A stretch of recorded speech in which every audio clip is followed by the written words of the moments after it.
Souza's brow was furrowed. Upon mentioning Fuchin, he became somewhat hesitant. What happened to Fuchin? Xia Fei repeated. Among all those I know, Fuchin is also the strongest, so he shouldn't be in any trouble, right? Souza shook his head. I have no idea if he's in trouble, but there is definitely something wrong with the system. It seems Fuchin's route has been tampered with by someone. The system is designed such that every single person will take a different route. It's just like a one-way maze. Whether they can get through it all will depend solely on their own strength, though they will ultimately meet once they reach the end. Fuchin is different. He has long since been brought to a node, meeting up with several others. His vital signs are still present, meaning he's still alive, but the system has lost his whereabouts, Souza said, an ugly expression on his face. Xia Fei could not understand the symbols on the screen, so he asked, who are those people who have prematurely met up with Fuchin? Souza paused for a moment, before realizing that Xia Fei could not understand the special script that he was using. Thus, he waved his hand and turned the script into the common tongue. The first thing that caught Xia Fei's eye was Ninshatsi. Next was Shu Yuha. Crap, these people are Fuchin's mortal enemies. He must have fallen into their trap. Xia Fei blurted out anxiously. This won't do. You must send me over there immediately. I need to find him. Old Fuchin needs help right now. Are you certain that this is the work of his enemies? Souza asked cautiously. Absolutely. Those people are dark spiritualists, and they are the nemesis of the unrestricteds, which Fuchin belonged to. Aren't you in control of the system? You should know everything that's happening inside. Xia Fei protested. Souza did not give an answer, but the expression on his face darkened even further. This was because he knew very well that this was not a simple event. It was not exactly accurate to say that Souza could control the gods and demons system. He had merely been given partial authority. It was those even higher up who had control of the entire system. Dark spiritualists hunting down and the subsequent killing of the Fuchin might seem simple on the surface, but it had actually broken the system's mechanism. That was to say that they also had someone like Souza on their side, who wielded partial authority over the system. How could a group of dark spiritualists from the lower 5 stars be able to gain control of the system? That was clearly impossible, given how its use and construction has all been done in the higher plane, Annihilation. That meant that Nanshatsi and his gang had secretly received help from Annihilation. Could there be a traitor in the alliance? The frightening thought was the first that came into Souza's mind, but he did not dare mention this in front of Xia Fei, since it was still too early for someone of Xia Fei's status. Cold sweat broke out on his forehead. Souza had scared himself with that crazy thought. That was when he suddenly heard a yell from Xia Fei. What are you still sitting there stunned for? Quick, send me over. You won't be able to do it alone. The system indicates that the coordinates where Fuchin disappeared from have at least 8 founder-tier experts. Souza cautioned him. Then send Oro, Ulan, and Xia Guanghai together with me, as well. Xia Fei would not take no for an answer. 8 founder-tier experts was indeed a very scary prospect. But Xia Fei also remembered that he had a few people with him that he could rely on. All right, Souza said after a momentary pause, making the decision. You go ahead first. I'll send for backup. Xia Fei's mind was racing. He immediately sensed that something was wrong. Souza was an expert from the Annihilation universe, and he actually needed to call for backup? Was he not able to deal with a handful of warriors from the Alpha universe?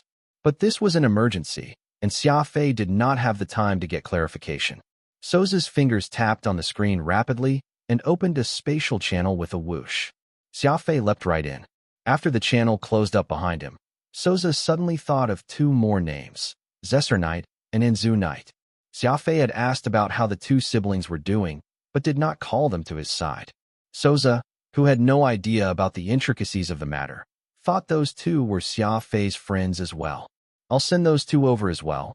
Maybe they could be of some help, Souza muttered to himself. Whoosh whoosh whoosh. For beams of light, Xia Fei, Ulan, Xia Guanghai and Oro had all been sent to a place that resembled a prison. Darkness was all around them. Tightly sealed metal doors were shut around them, and aside from the sound of the wind, all they could hear was the echoing sound of water dripping on stone. Xia Fei, Xia Guanghai shouted loudly the moment he saw Xia Fei. How did you end up here? Xia Fei Ulan. The one speaking was Oro. This man did not see eye to eye with Xia Guanghai, and all he did was snorted instead of calling him by name. What's happened, Xia Fei? Have you done something abnormal again? Ulan asked with understandable skepticism. Everyone else also looked at Xia Fei strangely. This had become a habit.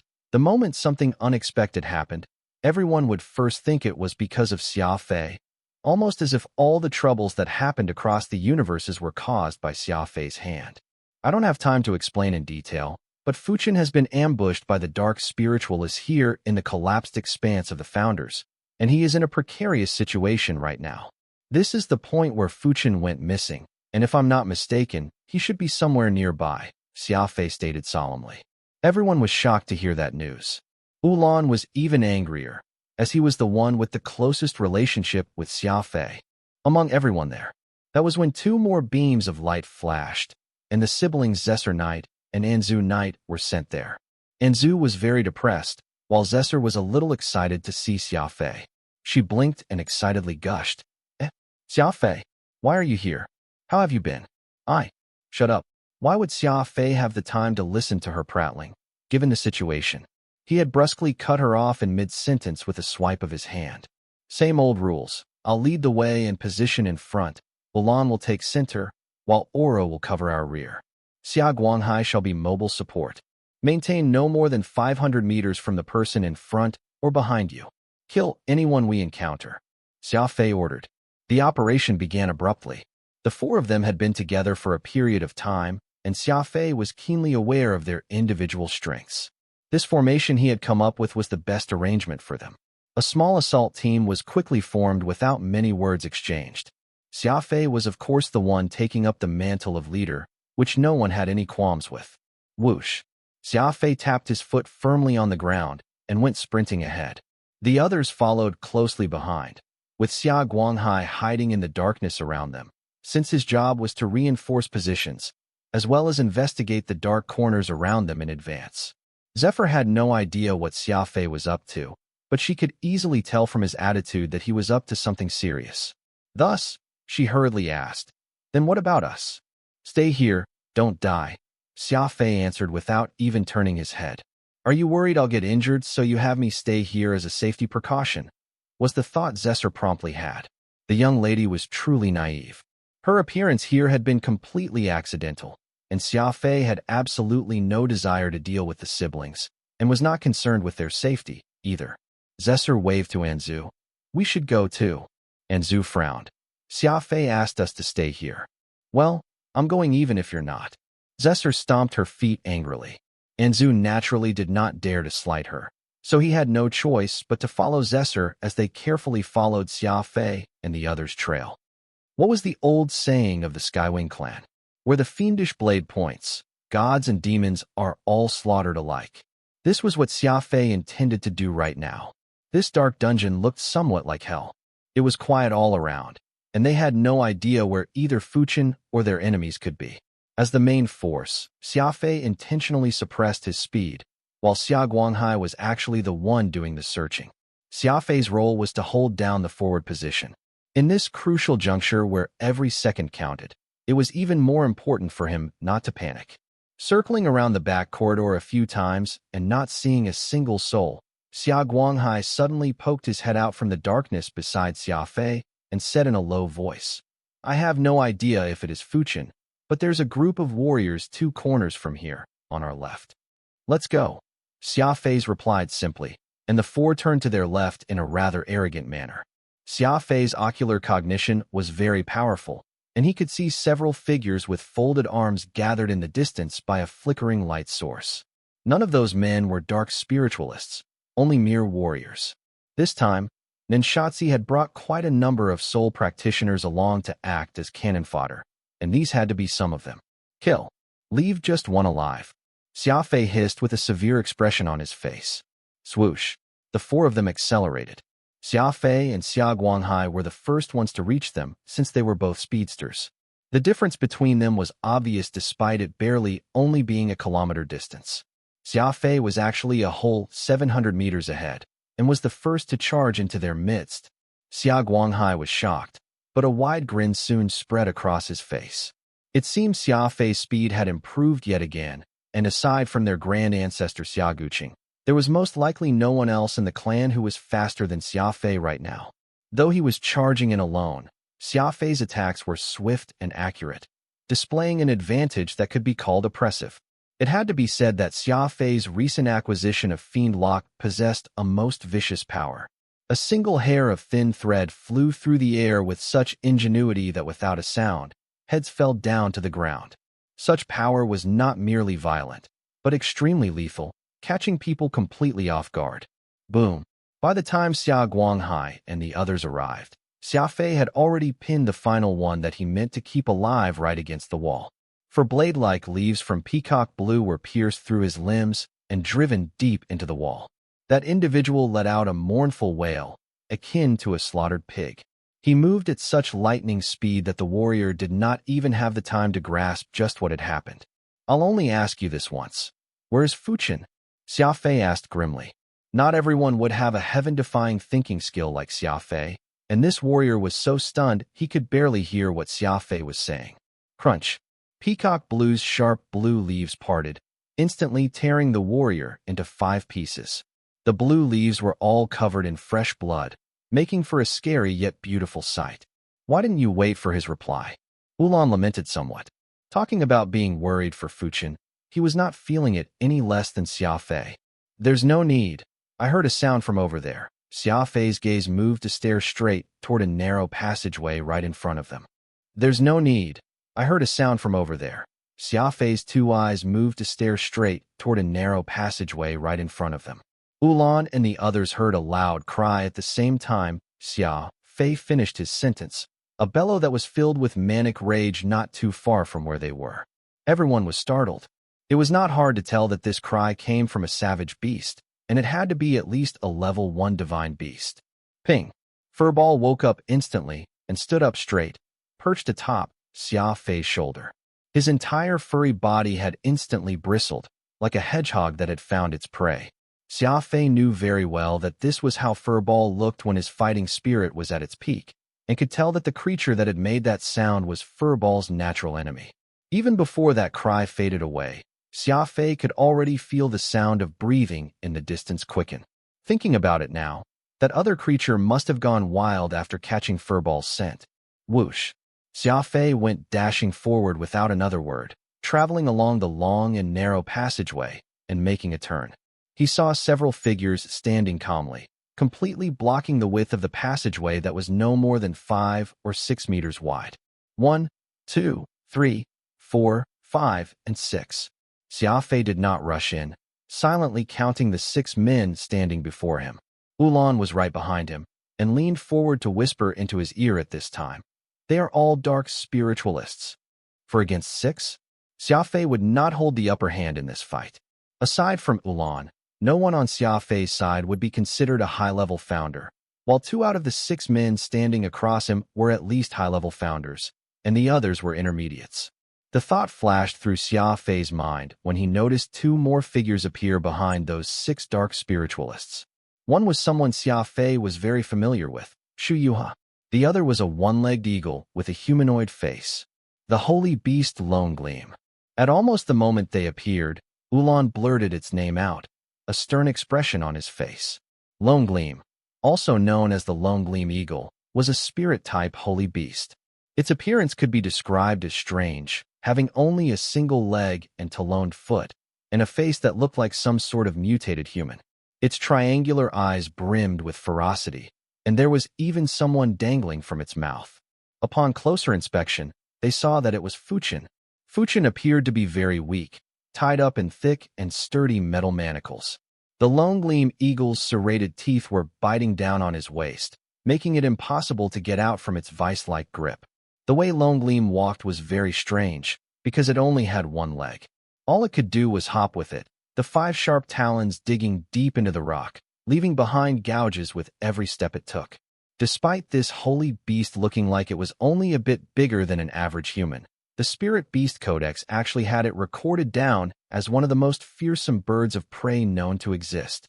It was classified as an extremely dangerous creature. Holy beasts had spirits and were very proud creatures, difficult to tame. No one had any idea just how Shu Yuha had come to own such a heaven-defying existence, and he was able to defeat Fuchin with it. Xia Fei was powerful without Furball by his side, but with his pet next to him, he was an unparalleled force to be reckoned with. Xia Fei was well aware what it meant to go up against Lone Gleam, a creature whose ferocity index surpassed Furball many times. An inadvertent glance over at Furball showed that the little creature was not showing a hint of fear. In fact, just the opposite, Furball appeared to be displaying an unprecedented amount of excitement. His eyes glowed red, and even before these two beasts traded blows, Furball was already treating Lone Gleam as his nemesis. Holy beasts were different from divine or exotic beasts. No two holy beasts could ever coexist, because they were simply too proud. Anytime two holy beasts met, a deathmatch was the only result. Shuyuha, let Fuchin go, Ulan demanded loudly, his face stern and rigid. Shuyuha chuckled and scoffed. Ulan, long time no see. How could you be so unfriendly the moment we meet again? This exchange hinted that Ulan was acquainted with Shuyuha as well, and the former's expression turned livid as he reached his left hand into his sleeve. It was unknown just what he was doing so surreptitiously. Shuyuha shook his head. Spiritualists of botany are just an offshoot of the profession, and hardly more than a handful of you are still alive. You better think this through. The moment you make your move, that means that you botanists and us dark spiritualists will engage in an all-out war. Originally, my master considered that given how sparse the number of you botanists there were, he planned to let you all off, so what you're doing here is no different from courting death. You and what other fellow sect brothers and disciples you have will be thrown right through the gates of hell. Shuyuha was employing an emotional attack. Spiritualists showed strict loyalty to their sects, and Ulan hailed from the spiritualists of botany. If he were to cross swords with the dark spiritualists here, that would also mean an open declaration of war between the two sects, exactly as Shuyuha had said. There had always been few botanists, and they lacked the powerful combat strengths of the Unrestricteds or the Purple Jades. They might very well meet their end if they were embroiled in this internal struggle between spiritualists. Clatter. Ulan tossed out something deftly. It was a green badge bearing the insignia of a millennium vine. He had used great force with this throw, and the badge shattered into two halves the moment it left his palm. Right now, I'm no longer part of any sect, Ulan replied, his expression unchanged. Shuyuha frowned slightly, but soon broke out into a mirthless laugh. So you were the sect master of the botanists. You've been really keeping a low profile all these years, so much so that even I had no idea that your master had actually passed the position to you. If he was still alive and learned that you've ruined the green millennium vines that symbolize the post of the sect master, I'm afraid he might regret placing his trust in you. What Ulan had destroyed was an important token of the botanists. Every spiritualist sect would have a token, and holding it meant everyone would know that you were the sect master. Now that Ulan had destroyed the token that belonged to the spiritualists of botany, while it seemed like a childish urge, it was actually a very extremely major decision. He planned to participate in this fight without wishing to implicate his remaining sect brothers, so he was left with no choice but to destroy the symbol of his sect.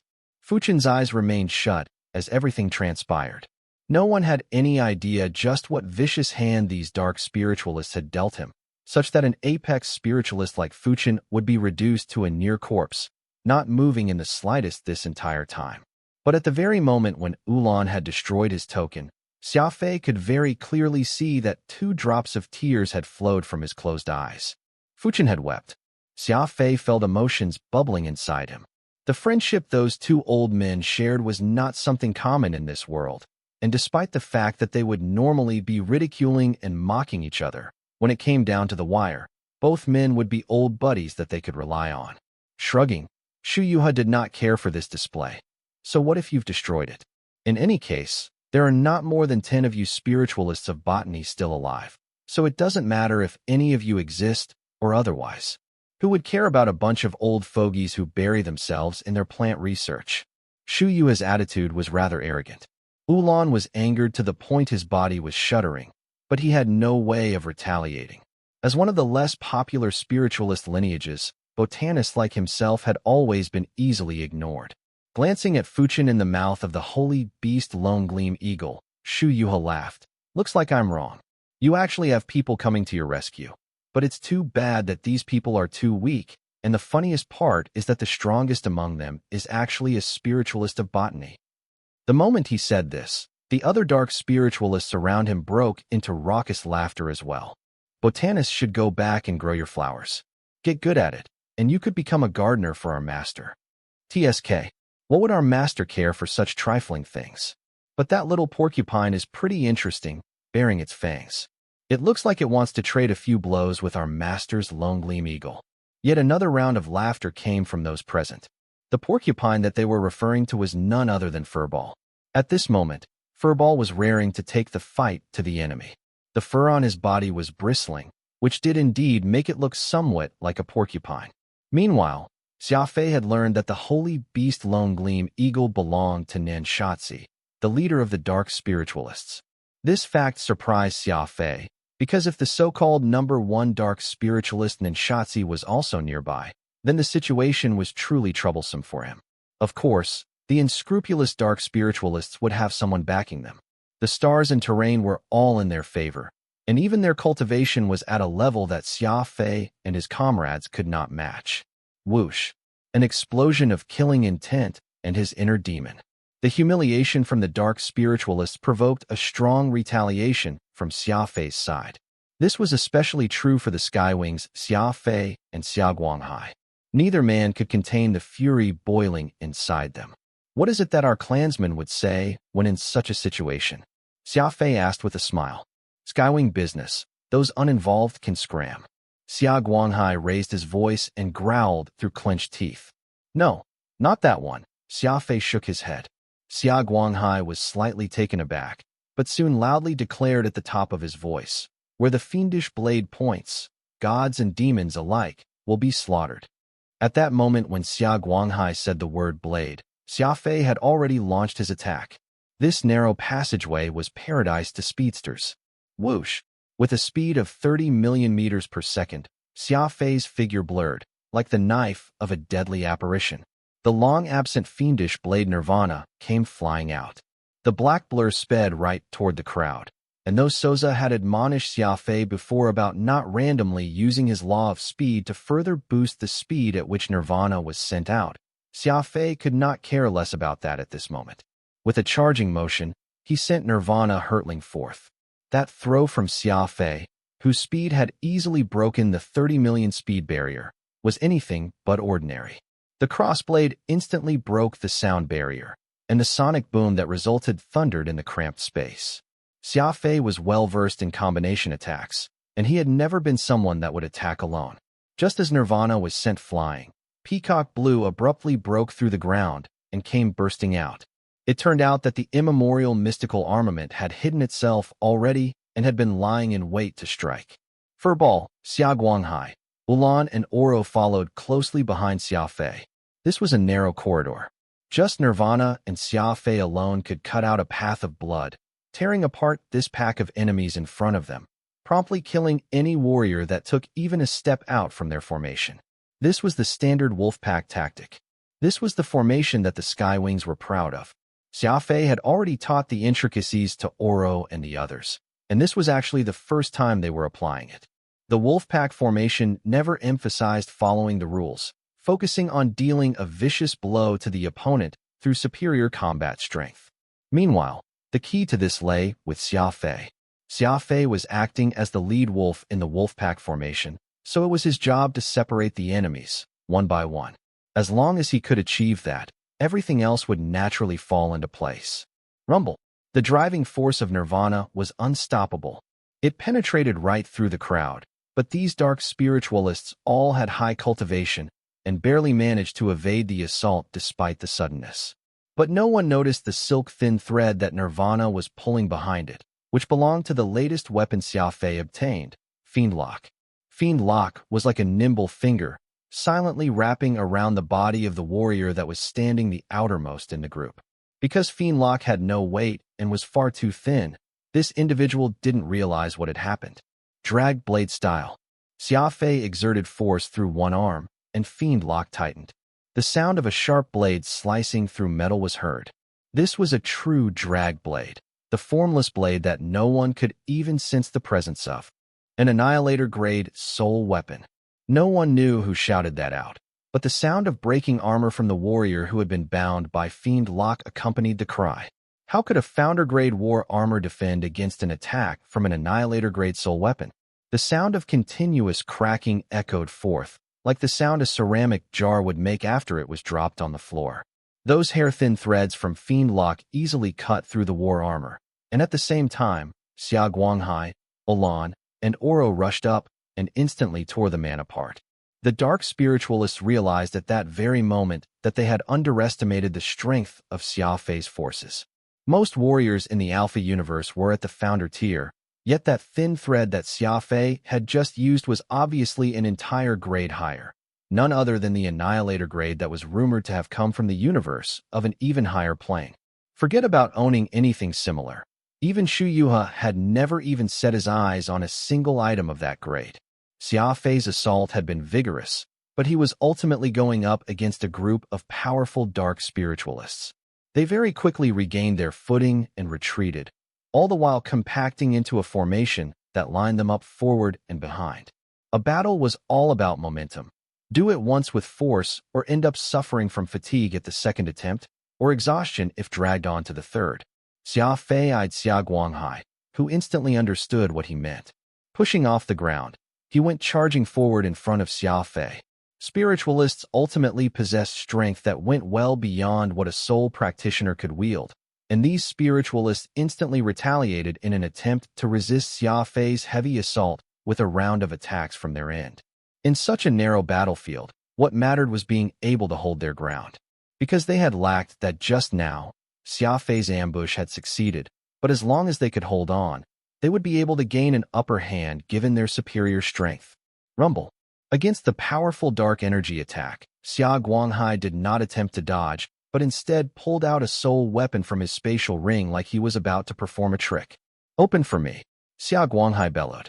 Perhaps he had used too much strength, but he looked somewhat savage at that moment, the veins popping out clearly on his neck. A hammer with a short handle spun hard through the air. It was the greatest boon that Xia Guanghai had obtained from the collapsed expanse of the Founders. It was the grade 6 soul weapon, detonation. It was really like an explosion. The very air actually turned as red as the hammer. The air heated up, and the walls turned boiling hot. The power from the hammer was extremely fierce. Totally ignoring the fact that the Skywing clan had always enjoyed the path of lofty elegance, Xia Guanghai was actually the sort who resorted to outright violence. The weapon he had used in the past was an axe, and now, it was this hammer that would smash people. Kaboom! Everyone saw a mass of thick smoke envelop the attack coming from that group of dark spiritualists, and the walls began to crumble. This immense airflow instantly caused that narrow passageway to be massively pressurized. No one could have imagined that the attacks from 5 dark spiritualists would actually be blocked by Xia Guanghai alone. Detonation was an uncommon soul weapon that manipulated airflow. It used its own force to move the air, transforming it into an attack.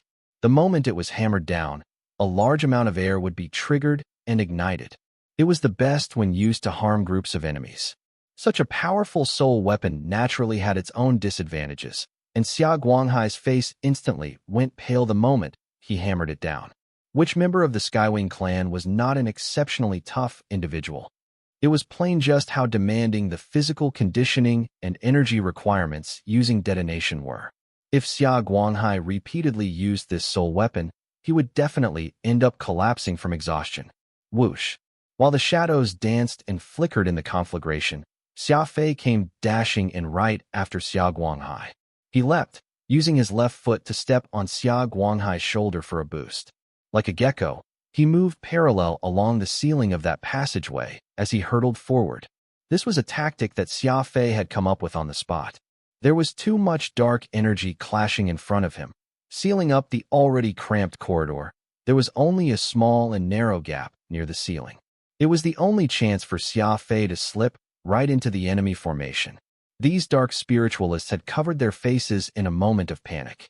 After detonation had ignited the air, it had created an intense heat. The men had no desire of getting their faces burned in the ensuing heat wave. Xia Fei broke in at just the right time. The Annihilator-grade war armor fiend scar extended a thin mask to protect Xia Fei's face from the heat. At the same time, the threat of the flames was reduced greatly because it was a stronger piece of equipment. Those dark spiritualists were quite astute. Xia Fei's speedy charge had Xia Guanghai's explosion as cover, yet the dark spiritualists had managed to react in time. Several of them dodged in unison and actually turned the tables on Xia Fei, surrounding him. "This is our chance. Kill him," Shu Yuha bellowed loudly as he stood behind a wall of people. Along with Fuchen, Xia Fei had also played a part in ruining his previous plans, so he had a deep-seated hatred for the old and young duo. Since Xia Fei had come charging in by himself, Shu Yuha felt that this was the perfect opportunity to kill him. Whoosh! Shu Yuha ignored the holy beast Lone Gleam Eagle beside him, as well as Fuchen, to dart over, leading 5 other spiritualists in an attempt to slay Xia Fei. Rumble! The 6 great dark spiritualists attacked at the same time, bombarding Xia Fei with their powerful dark energy. 2 different changes suddenly occurred on the battlefield. The first was Xia Fei. Everyone saw him seemingly explode, a powerful wave of energy rapidly extending out from his body as its center. This was very strange. Xia Fei was a speedster, and he had never relied on energy-based attacks. When surrounded, he ought to retreat. So why would he instead detonate of energy, resorting to such a method where they would perish together? On the other side, the eyes of the holy beast Lone Gleam Eagle suddenly widened. It had sensed a powerful and baleful wind headed right for its head. Kaboom! Shing! The former thundered, while the latter pierced sharply. The sounds came from 2 different ends of the battlefield. The 6 dark spiritualists, including Shu Yuha, were instantly eating dirt after taking that powerful energy explosion. Meanwhile, the holy beast Lone Gleam had one of its eyes pierced by a white longsword. Whoosh! Everything happened like a dream. It was clearly Xia Fei who had gotten himself surrounded, when he suddenly turned into Furball. It relied on its small body to evade the attacks from its enemies, and went charging right for his nemesis, the holy beast Lone Gleam Eagle. In the meantime, there had clearly been nothing anywhere near Lone Gleam. Yet Xia Fei was standing there now. He was holding onto White Dragon's Screech with one hand, the blade thrust right into Lone Gleam's left eye. It turned out that Xia Fei and Furball had swapped places while in midair. The one that was surrounded was actually Furball. At the same time, Xia Fei had relied on his link and assassin techniques to creep right up to Fuchen. The holy beast Lone Gleam Eagle was in pain, and it let out a heart-rending wail. With a thud, it threw the motionless Fuchen to the ground. The holy beast had lost one eye and was enraged to the point anger had clouded its mind. It could not have cared less about Fuchen. "What are you still standing around for? Kill that beast while it is injured." Ulan growled angrily from afar. But Xia Fei did not make a move. Even when Furball had flown to his side and was practically hurtling toward Lone Gleam, Xia Fei was still immobile. Crackle!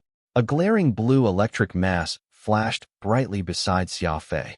It looked like Xia Fei had knocked something out of stealth, making for a very strange sight. Xia Fei's eyebrows were squeezed tightly together. The holy beast Lone Gleam endured the pain as it pulled White Dragon's Screech out and pounced toward Xia Fei. Xia Fei was still standing there, so it was a good thing Furball was dashing over from behind, using all his power to send the beast flying. The others had begun to realize Xia Fei's peculiar behavior. They did not dare to dawdle, and hurriedly attacked Shu Yuha and the other dark spiritualists. If the men were to turn around and deal with Xia Fei, he would surely be in trouble. The situation was very odd, as Xia Fei was like a nail, not moving a muscle as he stared at the mass of blue electricity. The holy beast Shatterstar was going up against the holy beast Lone Gleam Eagle. Ulan, Xia Guanghai, and Oro were fighting against Shu Yuha and the other dark spiritualists. 2 battles, and no one was getting the upper hand. Boom! Furball was sent flying far away with a flap of Lone Gleam Eagle's wings. The little creature bounced up from the blow and continued with the fight. On the other side, Ulan and the others appeared to be straining hard. After all, they were going up against 6 founder-tier dark spiritualists, and every exchange of blows had them on the retreat. Ulan grit his teeth and once more placed his hand into his sleeve, seemingly ready to retrieve something. Another development appeared on the battlefield as another figure arrived. Everyone saw a white dragon screech tremble mightily. The edge of the blade cut into that warrior's shoulder several centimeters in, yet it could not penetrate any deeper. It turned out that there was another warrior hidden next to the holy beast Lone Gleam Eagle. Xia Fei's attack had struck 2 targets. The holy beast was injured, but this other individual that had been hiding was in a deadlock with Xia Fei.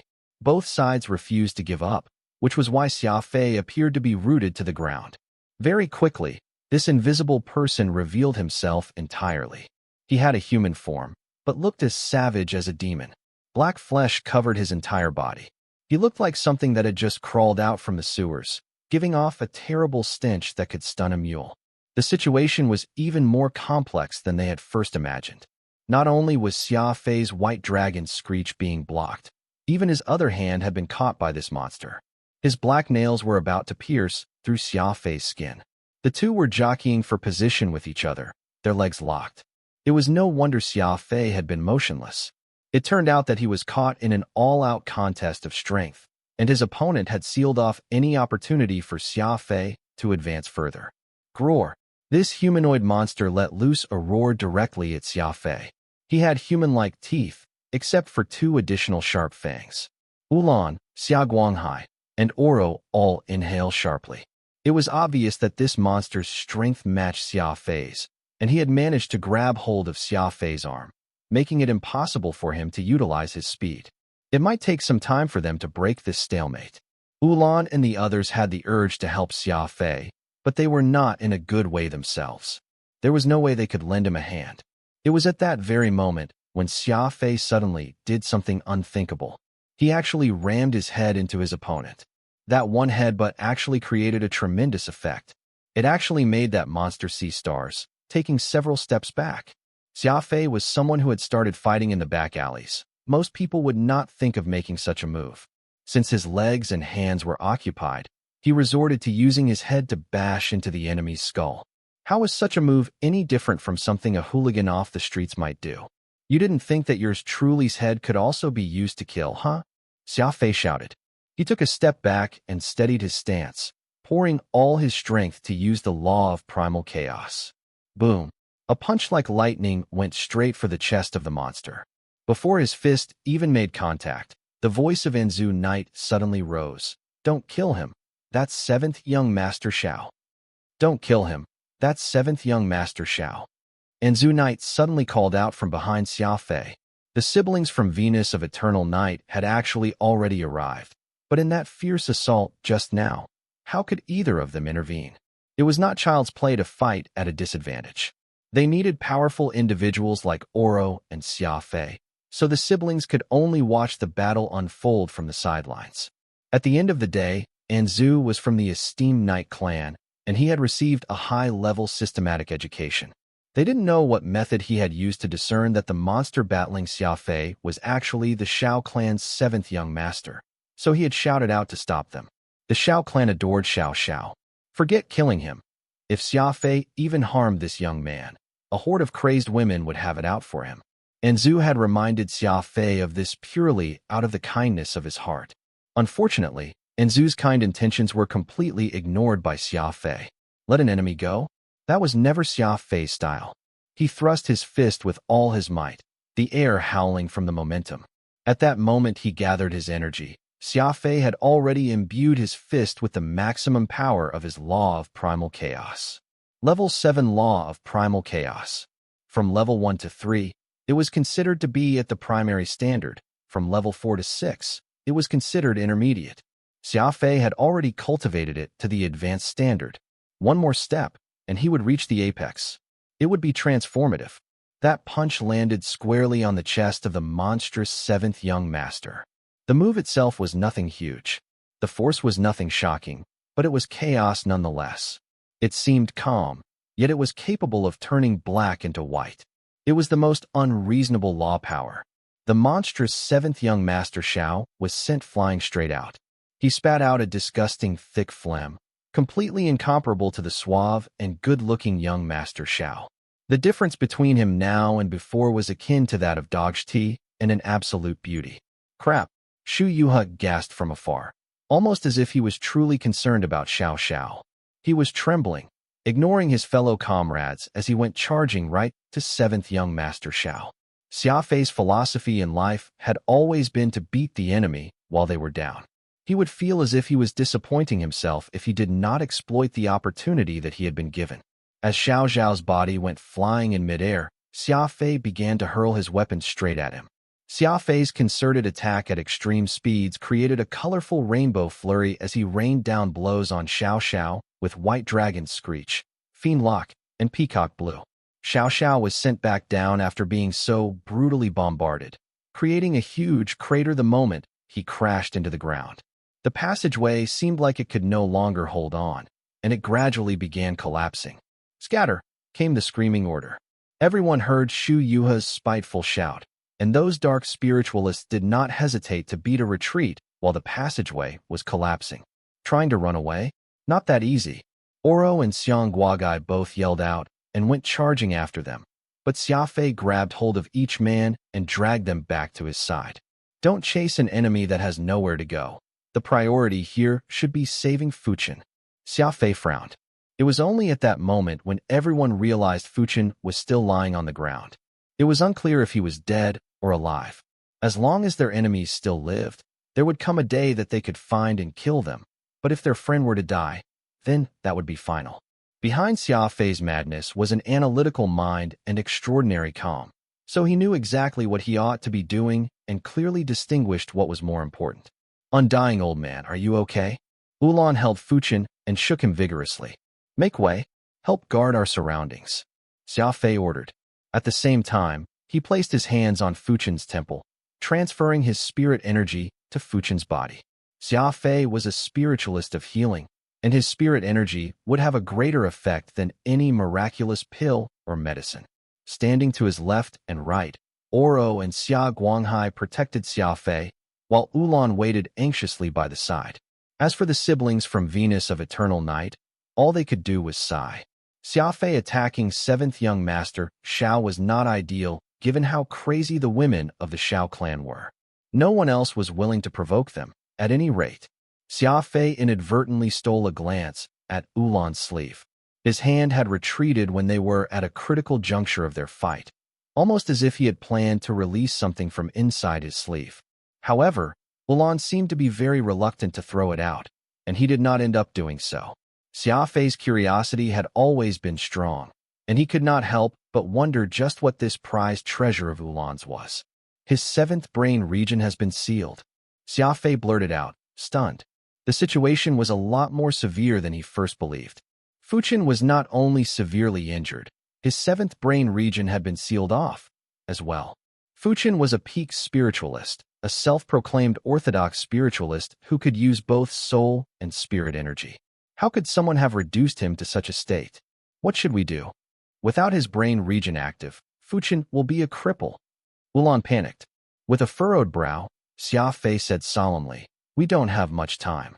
If we don't immediately release Fuchen's 7th brain region, it could very well cement into irreversible blockages.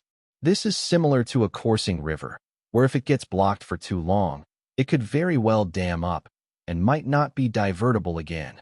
Xia Fei was speaking euphemistically. The truth of the matter was that the higher level an expert was, the scarier it was to have their 7th brain region sealed. The region was the source of the energy that flowed through their whole body. Without the support of the 7th brain region, a warrior would not have any strength to speak of, let alone fight with. Just as how a lack of blood circulation could cause the body to react with necrosis, a body that was used to having dark energy flowing through it would have a frightening outcome if the energy was suddenly taken away from them. Ulan was in somewhat of a daze. Of course, he knew how scary it would be to have one's 7th brain region completely sealed, and he was panicking as he kept asking Xia Fei over and over about what they should do. "We have no choice. All I can do is forcibly clear this blockage for him. No matter what, we must first save his life," Xia Fei said through gritted teeth. This method was very dangerous.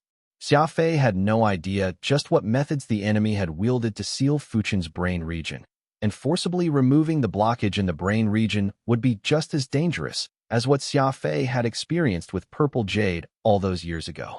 Xia Fei had relied on medication for many years before recovering back to normal, but given how things stood, There was no point in dwelling on that too much. The dangers increased the higher the warrior's cultivation, and Xia Fei had no choice but to take the risk, getting Ulan to give him some space. Xia Fei gathered his concentration and was about to help guide Fuchen's brain region, when all of a sudden, Xia Fei realized there was a very serious issue. Why was Furball not by his side? The healing proceeded without a hitch. Xia Fei tried his best not to think about Furball. As a holy beast, Furball ought to be able to take care of itself. Like a precise surgical scalpel, spirit energy was being directed from his fingertip into Fuchen's brain. This act of opening up the brain region was very dangerous, far more difficult than the most complex craniotomy.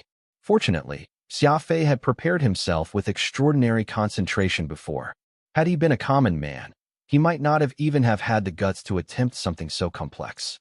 Several flashes of light suddenly appeared a distance away from Xia Fei. It was none other than Souza and several strangers who Xia Fei did not recognize.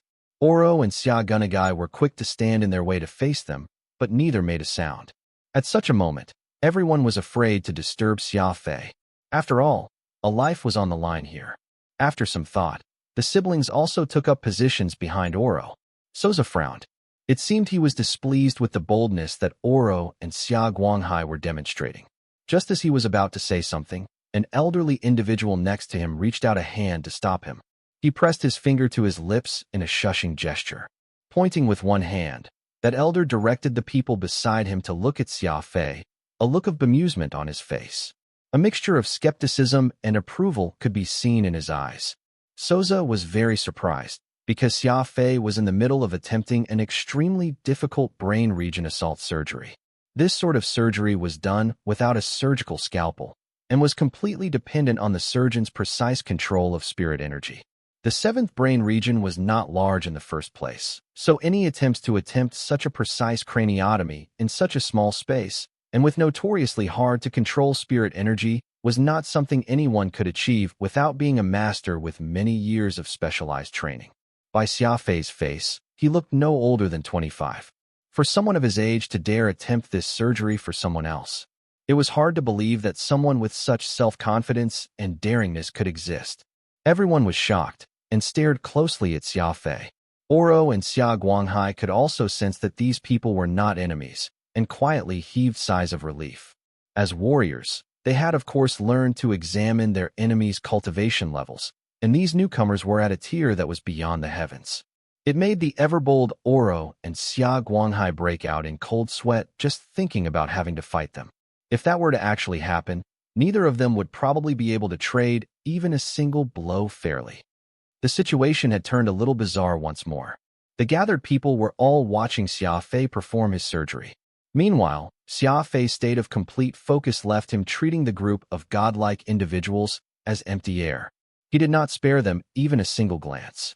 Avril had once said that her favorite sight was how Xia Fei looked when he was serious. She found it very alluring, and now many people were also looking at Xia Fei as he devoted his complete concentration to the task at hand. That level of concentration made it very easy for others to think of a word: detachment. They watched as two of Xia Fei's fingers trembled ever so slightly. Everyone was fighting a cold war within themselves, even Souza. Xia Fei's concentration had already attracted everyone's attention, and they felt as if they were the ones performing the surgery. Xia Fei's 10 fingers suddenly began to make a flurry of motions.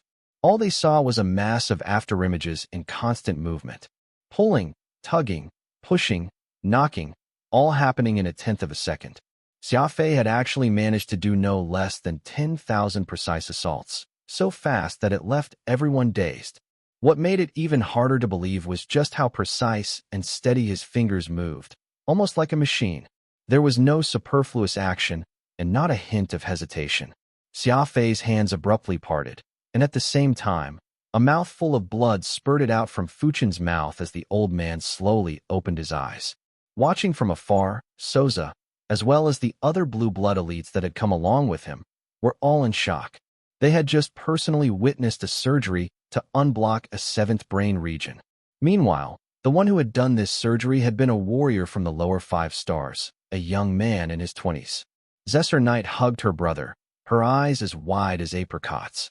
She was a young woman. After all, and the admiration she felt for Xia Fei had reached a point that made him irreplaceable in her heart. Watching Xia Fei concentrate had been such a magical experience that the young lady of Venus of Eternal Night had found herself entranced. The elderly individual who had first stopped Souza could not help but applaud. How thrilling! I must admit that what you did was a sight to behold. Xia Fei looked up and did not say a word. He had spent a large amount of his mental energy just now, and his face was rather pale from exertion. Ulan hugged Fuchen and poured the medication that Xia Fei had previously prepared into Fuchen's mouth. Though he was unable to speak at the moment, the color on Fuchen's face was at least gradually coming back to him. That was about when Furball returned without a sound. He jumped up and perched on Xia Fei's shoulder, not even sparing a glance at the blue-skinned people who had arrived. Furball seemed to be very weak, the fur all over his body no longer shiny. He closed his eyes. "Where did you run off to, little rascal? I was really afraid that that holy beast Lone Gleam Eagle had actually killed you." Xia Fei's first words were expressions of concern to Furball. Though Furball was weak, its aura was not. Xia Fei saw his pet raise his head up high and spit out a bloody chunk of flesh. He then crawled his way over beside Xia Fei's neck, acting all cute. Upon closer examination, Xia Fei realized that that chunk of flesh had actually been the nose of the holy beast Lone Gleam Eagle. What a crazy furball. To think he had gone chasing after his nemesis, despite it being higher level than him. Xia Fei and Furball were truly a master and servant pair, sharing astounding boldness. Xia Fei had forcibly done a craniotomy surgery on Fuchen, while Furball had chased after the holy beast Lone Gleam Eagle and bitten off its nose. The Blue Bloods were extremely stunned after having witnessed everything. All of them had a bewildered look on their faces, their mouths hung agape, and their eyes were wide. No one could even make sense just how crazy this pair was. Snap! After a good while, that respected elderly individual among the Blue Bloods closed his mouth, eyeing both Xia Fei and Furball with a measure of suspicion. He was none other than the patriarch of the Blue Blood Zaydans, Roderick, who dominated a corner of the Annihilation universe. "Your pet went to chase after the Lone Gleam Eagle?" Roderick asked with a frown. Xia Fei petted Furball on his head and noncommittally answered, "That seems to be the case." "Why didn't you stop him? He took a great risk going after the well-known vicious brute, the Lone Gleam Eagle," Roderick exclaimed. From his tone, it seemed he thought Roderick was someone who liked exotic beasts, and he was blaming Xia Fei for not taking good care of his exclusive beast. Xia Fei ignored Roderick, and instead fed Furball more food, replenishing the energy he lost. He was full of praise. "Beautifully done, you scamp. Who's my exotic beast? So, did you manage to kill that Lone Gleam Eagle?" Furball could understand what Xia Fei had said, and shook his head slightly. Xia Fei replied with a hint of disappointment. "Well, that's fine. This time they had more people on their side. So you must remember that if we ever run into a similar situation like today, you either do nothing, or if you do, you must strike to kill." The master and the servant were having quite an intimate conversation. Xia Fei instructed Furball on how to kill their enemies in front of everyone, in a manner that was as vicious as they come.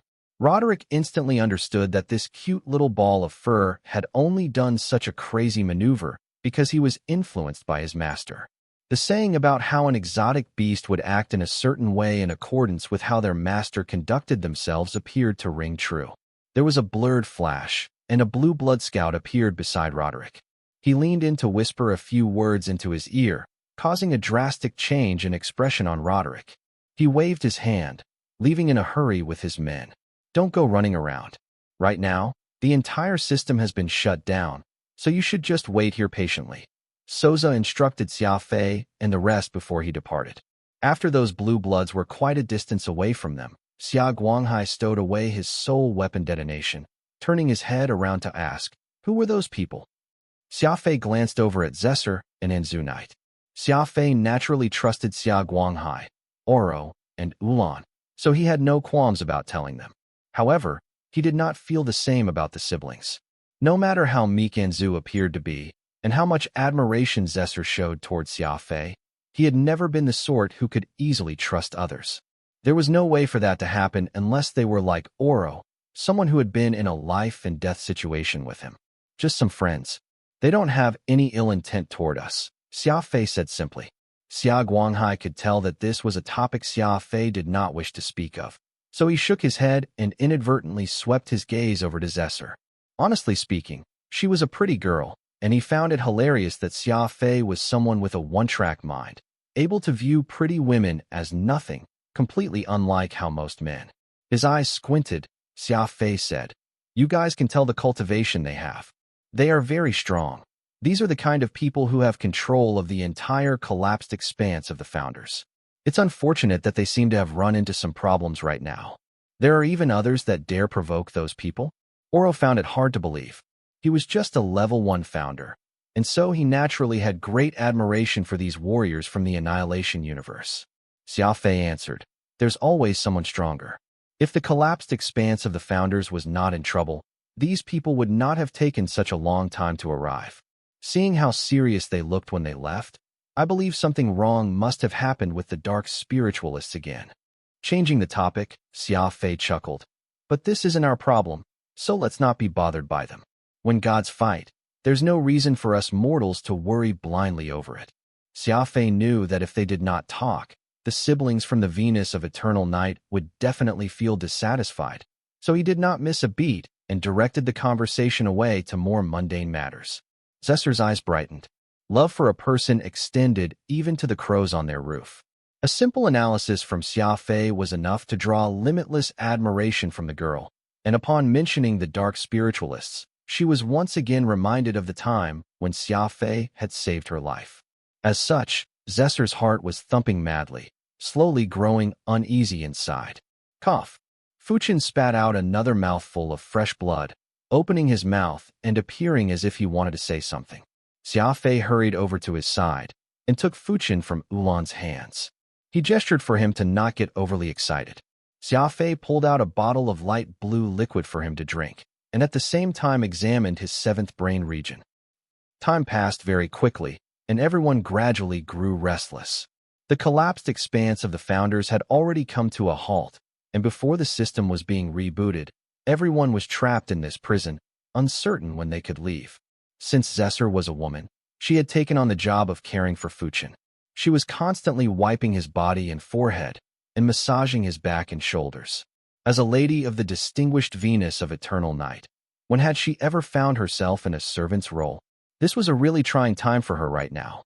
Fuchin's condition was slowly getting better, but he was still in this semi-conscious state, a fever breaking out every few hours.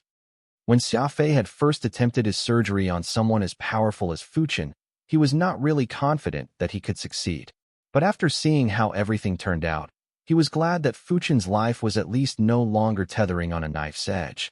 48 hours later, Fuchin was able to speak, and Ulan fed him a few golden sunflower seeds, which helped speed up his recovery.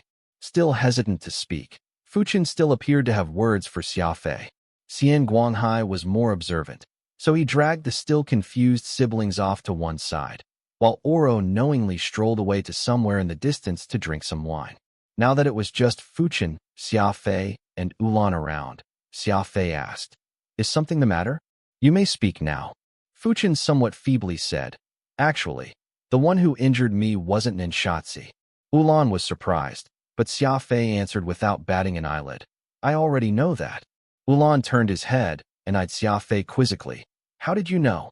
Xia Fei proceeded to tell them about what happened when he was in the evil Shadow Dragon Tower, before stating, "When the system mentioned that the dark spiritualists had broken the rule of the gods and demon system, I already realized that this was not something mere dark spiritualists could do. After all, this was a system that an annihilator expert had set. There's no way someone like Ninshatsi would be able to break this. Later, when I first asked to be transported here, Soza did not follow me. He is someone who is in control of the collapsed expanse of the founders. Now that something has happened, he would of course come rushing over the first chance he had. But instead, he returned to call for reinforcements. That just goes to show that he had his reservations about this matter, and anything that could elicit such a response from a man of his caliber would definitely not be simply Ninshatsi and his men.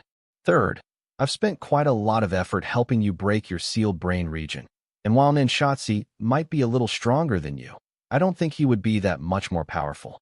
If it was just him alone, There was no way he would have been able to injure you so grievously. I witnessed your strength not too long ago, and the most capable disciple of Nanshatsi, Shu Yuha, was also been beaten soundly by your hands. Fuchin and Ulan's eyes shone. Xia Fei's analysis and inference skills were as heaven-defying as ever. Fuchin did not even say a word, yet Xia Fei already knew what he was trying to get at. Indeed, the situation is exactly as you've inferred. The one who grievously injured me and has ruined the system was not Nanshatsi. He merely sent his exclusive exotic beast, the Lone Gleam Eagle, and Shu Yuha here to keep me detained. Meanwhile, he disappeared without a trace afterwards, Fuchin said as he recounted what had happened. Xia Fei waved his hand dismissively. There's an old saying from my homeworld. There's someone mighty propping up the heavens. This isn't our problem anyway, and so even if there's trouble, it is on those annihilators. You should just rest up. No point worrying about those old monsters. Fuchin really eased up after hearing what Xia Fei said. Despite his youth, Fuchin really felt reassured having Xia Fei preside over the situation.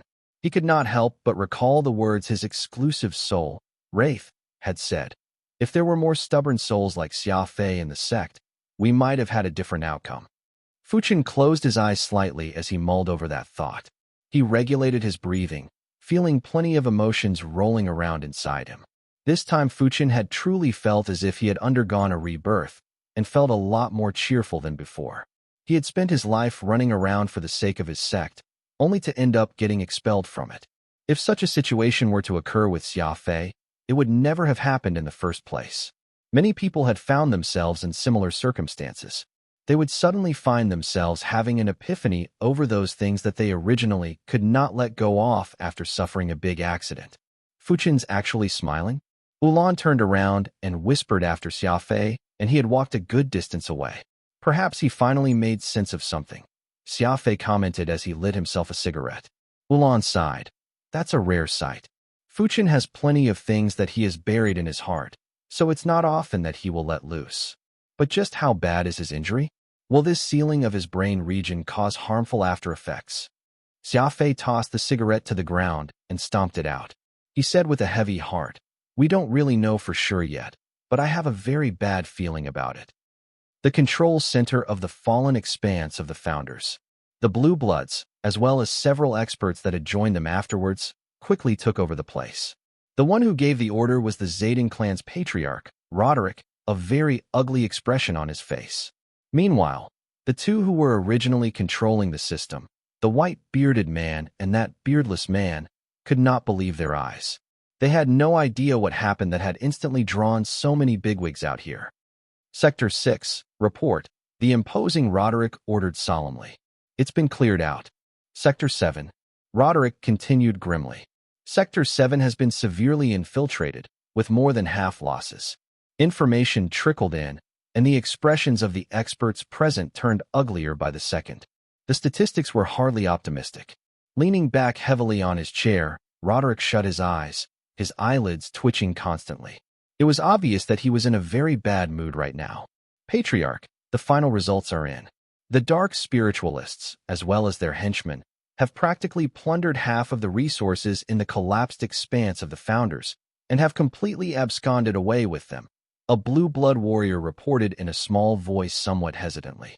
Soza sighed, lamenting, half of the riches in the collapsed expanse of the Founders are now in the hands of the dark spiritualists. It looks like Alpha, and perhaps all the spiritualist association from the lower 5 stars, will be completely broken. I'm afraid all that awaits them will be suffering. Roderick shook his head slightly and said in a hoarse voice, That is naturally what will happen, but what I'm even more worried about here is ourselves.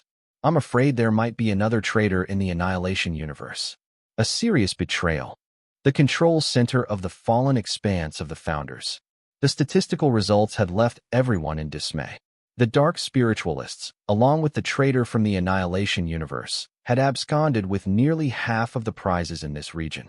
Though such things were not all that important to Annihilator-tier experts, this was nevertheless a development that could bring forth earth-shaking changes to Alpha Universe, considering their dearth of soul weapons. Heaving a long sigh, Patriarch Roderick got up and solemnly addressed everyone present. What are you all still being stunned for? Head on back. In any case, what happened has already happened, so I believe the Alliance will come up with a strategy for this. Souza was silent for a moment, but soon asked hurriedly, "Are we just going to watch as these dark spiritualists make off with the treasures we prepared for the lower 5 stars? We ought to teach them a lesson, shouldn't we?" Roderick let out a bitter chuckle. Teach them a lesson? Honestly, we ought to be punishing the one who secretly betrayed the Annihilation universe, and us as well. Those dark spiritualists were no more than pawns. If I'm not mistaken, there must be someone among the Annihilators who wishes to make a mockery of us. It's too bad that we trusted this system too much after having been ruined by someone else's hand, but having no counter-strategy for it. The experts around shook their heads. What Roderick said was not wrong. The situation was hardly as simple as it looked on the surface. While it was a group of dark spiritualists that had stolen from the collapsed expanse of the Founders, it was really in fact an internal conflict within the Annihilation universe. Instead of directing their efforts toward the lower 5 stars, they were better off coming up with solutions to deal with the coming storm in Annihilation. Roderick believed that this was all just the beginning. Their enemy was testing the strength and reactions of the new hero alliance, and if they were not careful, the other party might very well attempt something on a larger scale next time. Beckoning with one finger, Roderick made a surreptitious motion for Souza to stay. Souza was very puzzled deep down, but he did not ask any more questions, and just pretended that he was collecting his things. Since the person in charge had ordered them to disperse, the warriors swiftly returned to Annihilation. The only ones left in the control center were Roderick, Souza, as well as the two who were monitoring the place, the white beard and no beard. "Both of you, remove yourselves. Don't come back in without my permission," Roderick ordered in a heavy voice. White beard and no beard hurried out like they had just received a pardon. After all, Roderick was the Blue Bloods Zayden clan patriarch, and they were just some insignificant soldiers sent to monitor the system. The difference in status was tremendous. Waving Zayden to take a seat, Roderick began. "The higher-ups will have countermeasures, but we Blue Bloods have to make preparations on our end, as well. I think we should let the one called Xia Fei loose down there." Souza frowned. "You mean to say that we should make Xia Fei our new mole?" "That's right," Roderick agreed. "I've met the person you've chosen myself, and he's very decent. A man with means, sufficiently vicious, and clever, too. If I'm not wrong, given the skeptical nature of those above, no one outstanding from this collapsed expanse of the Founder will be sent up unless they can clear them of suspicion. Xia Fei might not have the opportunity to go to Annihilation, so we might as well make use of him while he stays in the lower 5 stars. Souza nodded. "That's true. There will be a mess of suspicion from those above. The Annihilation universe will surely be thrown into a storm now. There's no telling just how many will have been implicated. Bringing Xia Fei up now is definitely not a good idea." The strange going-ons in the collapsed expanse of the Founders had brought about a series of chain reactions. While Xia Fei and the others welcomed this long absence of peace, and Fuchin was making a steady recovery, Radix and Nirvana had also returned. Even Xia Fei had a rare moment, since he was not completely embroiled in the troubles of the place. Could his fate of always getting into trouble be changing for the better? Time passed, and they were soon in their 3rd day of isolation. Fuchin could already stand up on his own and move, and was currently taking a stroll while supporting the old man. That was when a flash of light appeared, and Souza appeared nearby. He was acting all secretive as he called Xia Fei to one side, and proceeded to whisper a few words to him. Since he was an annihilator, no one could hear a word between the conversation he had with Xia Fei, despite being in close proximity to the others. The more precautions he took, the more interested the others became in this interaction. Everyone's attention was fixed on the two. Smiling, Xia Fei said, "What you're asking for isn't a big deal. You want me to inform you of whatever happens in the lower 5 stars, and if I am given the chance, find out who these dark spiritualists have been in contact with, right?" Souza nodded. Xia Fei chuckled. "I'm not the sort to deal in matters not grounded in reality. Since you're asking for my help, it's easy. Give it here." With that, Xia Fei reached out one hand and beckoned to Souza twice. Souza was shocked. "What do you mean by that?" "Remuneration, of course," Xia Fei said matter-of-factly. "I'm not in the habit of giving out help for free, and since you want me to be your eyes, you have to pay me for my services, right?" Cough. Souza nearly spat blood. Xia Fei was just a warrior from the lower 5 stars, yet he actually had the audacity to discuss conditions. Normally, an expert merely had to wave his arm and plenty of people would compete to work hard at his behest. After all, Souza and those of his people were very powerful in the Annihilation universe, and being able to befriend them was definitely not a bad thing for Xia Fei. Unfortunately, Xia Fei did not share this thinking. A yard was a yard, and becoming an Devil Shadow Dragoon was something that he had staked his life to attain. He did not depend on anyone's help or sympathy getting there. By that logic, since the Blue Bloods wanted his help with the lower 5 stars, he ought to be paid. That was just the way business worked. Souza watched as the corner of Xia Fei's lips curled at a strange angle. Xia Fei said in a low voice, "I don't wish to cause you trouble, but you've said so yourself. You've lost well over half of the equipment stored here in the collapsed expanse of the Founders, and no one will miss anything if you lose a bit more things, given how chaotic the situation already is. We can just put it all on those dark spiritualists' heads and let them be the scapegoat. Don't you think that makes sense?" Souza blinked and replied slyly, "You're definitely not causing me trouble, but you're looting a house while it's on fire." Xia Fei actually thought Souza was praising him, so he nodded. "Huh. Well, I do indeed enjoy looting a house while it's on fire." Xia Fei had never been a righteous gentleman, and in his eyes, not choosing to profit off someone when given the chance was the definition of stupidity. Souza had wasted a lot of time before he finally understood what Xia Fei was getting at, and after careful consideration, he realized there was no flaw in his words. It was just that Souza had a hard time wrapping his head around how unreasonable it was to only care about his own profit at such a time, and not about finding the real culprit behind this mess. He hesitantly brought Xia Fei around the collapsed expanse of the Founders. Xia Fei collected all the soul weapons he set eyes on along the way and stuffed them into his spatial ring, without sparing them another glance. There was a lack of soul weapons in this day and age, and Xia Fei had already made the decision to use this opportunity to help prepare weapons for his comrades in the Law Realm. Though Ulan, Fuchin, and himself were spiritualists, they would only tire themselves to death if they were to try and equip the entire Law Realm just themselves. As such, he figured the solution was taking advantage of this round while the collapsed expanse of the Founders was a mess. The Law Realm had just joined the Alpha Universe, and had yet to solidify their foothold in the place. This bunch of soul weapons were simply too important to everyone. They returned to the meeting point, Xia Fei having already filled his ring to the brim. The exact number was uncertain, but it was definitely by no means small. Unfortunately, Souza did not like how Xia Fei did things, and so Xia Fei did not manage to get any high-grade soul weapons. Fortunately, because the Law Realm had just joined Alpha, their requirements were not as great when it came to high-grade soul weapons. It was fine as long as there were enough.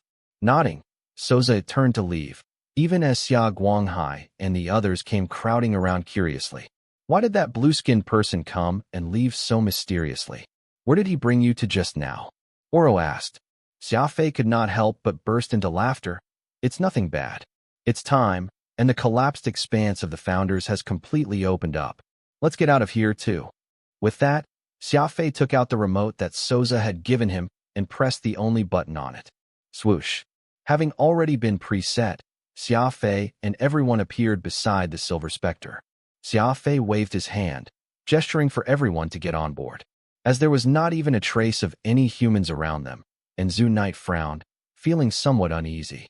That was when Xia Fei said while staring out into the distance, "Stop looking. You'll understand once we get out of here." Whoosh. Silver Spectre sped off toward the entrance to the collapsed expanse of the Founders.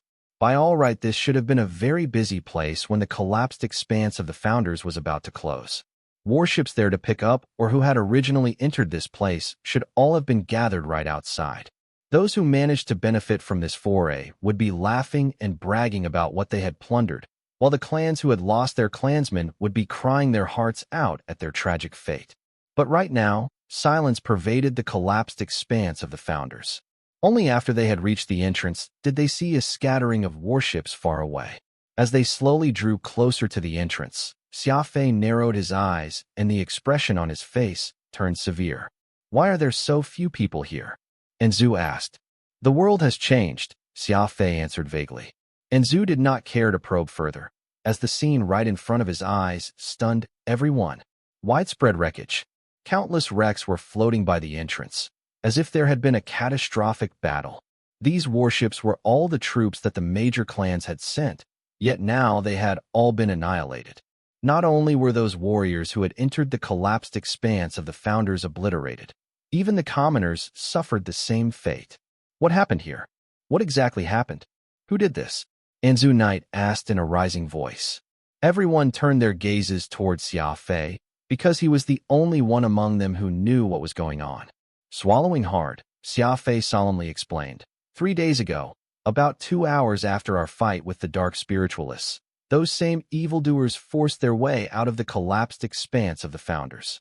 Those troops that were waiting for their kin outside ended up on the receiving end of the dark spiritualists' assault. Xia Knight tugged on Xia Fei and asked, "Then what about the guards from my clan? My clan sent quite a lot of people here. Are they also?" Xia Fei shook his head. "I don't know. I think it would be hard for them to still be alive." That was when everyone understood. While they had been sealed in the collapsed expanse of the Founders, an earth-shaking change had already occurred outside. The dark spiritualists had made a forceful comeback. It was not just Xia Fei. Every warrior that had managed to leave the collapsed expanse of the Founders was deeply shocked by the scene that unfolded before their eyes. Normally, warriors would fight against warriors, but these dark spiritualists had also massacred the commoners, and they all could not help but feel indignant resentment building inside them. Xia Fei did not say another word, turning on the warship's network connection. They were able to connect to the Alpha Universe's news network here, and reading the news was the fastest way to learn what had happened. BZZT. The screen appeared, and the first headline that grabbed his attention was big and red. The reappearance of the dark spiritualists, the major spiritualist sect Purple Jade, bathed in blood. Everyone was panicking. It was a more than appropriate way to describe what everyone in the Alpha Universe was feeling right now. In just the span of 3 short days, First Ninshatsu's dark spiritualists had suddenly burst forth from the collapsed expanse of the Founders, slaughtering the countless innocents that had gathered to wait for their fellow clansmen. They had racked up a shocking body count, and immediately afterwards paid a visit to the local major spiritualist clan, the Purple Jade sect. Perhaps because massacring the commoners was not enough to prove just how committed they were, these dark spiritualists had chosen Purple Jade, considered to be the strongest organization among the unrestricteds, the dark spiritualists, and the spiritualists of purity. While the initial encounter made everyone feel indignant and angry, the bloodbath they brought to the Purple Jade instilled actual fear in everyone. No one had any idea just who would be their next target. On the screen, the corpse of Qi Dashuan, the second-in-command of the Purple Jade sect, was embedded right in the middle of the mountain gate, his chest having been torn apart. It was an extremely gruesome sight to see. Xia Knight could not stand watching anymore. She turned her head and slumped onto the shoulder of her brother, and Anzu Knight, distressed. Uncle Qi died so tragically. He and grandfather were drinking buddies for many years. I'm sure my grandfather must be very sad seeing this. Ulan and Fuchin were also sighing uncontrollably. Qi Dashuan was the second-in-command of the Purple Jade, and had had quite a bit of contact with one another. Given how a hero of their time had been slaughtered like a mere mongrel, they could not help but feel their hearts beat in trepidation. Xia Fei reached out to turn the screen off and addressed everyone. This is only the beginning. I believe the dark spiritualists massacred Purple Jade as a show of strength, and things in the Alpha Universe will only get worse. Everyone turned to Xia Fei, almost as if to ask what could actually be worse than the current situation they were in. Swallowing, Xia Fei narrowed his eyes. Though there aren't many spiritualists around, they are nevertheless the dominant force across the entire Alpha Universe. Now that the dark spiritualists have begun their comeback, and have further demonstrated sufficient strength, the various major clans in the universe will have to choose sides. Will they continue to back the Spiritualist Association, or will they turn to the dark spiritualists instead?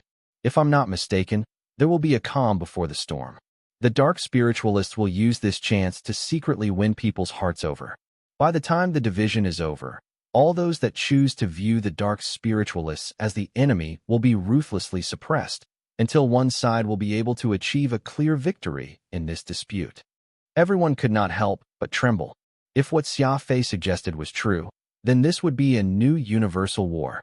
No matter if they were spiritualists or soul practitioners, all would be involved in the fighting. Then what about the even more powerful experts, like that group that we met in the collapsed expanse of the Founders? If they are willing to intervene, the dark spiritualists will surely be no match. Wulon asked somewhat naively. Xia Fei chuckled and retorted, when we were in the law realm and had a hard time going up against the inverse, did any of you think to attempt a mediation? Did anyone care for our lives? That war wiped out half of the elite warriors of the law realm. It was a heartbreaking response. Wulon, Fuchen, and even the siblings from the Venus of Eternal Night could all feel their ears turn red. The Alpha universe was considered the core of the lower 5 stars, but who cared about the even lower law realm? When Xia Fei and Xia Guqing had led the law realm in the fight for their existence, the leaders of the Alpha universe were still sleeping soundly. Most had no idea there was another group of sapient life forms beyond the Alpha universe, and even if they did know, they did not care about them a bit. After pausing, Xia Fei remarked, "At any given time, everyone only cares about their own strength. We may borrow strength from outsiders, but we cannot become reliant on it. Zesser and Anzu Night, this will be where we bid each other farewell. I'm going back to check up on my own comrades. It is especially during times like these that we must not cause chaos within our own ranks." Cosmic Gate, the first fortress from the Law Realm in the Alpha universe. Xia Guqing walked out from the recently built conference center with a stern expression. He raised his head and looked to the sky. All he saw were the countless black warships that surrounded the Law Realm's stronghold, their black cannon barrels pointed straight at him. Every ship had the insignia of a crown and a pair of horns, like a monster who had grown a set of horns while wearing a metal hat. That was none other than the logo of the Black Angel Corporation that operated on the fringes of Alpha Universe. Ever since the Law Realm had stepped into Alpha, the forces around them had begun to eye these newcomers. Among them, it was the Black Angel Corporation who took them most seriously. The last time they came to find fault, it was the Grand Ancestor Xia Guqing who had rebuffed them, and the two sides had since harbored great animosity toward each other. During this period of time, quite a few Law Realm warriors had been ambushed, and the newly constructed barracks 2 days ago had even been blown up by someone using ultra-long-ranged weapons. The shadow of the Black Angel Corporation hung ominously behind every single one of these incidents. Unfortunately, the Law Realm had just newly joined Alpha, so they lacked information. They had only recently understood the power distribution of those who surrounded them. Even those warriors from the Aurora clan had come from the core region of Alpha, so they were also at a disadvantage in terms of their knowledge pertaining to the local customs and actions within the fringe region. In any case, the Law Realm found themselves in a passive position, and they were feeling more and more depressed with each passing day. Just yesterday, the Black Angel Corporation had actually sent a fleet and had the Law Realm's fortress surrounded, clearly displaying their determination to continue with hostilities. Whoosh! A Black Angel Corporation warship suddenly landed, and out walked a single individual. It was none other than the envoy Victor, who had taken a loss by the hands of Xia Guqing. He was acting even more arrogant than the last time, his head nearly facing vertically up to the sky. "So we meet again." Victor used his hand to pinch his nose and continued. "I already told you that there's a limit to Black Angel Corporation's patience, so don't try and test our bottom line. If not, you just might find yourself in an unpleasant predicament." His gaze casually swept their surroundings before Victor continued. "I'm sure you already know that Alpha is on the brink of chaos right now. With the dark spiritualists making a return, every major clan will be looking out for their own safety, not to mention you lower beings who have only just taken their first steps here in the Alpha universe.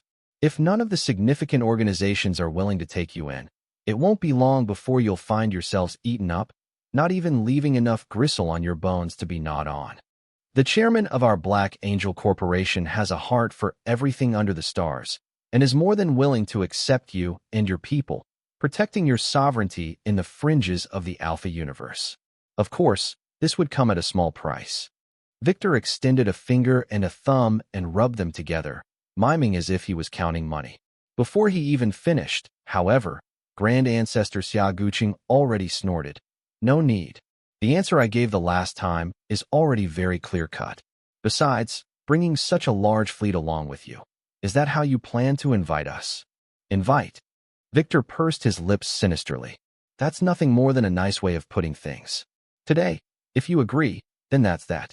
But if you refuse, the Black Angel Corporation plan to lay waste to your base with each passing minute. We'll slay your warriors, plunder your loot, and take women. See if we will do that. Victor had naturally spoken this without a hint of fear. He had not come alone, and had even brought an entire team of founder experts with him.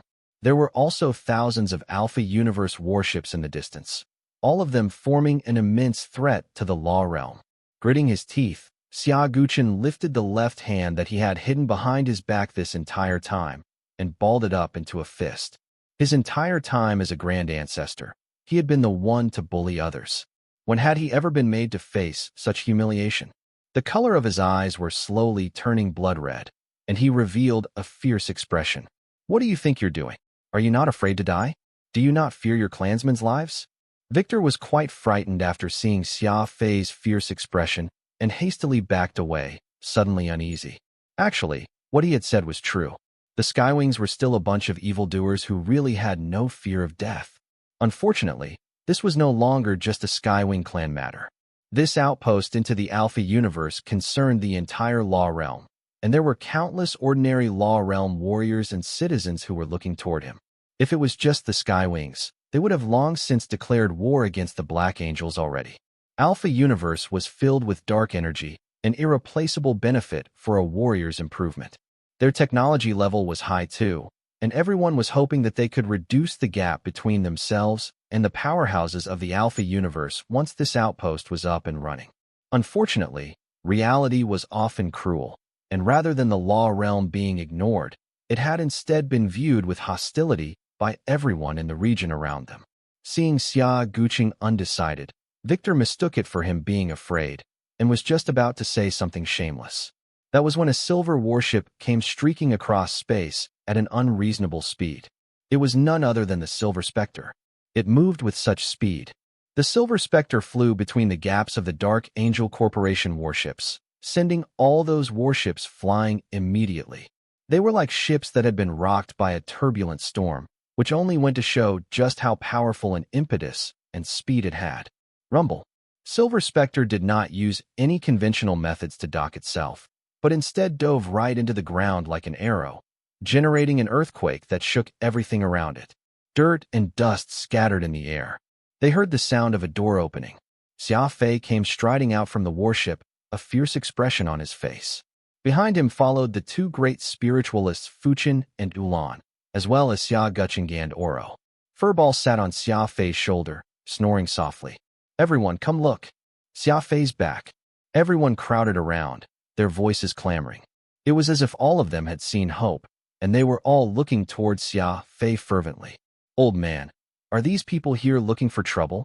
Before Xia Fei could even ask, it was Xia Guanghai who had spoken up first, his head crooked to the side with his hands in his pockets. Seems so, Xia Guqin replied with a smile. Have you really gotten old? Someone's trying to block our front door. What is there to talk about?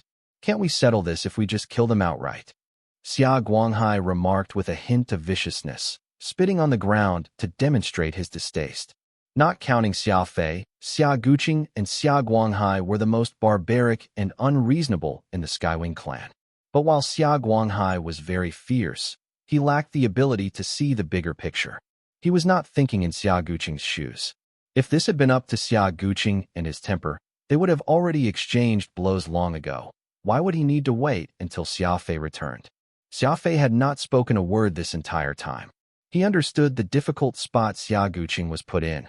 Fighting had never been the problem for the Skywing maniac, but what Xia Guqin was really helpless over was throwing all the ordinary warriors from the other clans under the bus this way. That was when a warrior behind Victor leaned into his ear and whispered a few words.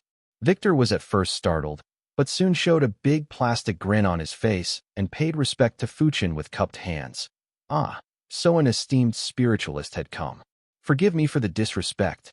Fuchin harumphed coldly and continued to follow behind Xia Fei, staring daggers at Victor and the others. Ulan barely took a step out of the association, but Fuchin had been famous across the Alpha Universe. It was not uncommon for someone among these founders to recognize him. Since you recognize this old man, then why haven't you gotten lost? Fuchin scoffed. Well, Victor flashed him an awkward smile.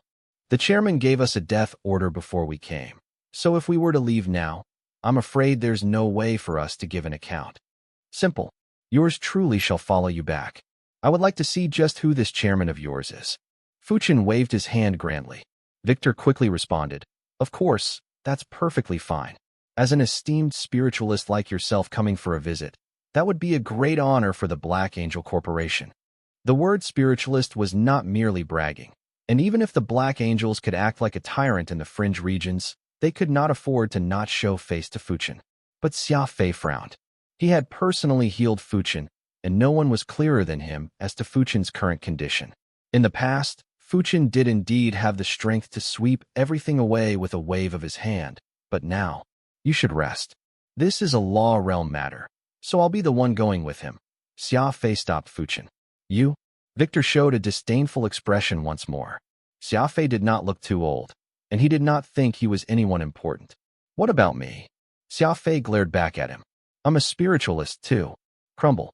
With that, Xia Fei swung his hand, and a boulder 10 miles away shattered. He had used spirit energy to do that. Even the warrior behind Victor could not hold back and exclaimed in shock. 2 spiritualists. This was the fringe region after all, and for 2 spiritualists to appear like this had surprised these founders. Another boulder even further away cracked in 2. Yet another display of spirit energy. Ulan pulled back his arm and corrected him softly. You're wrong. There's 3 here. 3 spiritualists. The warriors from the Black Angel Corporation were all surprised. No one had expected that this bunch that had only recently entered Alpha Universe would actually have more than a single spiritualist supporting them. In terms of combat strength, because spiritualists utilized a different energy system, they were able to wield a power more explosive than the soul system, and even more crucially, spiritualists were capable of forging soul weapons. It was a position that far surpassed elite artificers from the law realm. Warriors needed the soul weapons spiritualists created. A warrior without a soul weapon might as well not fight at all.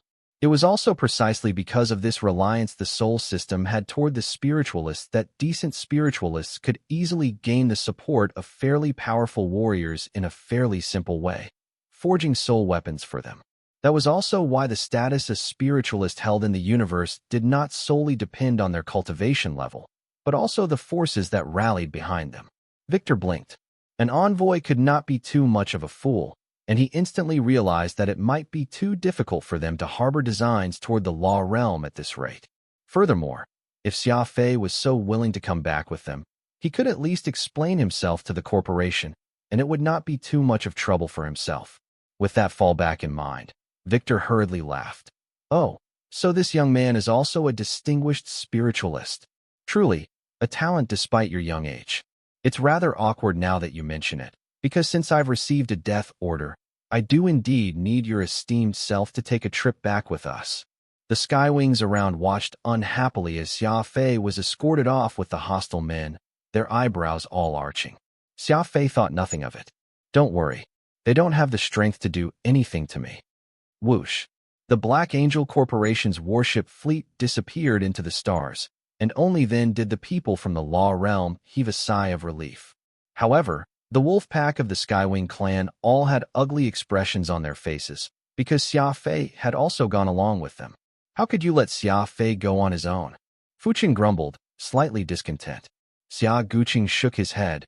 You should be aware of his temper. No one can sway Xia Fei once he makes up his mind. Despite being the patriarch of the Skywing clan, even I am helpless to stop him. Fuchin and Ulan looked at each other. What Xia Guqing had said was true. Sometimes Xia Fei could be very obstinate. All right, let's do what we should do. Xia Guqing waved his hand. The Skywing wolf pack immediately split up and went about their business, fast but orderly. Warship after warship made ready to take off, making it look like the law realm was preparing to abandon this fortress. What are you all doing? Ulan asked, confused. Xia Fei had not returned, and Xia Guqing had already begun to send his men away. This seemed to be absolutely insincere. This is Xia Fei's decision, Xia Guanghai explained. Before he left, Xia Fei gave us this order through hand motions. He wants the people who aren't strong enough to leave, so the warriors will not have any worry. Fuchen and Ulan suddenly recalled that Xia Fei did indeed make some surreptitious gestures to Xia Guqing before he had departed. It turned out that he had been giving them hand signals to give orders to his clansmen. So what are you doing after they leave? Fuchen asked again. Xia Guanghai's face was stern as he hissed back. The Skywing clan avenges every slight. No one has ever provoked us and gotten away with it unscathed. On board the warship during its journey back, the men from the Black Angel Corporation were both respectful and wary of Xia Fei. Despite Victor constantly pouring Xia Fei tea, his small and beady eyes were constantly trained on Xia Fei's face, most likely trying to guess just what Xia Fei was really thinking. Xia Fei stood up and said, "I'm going to the washroom for a bit." Two fairly good-looking female staff members hurriedly brought Xia Fei out of the guest room. Victor had specifically instructed these two gorgeous women to take care of Xia Fei, but it was too bad that Xia Fei had never been one that let his other head make decisions for him, so he did not care for their coquettishness. Xia Fei just pretended to not see them. "Let me help you, good sir." A woman with a beauty mark on her chin giggled softly. Xia Fei immediately glared and angrily barked at her. "What has me pissing anything to do with you?" Scram. Zing. That woman's cheeks burned scarlet red, and she hid in a corner, embarrassed.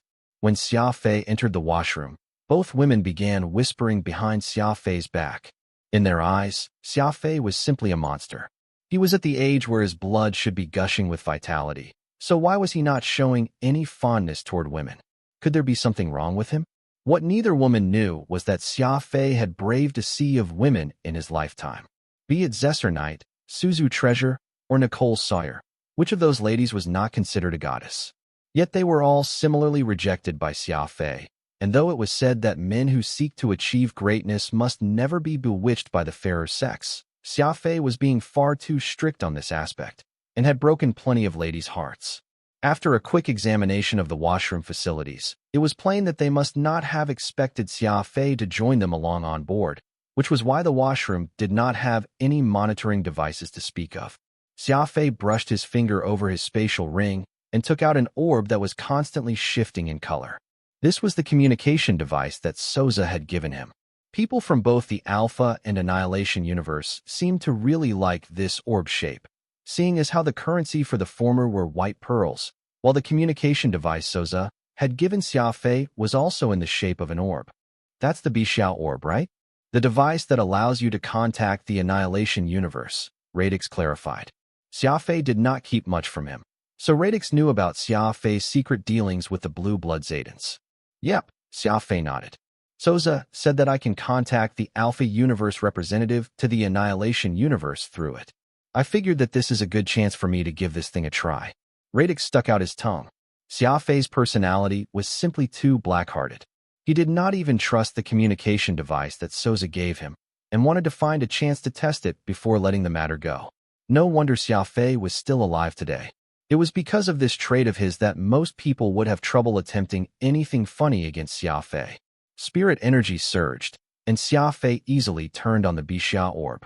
Two options popped up on the orb.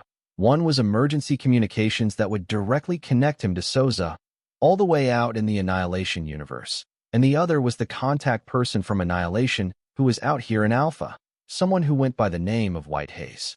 Tapping with his finger, a screen suddenly popped out, and a man in his 40s appeared. He was dressed like a merchant, and even wearing a comical pom-pom hat.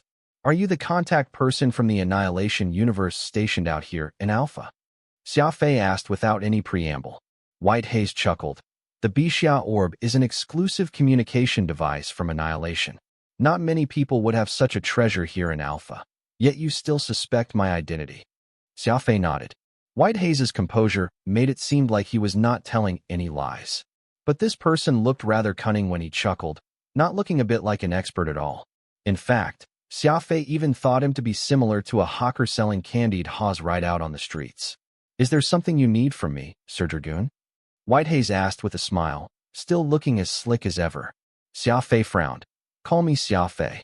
I'm still a neophyte and not officially an evil shadow dragoon yet." White Haze hurriedly corrected.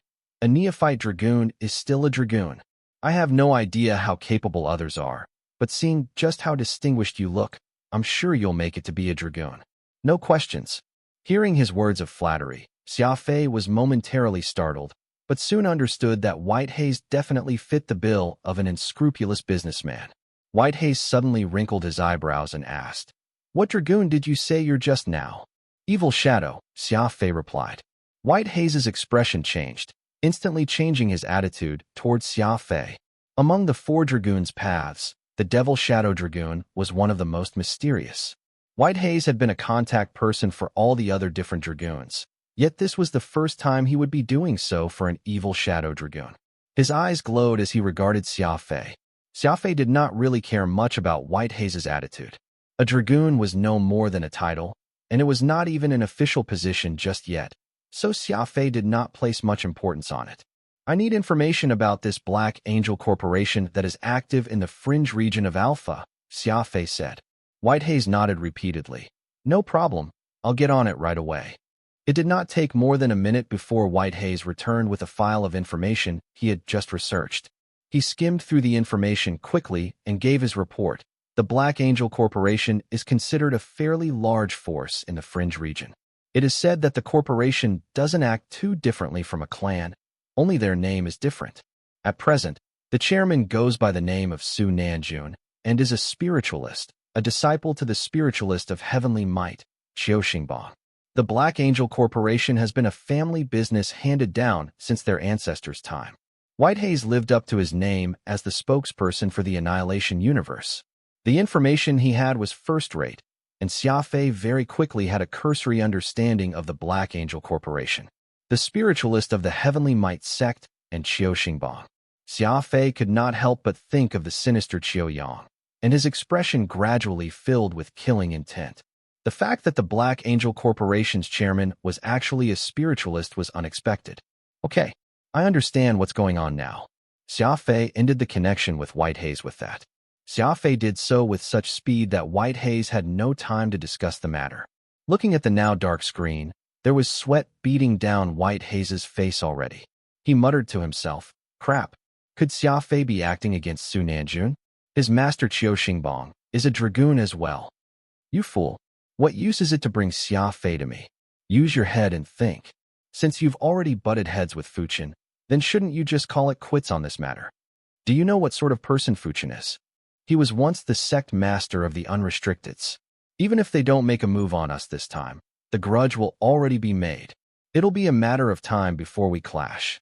Xia Fei had left for the washroom, so Victor used the time to rush over to the command deck to make a report to his chairman. Never would he have thought that Su Nanjun would berate him as a result. Victor panicked and hurriedly asked, "What should I do? We're already on our way back." "You feckless fool. What are you getting flustered for?" Su Nanjun rebuked him forcefully. "First bring him to me, and if he dares to do anything strange along the way, just kill him." Thump. Su Nanjun waved his sleeve angrily, turning the screen off in a huff. He held one hand to his head and kept massaging his temples. Fuchin had been quite renowned in Alpha Universe all those years back, and he was getting quite a headache from having accidentally angered this elder. It was at this moment when a slender figure came walking from a distance. He was yawning as he strolled, seemingly very tired. "Nanjun, who have you gotten so riled up with so early in the morning?" the skinny man asked nonchalantly. "Sect brother, your arrival has been timely. My underling has messed up, and I'm currently fretting over it," Su Nanjun sighed. "Senior sect brother, your arrival has been timely. My underling has messed up, and I'm currently fretting over it," Su Nanjun sighed. This skinny and frail-looking man was none other than his senior sect brother Beha. The Spiritualists of Heavenly Might was the second largest organization that nurtured spiritualists, if the Spiritualist Association was excluded. Under Qiu Xingbang's leadership, their sect had acquired several decent students these last few years, and it would not be an exaggeration to say that they had disciples everywhere. Su Nanjun and Beha had formed quite a decent relationship when they were in school. The latter had a hard life and did not have any capital to his name, while XY Nanjun had inherited his family business when he was very young. With all his money, he often treated Beha to meals, and this helped them become fast friends.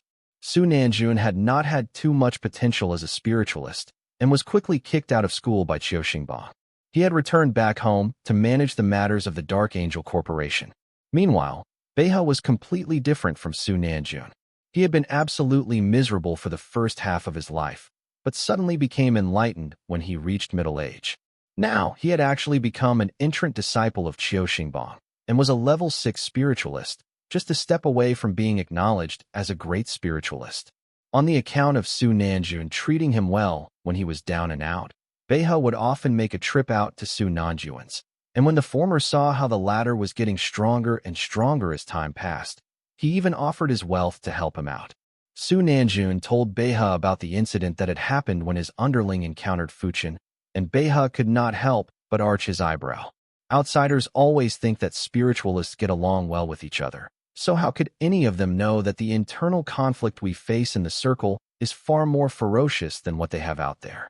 All it takes is a momentary slip-up, and we might find ourselves falling for the ploy of another. This underling of yours is really far too naive. Since the other party has a spiritualist backing them, wouldn't it be better to show them face, sending your troops back to foster a budding friendship instead? This way, you could avoid future misunderstandings from happening. Su Nanjun let out a bitter laugh. You're right. How would they know that once spiritualists become enemies, neither side will ever let things go? Now that he has actually made his own decision and brought this person to meet me, how could we not know what they are thinking? Perhaps this Xia Fei person plans to commit my face to memory so that he can kill me off in the future. The more powerful experts became, the less likely it was that they could build trust between them. XY Nanjun and Beihe were certain that there would not be a simple solution to this case anytime soon. After some thought, Beige grit his teeth. Well, now that it has come to this, we might as well see this through to its end. Beihe mimicked himself cutting a watermelon, causing Su Nanjun to jump as he hurriedly said, Senior sect brother, this is Fuchen we're talking about. He's the ex-sect master of the Unrestricteds. Beihe rumbled. Right. He was once the sect master of the Unrestricteds. I heard from my master that Fuchen had been expelled from his sect by his own sect brothers, which means to say that if we really were to finish him off, the Unrestricteds will not be avenging him, but would instead secretly cheer for his death. As for this Xia Fei person and that other nameless spiritualist, I'm positive they will not be any problem. Given how many men you have at your command, would they really have trouble slaying 3 spiritualists? Su Nanjun was still somewhat hesitant. Those people do indeed not have many experts on their side. From our reports, they have little more than 30 warriors at the founder tier, which is hardly a powerful force out here in the fringe region of Alpha Universe. However, they also have a group of Aurora clan warriors that hail from the core region. I'm afraid a direct confrontation would result in losses. Beige impatiently waved his hand. How could you expect to accomplish anything of significance if you're being so indecisive? Besides, I haven't told you how we're going to do this. Don't you forget what your big brother is adept at. And in the worst-case scenario, we still have our master and other disciples of the sect that could support us. Su Nanjun was slightly taken aback, but his eyes soon revealed a glint of ruthlessness. Fine. Since that's the case, then I'll beseech my senior sect brother to help with this. Once this matter is settled, Nanjun will be sure to reward you handsomely.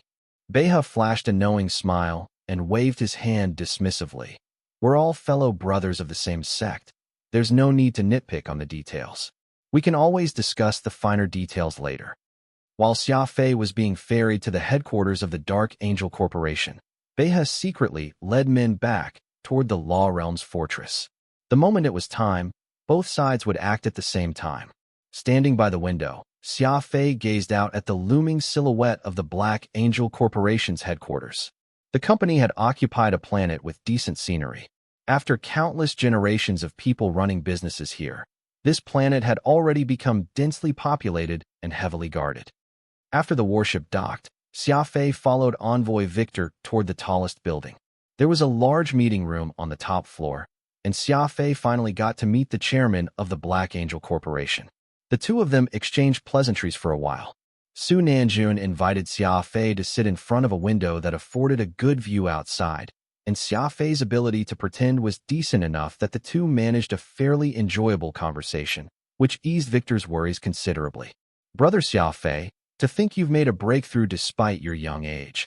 attaining the spirit system and learning to harness dark energy. Truly, you've opened my eyes to the world beyond. I can't help but wonder who Xia Fei's master might be, and whose sect you've sought training under. Su Nanjun asked with a smile. Xia Fei returned an even brighter smile as he breezily answered, I'm considered an independent. How would I belong to any sect? Su Nanjun was slightly surprised and flabbergasted. Brother, have you established your own sect? Is Grandmaster Fuchen not your master? Xia Fei shook his head. How do I explain this? I met Fuchen due to a chance meeting, and he can be considered my mentor and friend, but I really am not related to him on paper. Su Nanjun nodded repeatedly as he listened. It was even better that Xia Fei and Fuchen did not have any formal relationship to speak of, and there was even less of a problem killing an independent spiritualist, too. With that thought in mind, Su Nanjun revealed a hint of impatience in his eyes. Xia Fei continued to drink his tea, pretending to have not noticed it, like he was spending time with an old friend that he had not met for a very long time. Xia Fei and Su Nanjun began to have a chat, each harboring unspoken thoughts and designs in mind. At the same time, the fortress that the Law Realm had established in the Alpha Universe, nighttime. How is it? Have you located the positions of those two spiritualists? Beihou whispered while hiding in the shadows. Not yet, but our spiritual searcher said there's something strange about this situation. What's so strange about it? Fuchen is a peak spiritualist, and so he ought to have a very powerful spiritual sense, but our searchers have had trouble locating him with it. This situation could mean that Fuchen's strength has deteriorated, or perhaps he knows of some other trick that intentionally suppresses his spiritual signal. Beihou was taken aback. He stroked his chin and contemplated this new information. Given how peak spiritualists had the most powerful spiritual senses, an experienced searcher would locate them very easily. But right now, Fuchen was actually very hard to locate, which was something the searcher had not expected. That's impossible. There's no way Fuchen could know what we are up to. There must be some problem with him. Transmit my order to continue the search, Beihou ordered. At the same time, he smirked as he thought to himself, truly, it is as if heaven is on my side. It turns out Fuchen has been heavily injured. Back in the guest room, Fuchen and Ulan were seated facing each other, a pot of tea and a few snacks shared between them. Fuchen seemed to have something on his mind. He reached a hand out and waved it in front of him, muttering, how could I become like this? I feel like I cannot exert even a bit of strength at all. I clearly have energy stored in my brain region, yet I don't seem to be able to release it. Just what is happening to me? Ulan quickly consoled Fuchen. Xia Fei had already said that someone sealed your 7th brain region, and recovery will take some time. There's no rush. Take your time to recuperate. Although that was what he said, Ulan was nevertheless even more nervous than Fuchen. While Fuchen's condition had stabilized and he was no longer at risk of dying, he was becoming weaker and weaker by the day. There was not even a shadow of the peak spiritualist that could cause havoc everywhere he went. Fuchen felt helpless. All he could do was nod slightly and take a sip of tea. His gaze shifted out the window. Everything around the cosmic gate was pitch black. There was no moonlight, and it was always very lonely here at night. I wonder how Xia Fei is doing, and whether those people will make things difficult for him. Fuchen said to no one in particular. Make things difficult for that rascal? Ulan stuck his tongue. It's not like this is your first day meeting Xia Fei. Is there anything in this world that could make that kid take a loss? In any case, I don't believe it.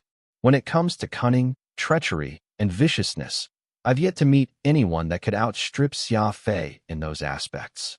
These two old men laughed as their eyes met, and they began to feel a lot better. Xia Fei was like someone that always made them happy. No matter how simple a situation could be, he would always find a way to complicate things, and over time, they had derived a perverse form of joy from living like this. These two were only focused on chatting. Neither noticed that a shadowy figure was slowly entering through the window from the murky darkness, drawing closer to Ulan and Fuchen. It hardly made a sound, like a venomous viper slinking through the shadows. This dark shadow moved very slowly. It slowly crept up to the shadow cast by Ulan and Fuchen by the overhead lights, and just as the shadows merged, something strange happened.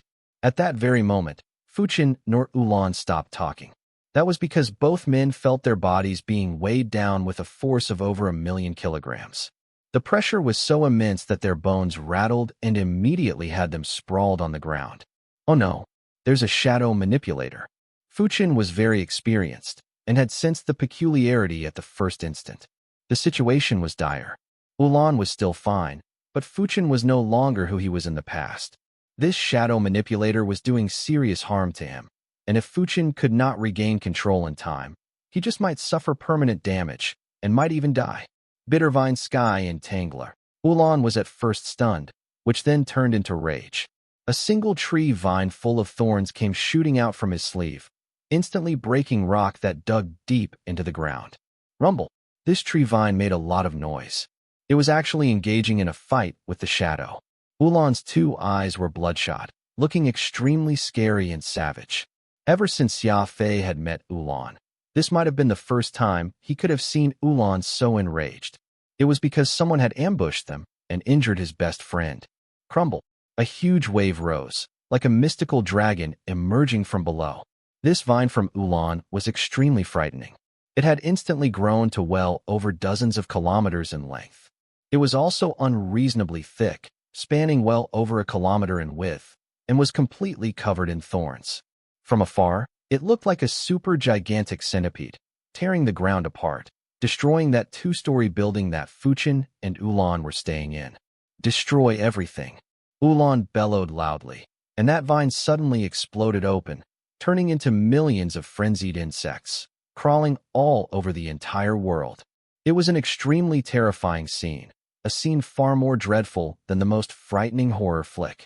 Had anyone not seen it with their own eyes, no one would believe that someone as honest and good as Ulan would actually have such a nefarious weapon in his arsenal.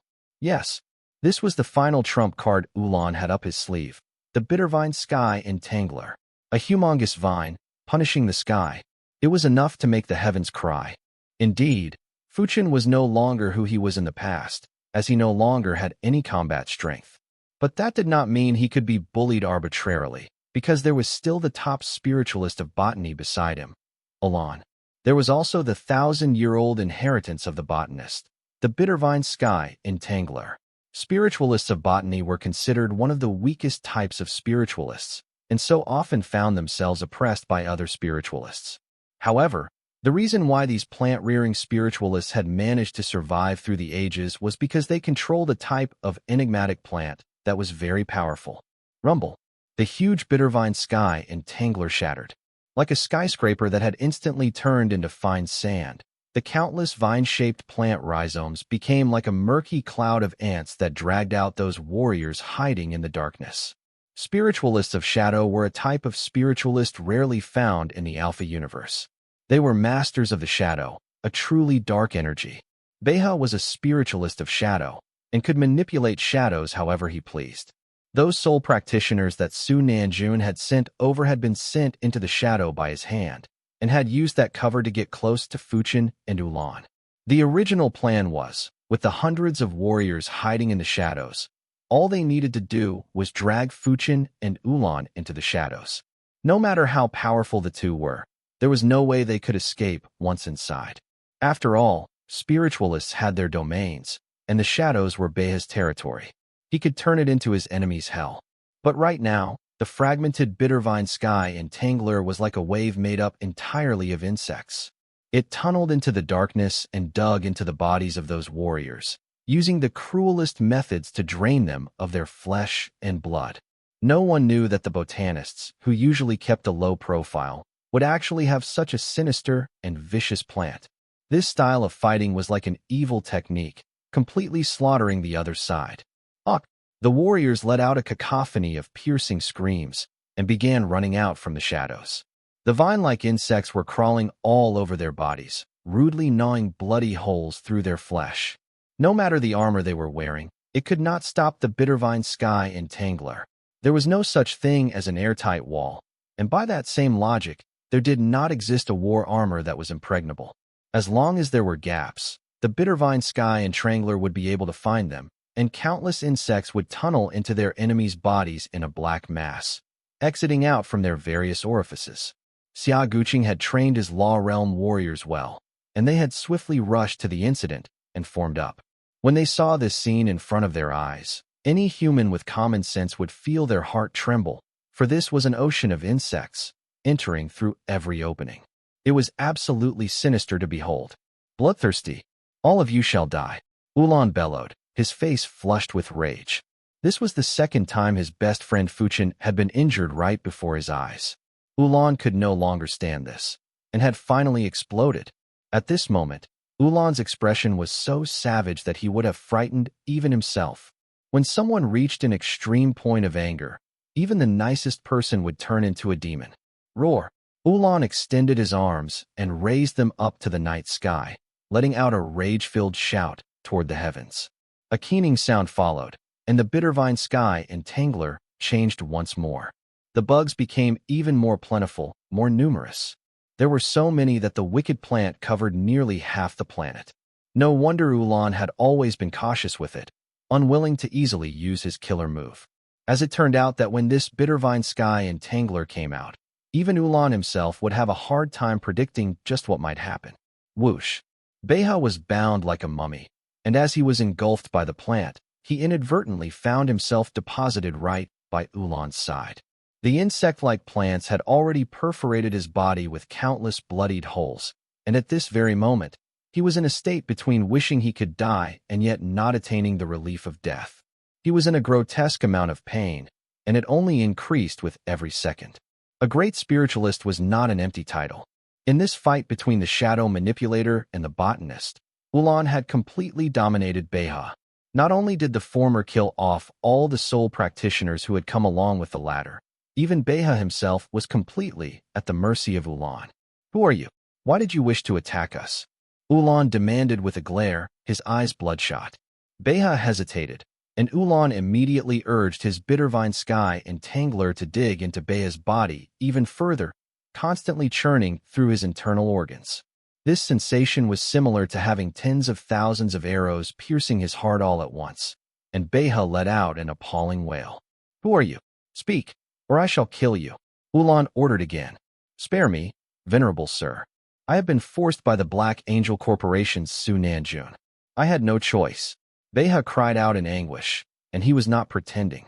The thousands of insects that were running rampant in his body felt worse than being sent to the depths of hell. The bittervine sky entangler was truly a ruthless method of attack. Ulan was still pissed, and Beha had abandoned what brotherly camaraderie he shared with Su Nanjun. The cad was willing to do anything as long as he could ensure his own survival. Ulan slowly lifted his left hand, his fist rising like a mountain, looking like he was about to land the killing blow as he spoke. Beha panicked and yelled, Venerable sir, I am a disciple of the great spiritualist Chio from the Heavenly Might School. Please spare my life and stay your hand this one time, on account of my master. Rumble. Ulan's anger was so great that his mind was blank. He did not hear clearly what Beha was saying, and he simply struck down with one palm, right on the top of Beha's head. Brain pulp and blood spurted out in every direction instantly, painting Ulan's face with a mess of viscera. Wiping his face off with one hand, Ulan flicked away the traces of blood on his face and forced himself to help Fuchin up to his feet with a smile. At this moment, Fuchin's eyes were empty, and his expressionless face was staring right out into the dark night. He was not saying a word and sighing repeatedly. The difference was too great. Fuchin had once been a peak spiritualist, representing the orthodox spiritualists who possessed the strongest combat strength, but he was now reduced to being a mere mortal. To think he would actually need the spiritualist of botany, Ulan, to protect him. How could Fuchin take this? He had been expelled from his sect by his own sect brothers, and Fuchin was already feeling abject sorrow for what had happened.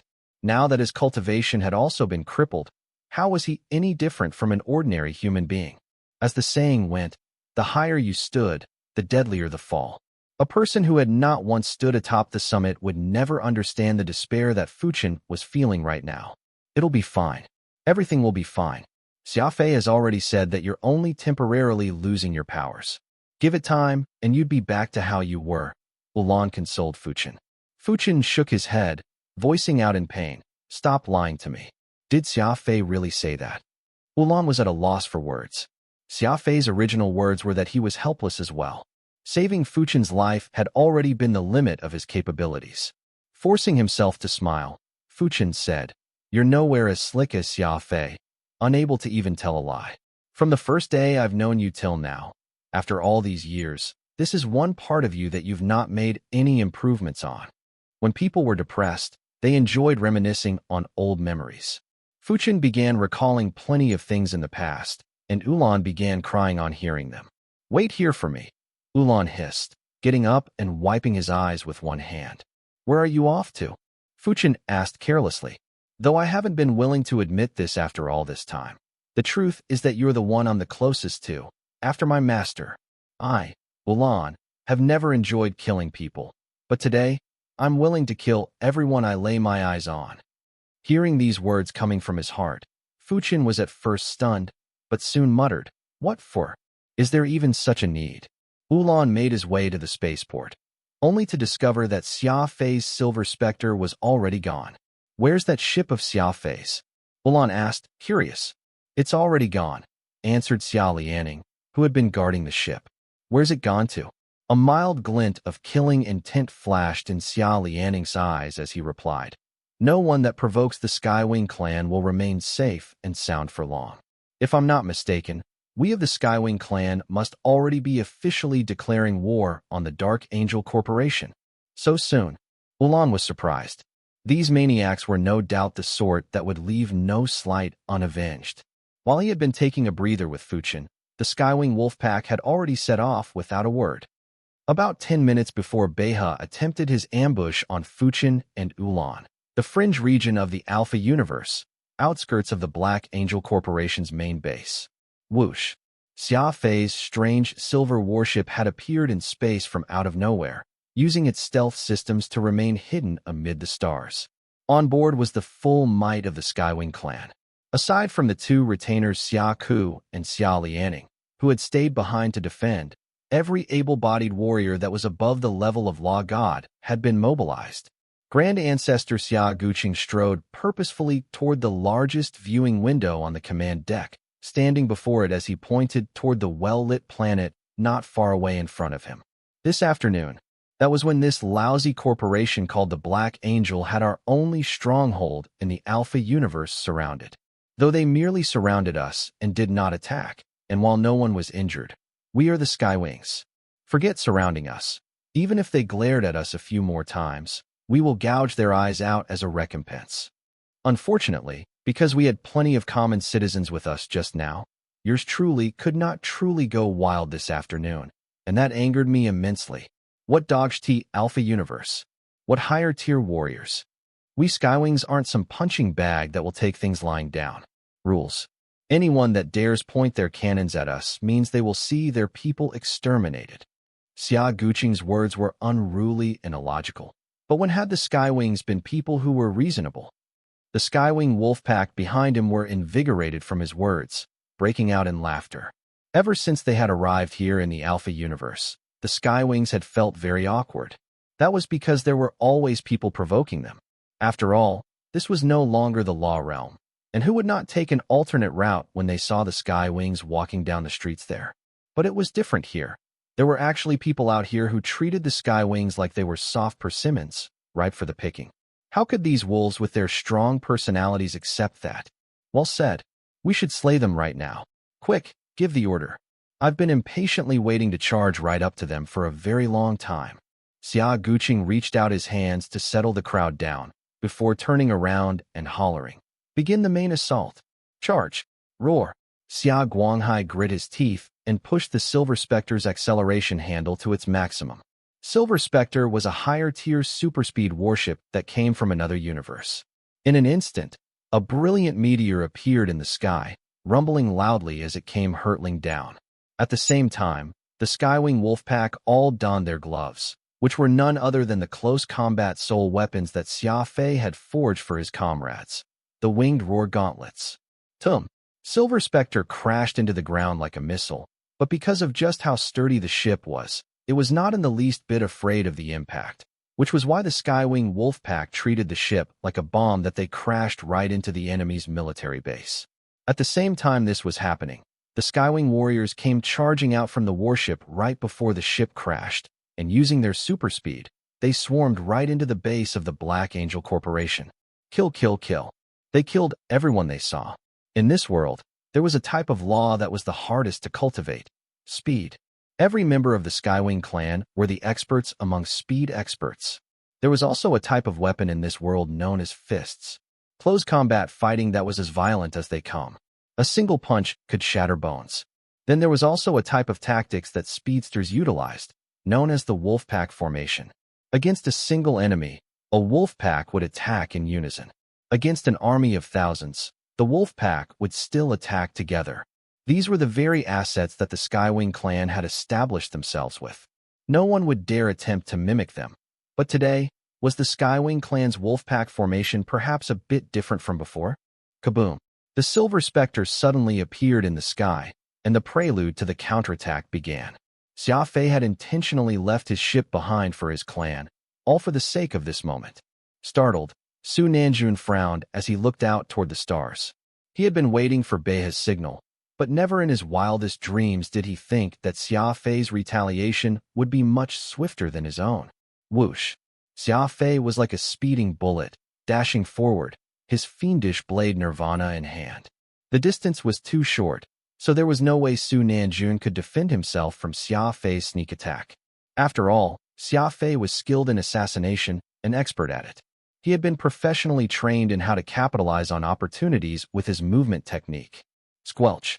There was a flash of his blade, and Xia Fei actually did not take Su Nanjun's life with one blow, instead chopping his right arm off. At the moment when Xia Fei attacked, it seemed Su Nanjun was pulled to the side by some unknown force, which essentially saved his life.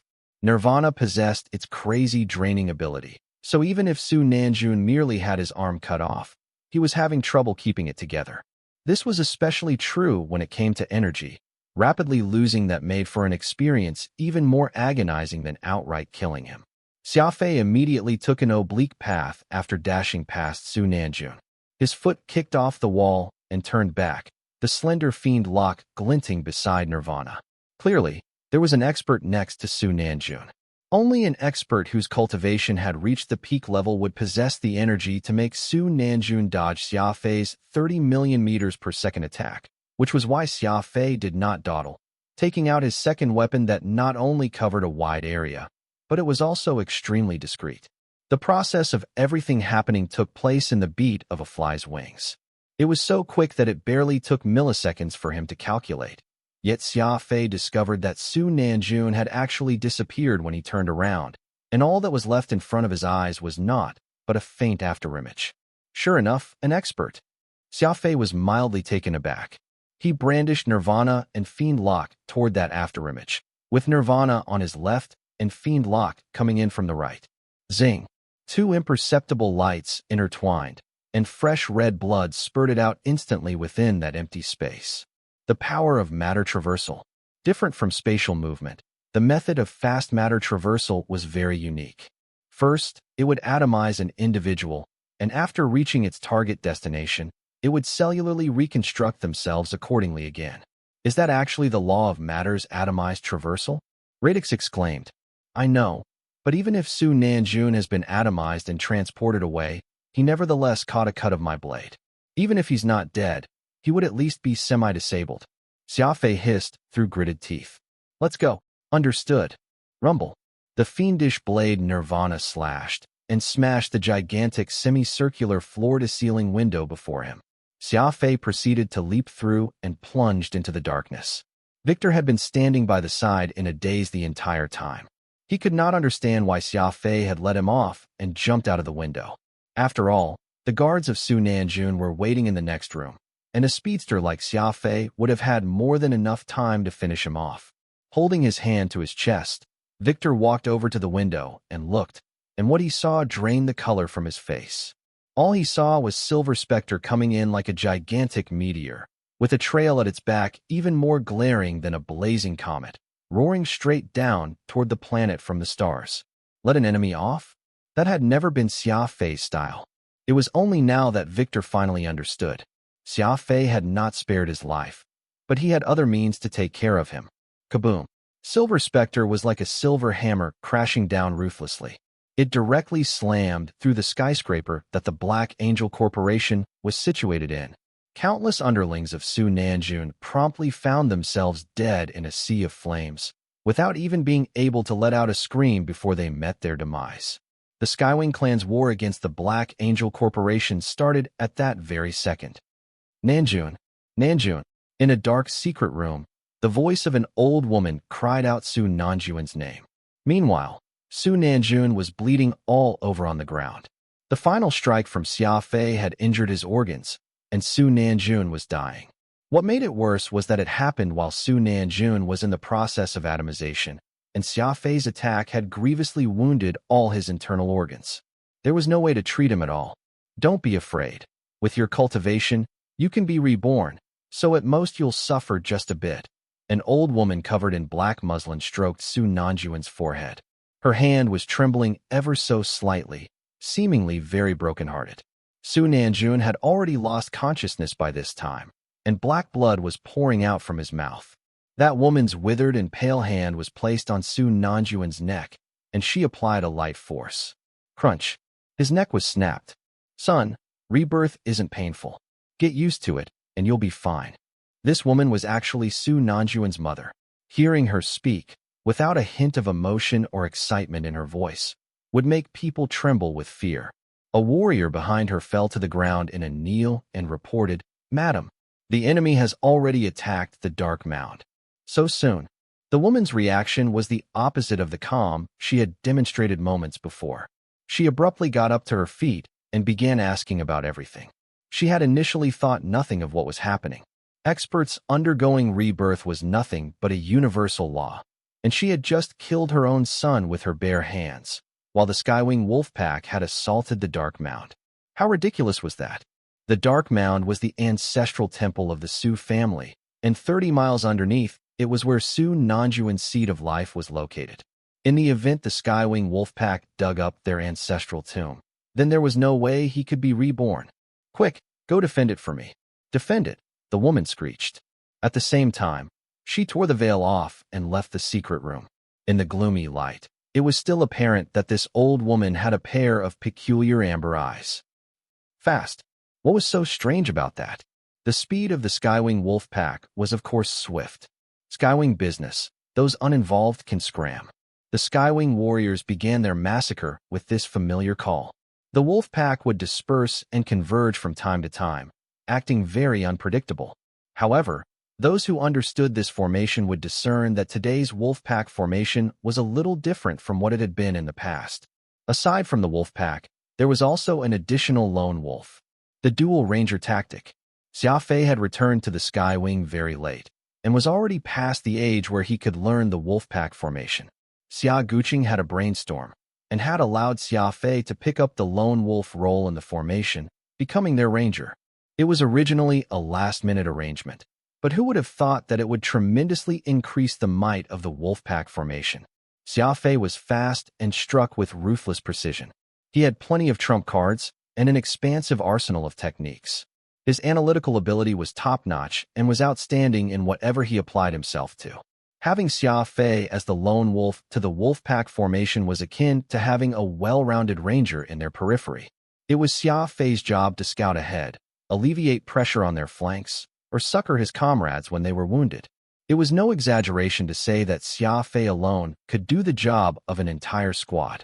He allowed the already efficient and deadly wolf pack formation to transcend to an entirely new plane with his involvement. Unfortunately, Xia Fei was too busy, running all over the place every day, always habitually getting himself into even more trouble. Even his fellow Skywing clan members rarely ever saw him around, and the position of the lone wolf in the wolf pack formation had been left empty all this time. Warriors who had personally participated in the battles knew that the wolf pack formation was not considered complete without its lone wolf, and it could hardly be called perfect. That was why everyone mulled this over and decided to just find a second lone wolf. They could not possibly leave the spot empty just because Xia Fei was never back home. Xia Guanghai, Xia Geng, Xia Xiang, Xia Lianing. Everyone possible had tried it, yet no one could achieve the same efficiency as Xia Fei. This could not be helped. The requirements of the lone wolf were too high, And while Xia Fei might not be the most powerful individual in the clan, he was very well-rounded. Was there anyone who had countless strange treasures hidden on themselves like Xia Fei? Even if they had sufficient equipment, no one had the high-speed calculating and analytical capabilities that Xia Fei possessed. Grand Ancestor Xia Guqing thought further on the matter, and he decided to become the ranger himself. In doing so, the Wolfpack formation managed to demonstrate the prowess they had shown before. There was this saying, inadvertently planting willows, which in turn provided shade. After Xia Guqing was released from the Wolfpack formation, he had incidentally caused a completely new transformation in the formation, the Dual Ranger. The Skywing clan was no longer the Skywing clan of before. Xia Xiang, Xia Lianing, and Xia Guanghai had all attained founder cultivation. With them around, the Wolfpack formation would definitely not mess up easily. Meanwhile, Xia Fei and Xia Guqing were the two with the highest speed in their clan. One was the heaven-defying well-rounder, completely unleashed and ready to demonstrate his 100% combat strength. Xia Fei leapt off from the building and quickly joined the Skywing's Wolfpack formation.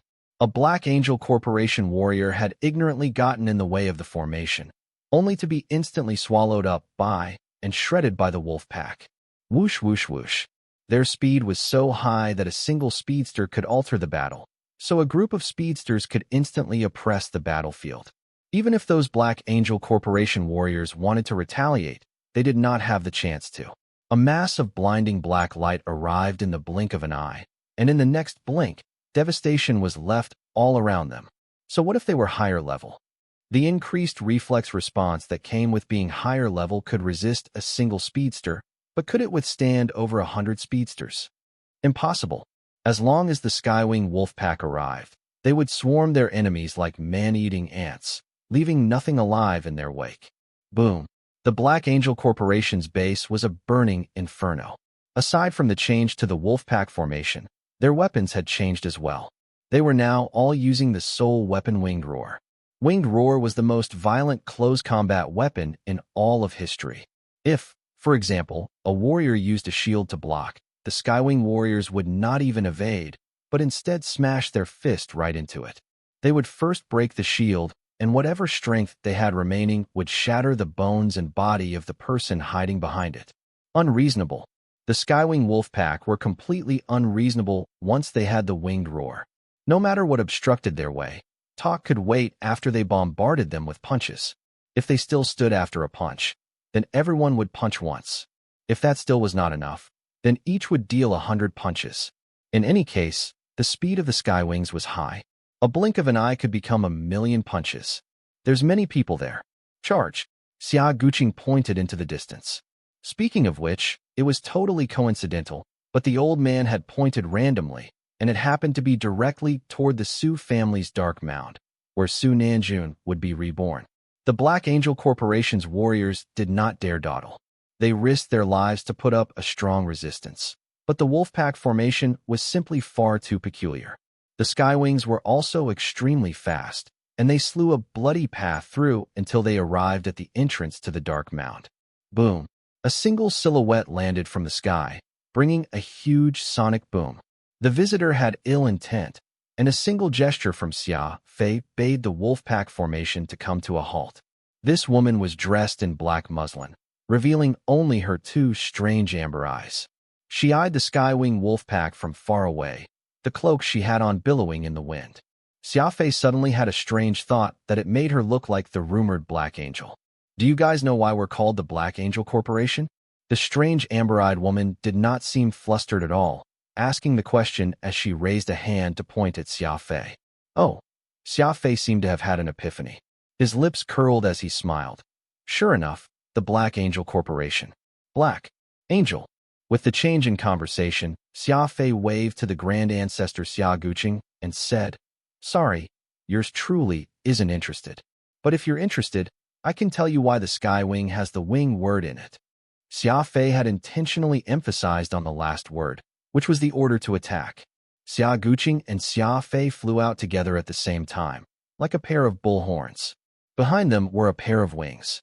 This was the third change to the Skywing's Wolfpack formation, the Dual Ranger. Black Angel Corporation.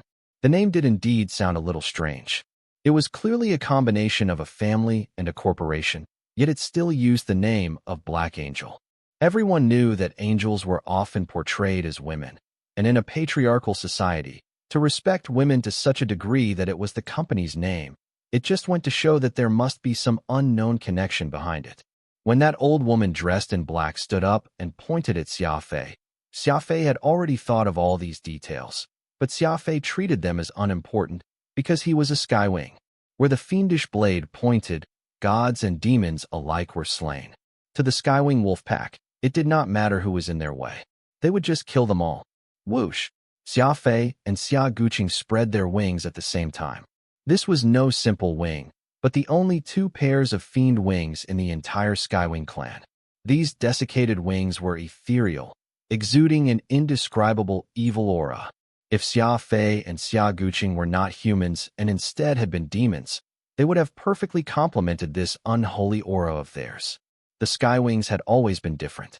Things like right or wrong, or even the rules of the martial world, none of those mattered to a Skywing. The most important rule to them was to protect their young. No matter if it was right or wrong, they were unreasonable. Xia Guqing had a set of fiend wings, and so did Xia Fei. With these fiend wings in full display, the aura they gave off was as oppressive as a tsunami or a landslide. Level was not the only thing that mattered in combat. Aura played a critical role as well, and the aura from a warrior with fiend wings would instantly be pushed to its limit. Furthermore, this increase brought about a wicked and oppressive force. It felt like what was rushing over was not two humans, but two murderous fiends. That amber-eyed woman was startled, shocked by Xia Fei and Xia Guqing's inner demons suddenly bursting out. She took a small step back in response, and it was at that very moment Xia Guqing arrived to deal the first strike. Swing! A quarterstaff drew a beautiful black arc as it swung around to strike his enemy. This soul weapon had no name, being an unexpected find while they were clearing out the Inverse's lair. Rated at grade 4, it looked simple on the outside, while it actually weighed well over 1,000 kilograms.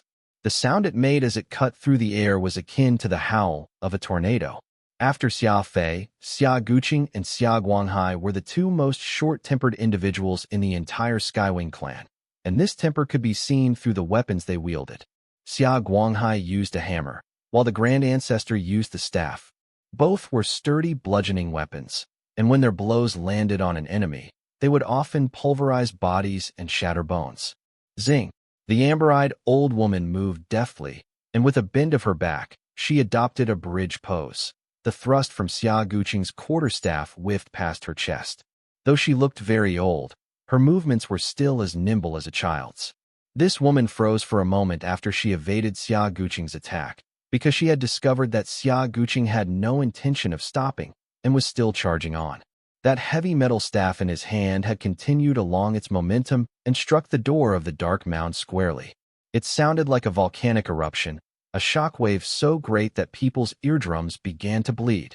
The dark mound was unexpectedly being protected by some sort of energy barrier, and Xia Guqing's attack, with his full might, had actually managed to create a crack in it.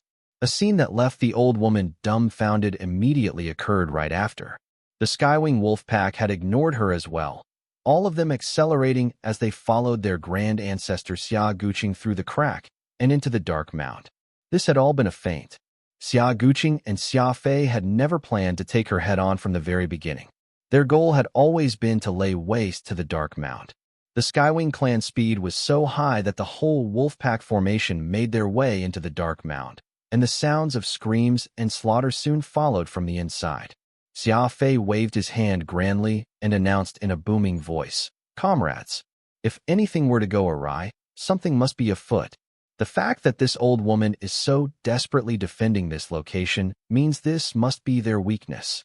Do not hesitate and bring the whole place crashing down. Don't leave even a blade of grass intact." Cough. That amber-eyed old woman nearly fainted on the spot. Xia Fei was too insidious. Her own son was presently waiting to be reborn in the dark mound, and the Skywing clan had already made their way inside the place. This was a terrible development. Everyone knew how vicious and unreasonable the Skywings were, but also that those bull-headed people were also very clever. What they had done today served as the best example of that fact. Whoosh! Turning around, that old woman wanted to hurry and make her way into the dark mound as well, but Xia Guqing and Xia Fei, the two fiend wings with the most astounding speed, actually stood in her way now. Xia Fei said with a smile, "Where are you going? Grand Ancestor, it seems like this lousy building must really have some treasure inside." Xia Guqing burst into laughter and rumbled, "Even better. Wherever we go, the Skywings will never leave anything alive. No matter what can be found inside, it will all fall into our hands. We'll just burn whatever we can't steal." How sinister. The old woman was so enraged that her eyes were mostly white. How would she know that this was another tactic that the Skywings employed? When going against the enemy, they had no qualms resorting to the most cruel methods to the best of their ability. Xia Fei and Xia Guqing were intentionally using their words to agitate her. Misdirection, psychological attacks. What made the Skywings so scary was mostly because they would not have any reservations when it came to attacking the enemy's willpower. Enemies had to die. Their psychological defenses had to be shattered. In this world, the term most vicious did not exist, only more vicious. The Skywings were precisely a bunch of maniacs who embodied the latter. "I swear to the heavens that I will spill both your guts on the ground today." The amber-eyed old woman had turned into a crazed witch by now, and was yelling loudly at the sky. Xia Fei casually flicked his eye to the sky and said, "There are some things that you have to do with your own hands. Words are meaningless." Xia Guqing immediately added, "That's right. This crazy woman must be all talk. Kill this, kill that. She seems to think of us too like papier-mâché, and will collapse with a simple blow." That woman was really going crazy right now.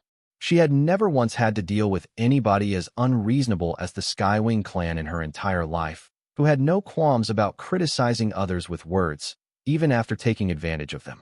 Just how could she take that lying down? And even more infuriating was the fact that Xia Fei and Xia Guqing were particularly sharp-tongued, and she was unable to beat them on that front. Ah! The crazed woman was shaking all over. She raised her two hands to the sky and did a strange motion.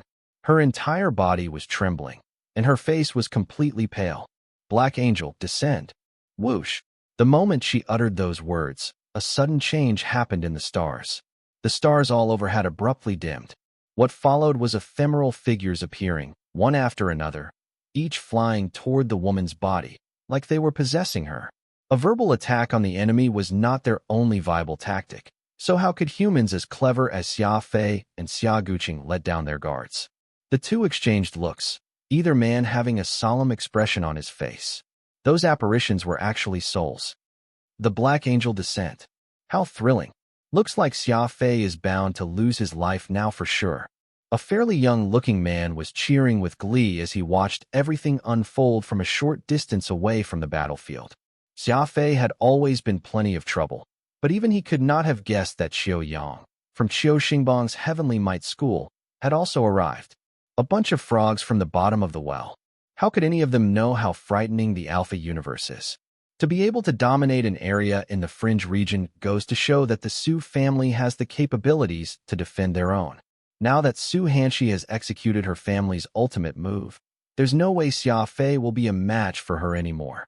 Qiu Yang was so excited that he was practically dancing. Beside Qiu Yang was a stern middle-aged man. With a bronze complexion and steady eyes, anyone could tell at a glance that he was not an average expert.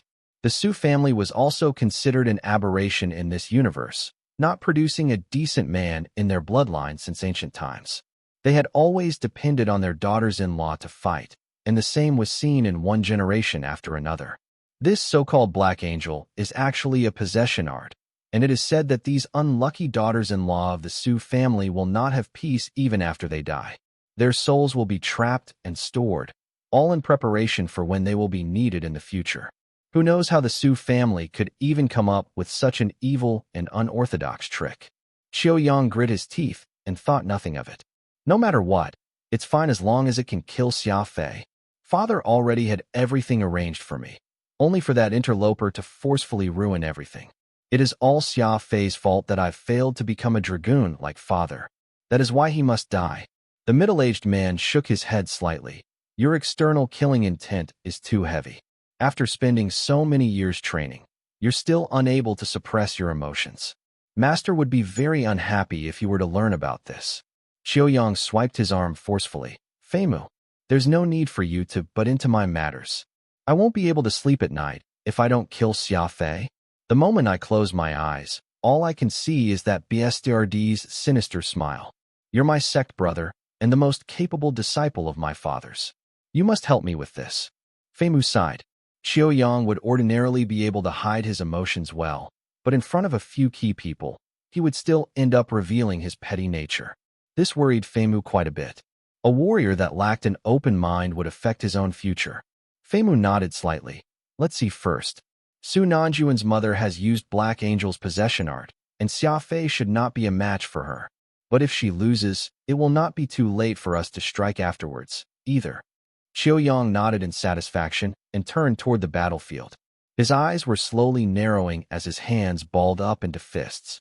Coincidentally, Qiuyang had left the collapsed expanse of the founders after Xia Fei, and had found out that Xia Fei had already disappeared without a trace the moment he was outside. As such, he had called upon one of his father's best disciples, Feimu, to trouble Xia Fei. On account of Qiuyang being his master's own blood, Feimu had no way of refusing his demands, and had traveled all the way out here with him. Feimu knew that Beha was currently at Su Nanjuan's abode, so he had come looking for his help. It just so happened that he had come across Xia Fei barging into their compound. Neither Feimu or Qiuyang were aware that Beha had already been killed by Yulan. Trouble. It was trouble yet again. Xia Fei never had to go looking for trouble, as trouble would always come knocking on his front door. With a precarious future in store for him, Xia Fei first needed to face this crazed woman that he had no idea about and her strange possession art. Meanwhile, there was still Qiuyang and Feimu watching him with predatory eyes, hiding in the dark. It was fine if it was just Qiuyang, as he was no match for Xia Fei, but Feimu was one of the most capable disciples of Qiuxingbang. He was a level 8 spiritualist. This was a very strange situation. Su Hanxi, who was also the mother of Su Nanjun, was absorbing the power with her possession art. Each and every sealed soul was converging on her body, the scene like something straight out of a horror show. There were so many souls, and each of them was an immortal soul like Radix. Just how powerful would they be if they are all stacked on one person? Very soon, the crazy woman Su Hanxi had completely changed. Her skin had turned as black as charcoal, and her two eyes began to emit a peculiar golden electric glow. It's an eye technique. Xia Fei gasped inwardly. Open for Clopian Fiend's Origin of Heaven. Xia Fei whispered, at the same time activating his soul-peering technique. It was a clash between eye techniques. Eye technique versus eye technique. Xia Fei had inherited the Triclopian Fiend's Origin of Heaven, and was going to clash violently against that crazed woman's Black Angel's descent. Xia Guqing arrived first, and his two fiend wings were as sharp as a knife's edge.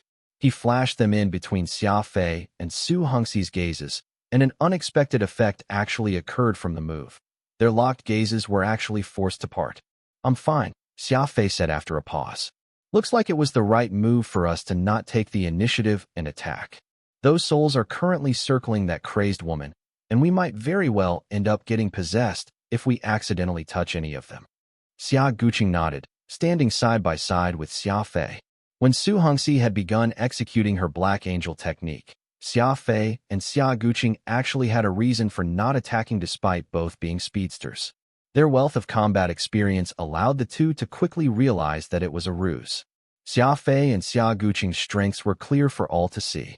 Opening her arms wide and revealing such a great flaw right before the very eyes of speedsters? No one would ever do something so stupid unless they were fools themselves.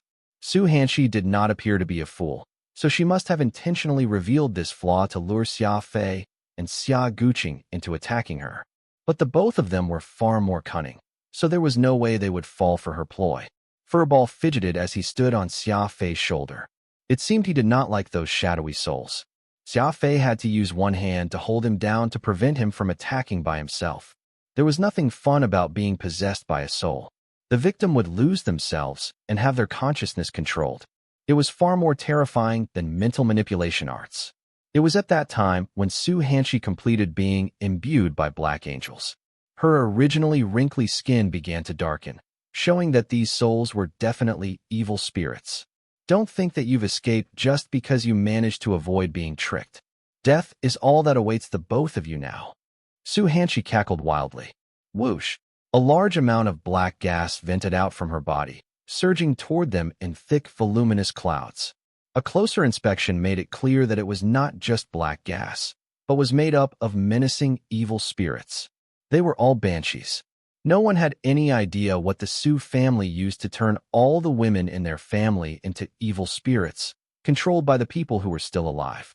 If Xia Fei was not mistaken, only female souls could be used by this sort of possession art, and there had to be some dark soul techniques mixed into it that ultimately culminated into this exaggerated effect.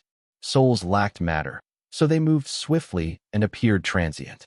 But they were not much of a threat to Xia Fei and Xia Guqing, since those two were the two fastest speedsters in the Skywing clan. Like butterflies flitting about flowers, they moved calmly and easily. Nirvana. After a round of probing, Xia Fei sent out his fiendish blade Nirvana. Nirvana was a draining blade, and it was able to drain all kinds of energy. Souls happened to be a type of dark energy. Whoosh! The crossblade whizzed away. What? You bit me. Xia Fei could hear an angry bellow from Radix. While it was true that Nirvana could kill souls, Xia Fei's personal soul servant, Radix, was still inhabiting the weapon. Those crazed banshees could not deal with Nirvana, but they were still a threat to Radix. Xia Fei hurriedly retrieved Nirvana.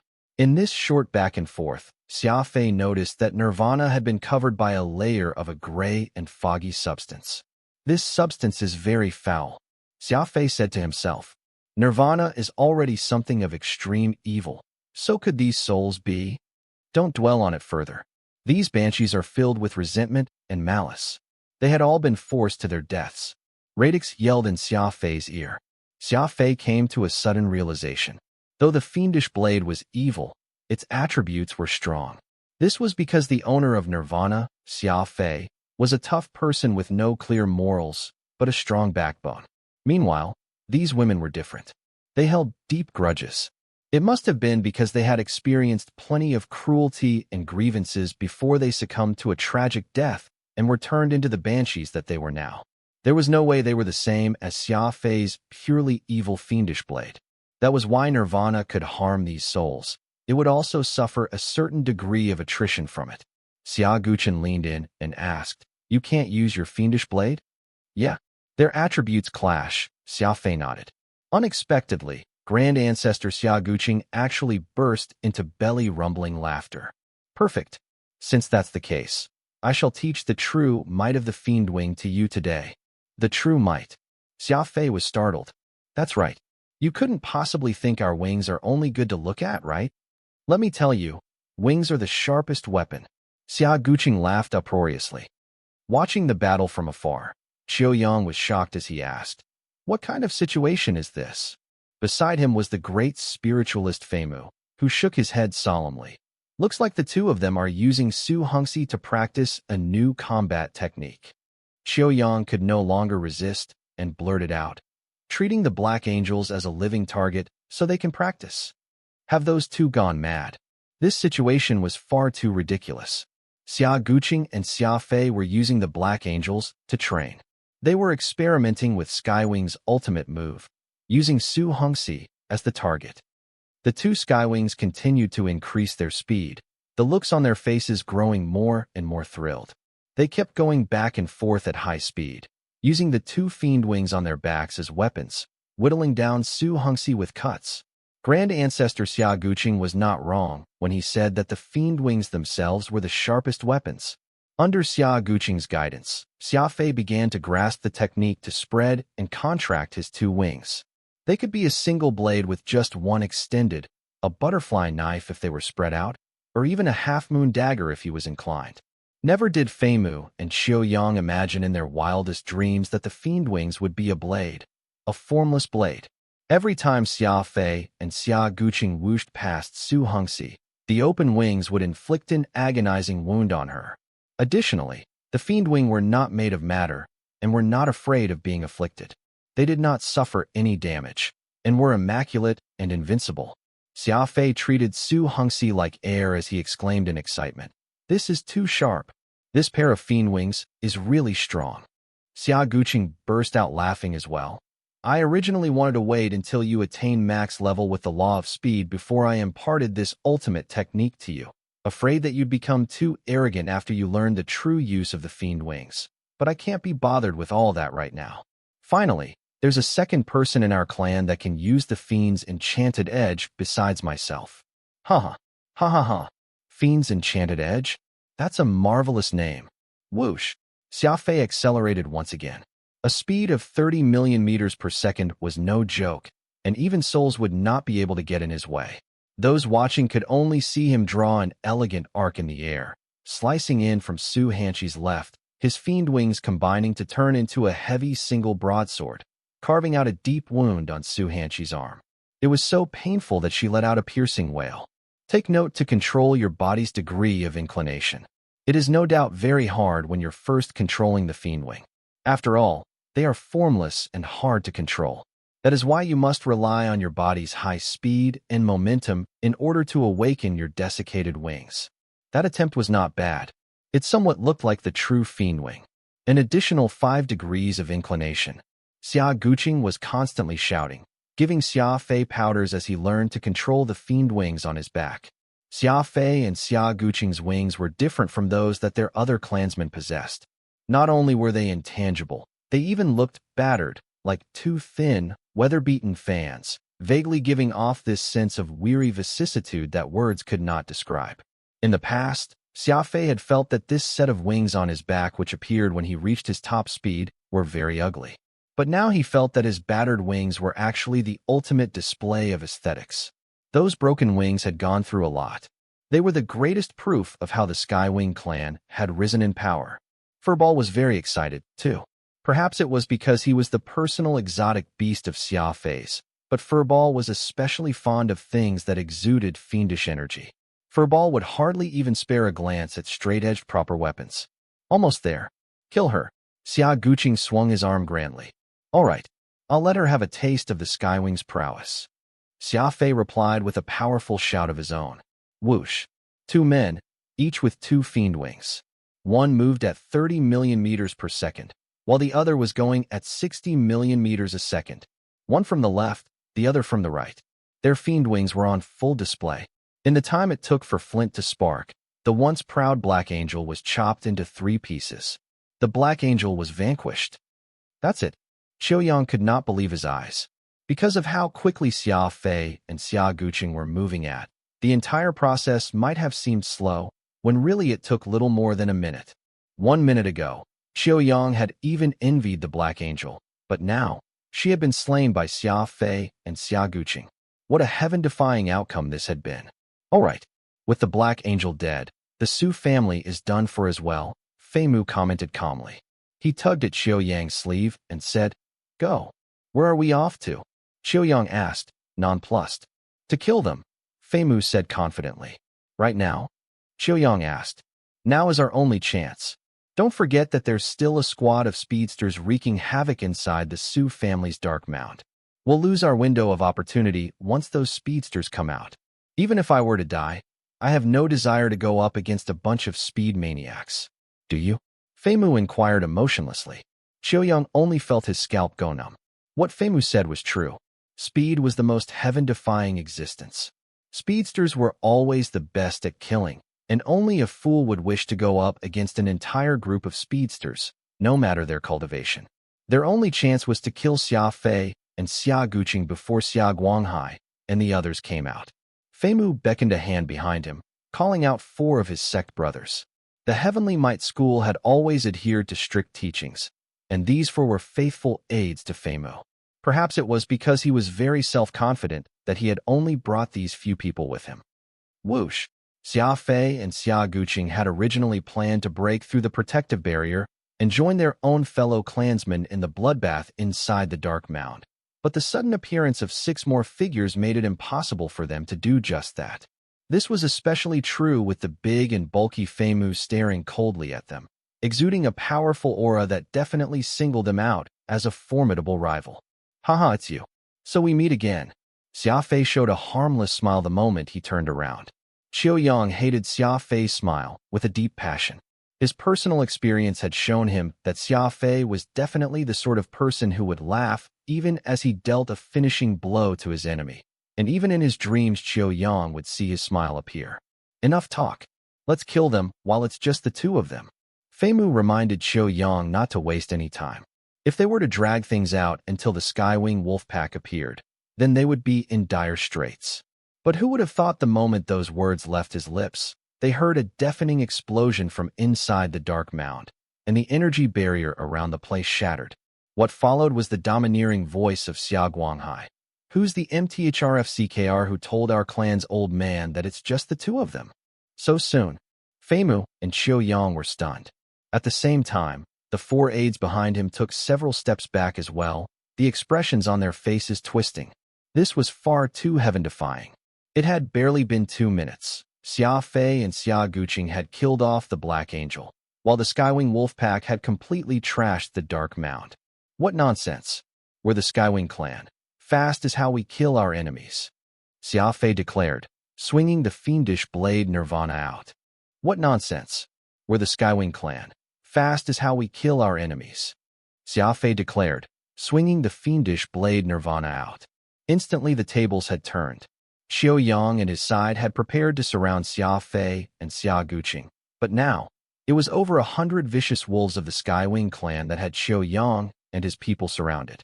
After the massacre, every one of them was bloodied, and the killing intent they exuded was oppressive. The Skywings were originally a clan that used weapons, but after Xia Fei forged them the winged roars, they had all converted to fists. A single punch of excessive violence would cause flesh and blood to splatter all over. Naturally, their combat strength saw a huge increase, but so did the level of brutality they demonstrated. What are you people doing? Fei Mu asked coldly. It was rare for Fei Mu, one of the more capable disciples of Qiu Xingbang, to remain so calm despite the situation. What are we doing? Xia Guanghai glared at him straight in the eye, heaved his huge hammer over his shoulder and barked. You plan to bully my clan's old man and our comrade with your advantage in numbers, so now, we'll let you have a taste of what it's like to be the ones with the disadvantage. I'm from the Heavenly Might Spiritualist School, and this is my master's son. Fei Mu had no choice but to reveal his identity. Going up against speedsters was simply too frightening, and against this group of speed maniacs lunging for him, anyone would feel their heart beat in trepidation. No matter how powerful Fei Mu was, he had no desire to go up against the Skywing wolf pack. Xia Fei smiled. I know you're people from Heavenly Might, but what does that matter? Do you think we ask where the people we kill are from? That's right. Wherever the fiendish blade points, gods and demons alike will be slain. Who cares about who you are? Yours truly won't give a damn about it. Kill them. We won't be letting anyone off who dares to try and kill our clan's old man. The Skywing wolf pack laughed uproariously as they shouted, showing an attitude that clearly had no regard for heavenly might. Honestly, when they had first arrived in the Alpha universe, the Skywing clan did indeed have some concerns. After all, this place was of a higher level, and the experts were as plentiful as clouds in the sky. But today's battle had bolstered the prestige of the Skywings. Reality had proven that speed could defy the heavens. As long as everyone worked together, there were no enemies they could not beat. Change their style because they were now in a different environment? That was not how the Skywings did things. Their killing intent surged, and the wind howled. At this point in time, all it would take was for Xia Guqing or Xia Fei to give the command, and the Skywing wolf pack would pounce on them, instantly tearing Qiu Yang and the others apart. Suddenly, they hear an impatient voice call out from afar. All of you, stop. Xia Fei turned toward where the voice had originated and saw two middle-aged men. One was the one whom Xia Fei had seen on the screen before, the contact person for the Annihilation Universe stationed in the Alpha Universe, White Haze.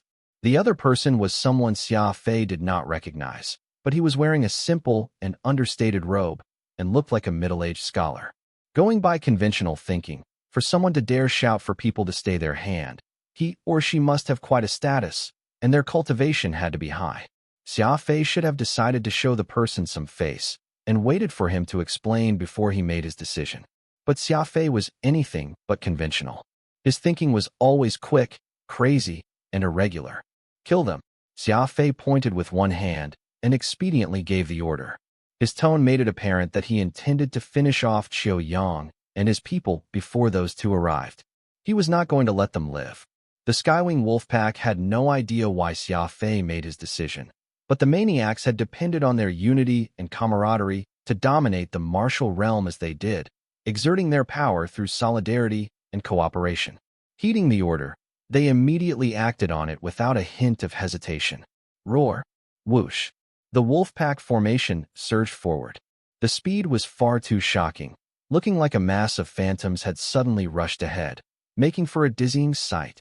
Boom, boom, boom, boom. Punches rained down freely. The four spiritualists that had tagged along with Fei Mu on this operation were instantly turned into meat paste. Their bodies exploded as their viscera flew in every direction. There was nothing but blood left when they were done. The Wolfpack formation appeared to have encircled their targets en masse, when really there were complex rules to their disorderliness. Who was the main attacker? Who would act as bait? How many to attack? The sequence in which they attacked. There was naturally no way for outsiders to know these details, but the Skywing's insiders had everything arranged perfectly.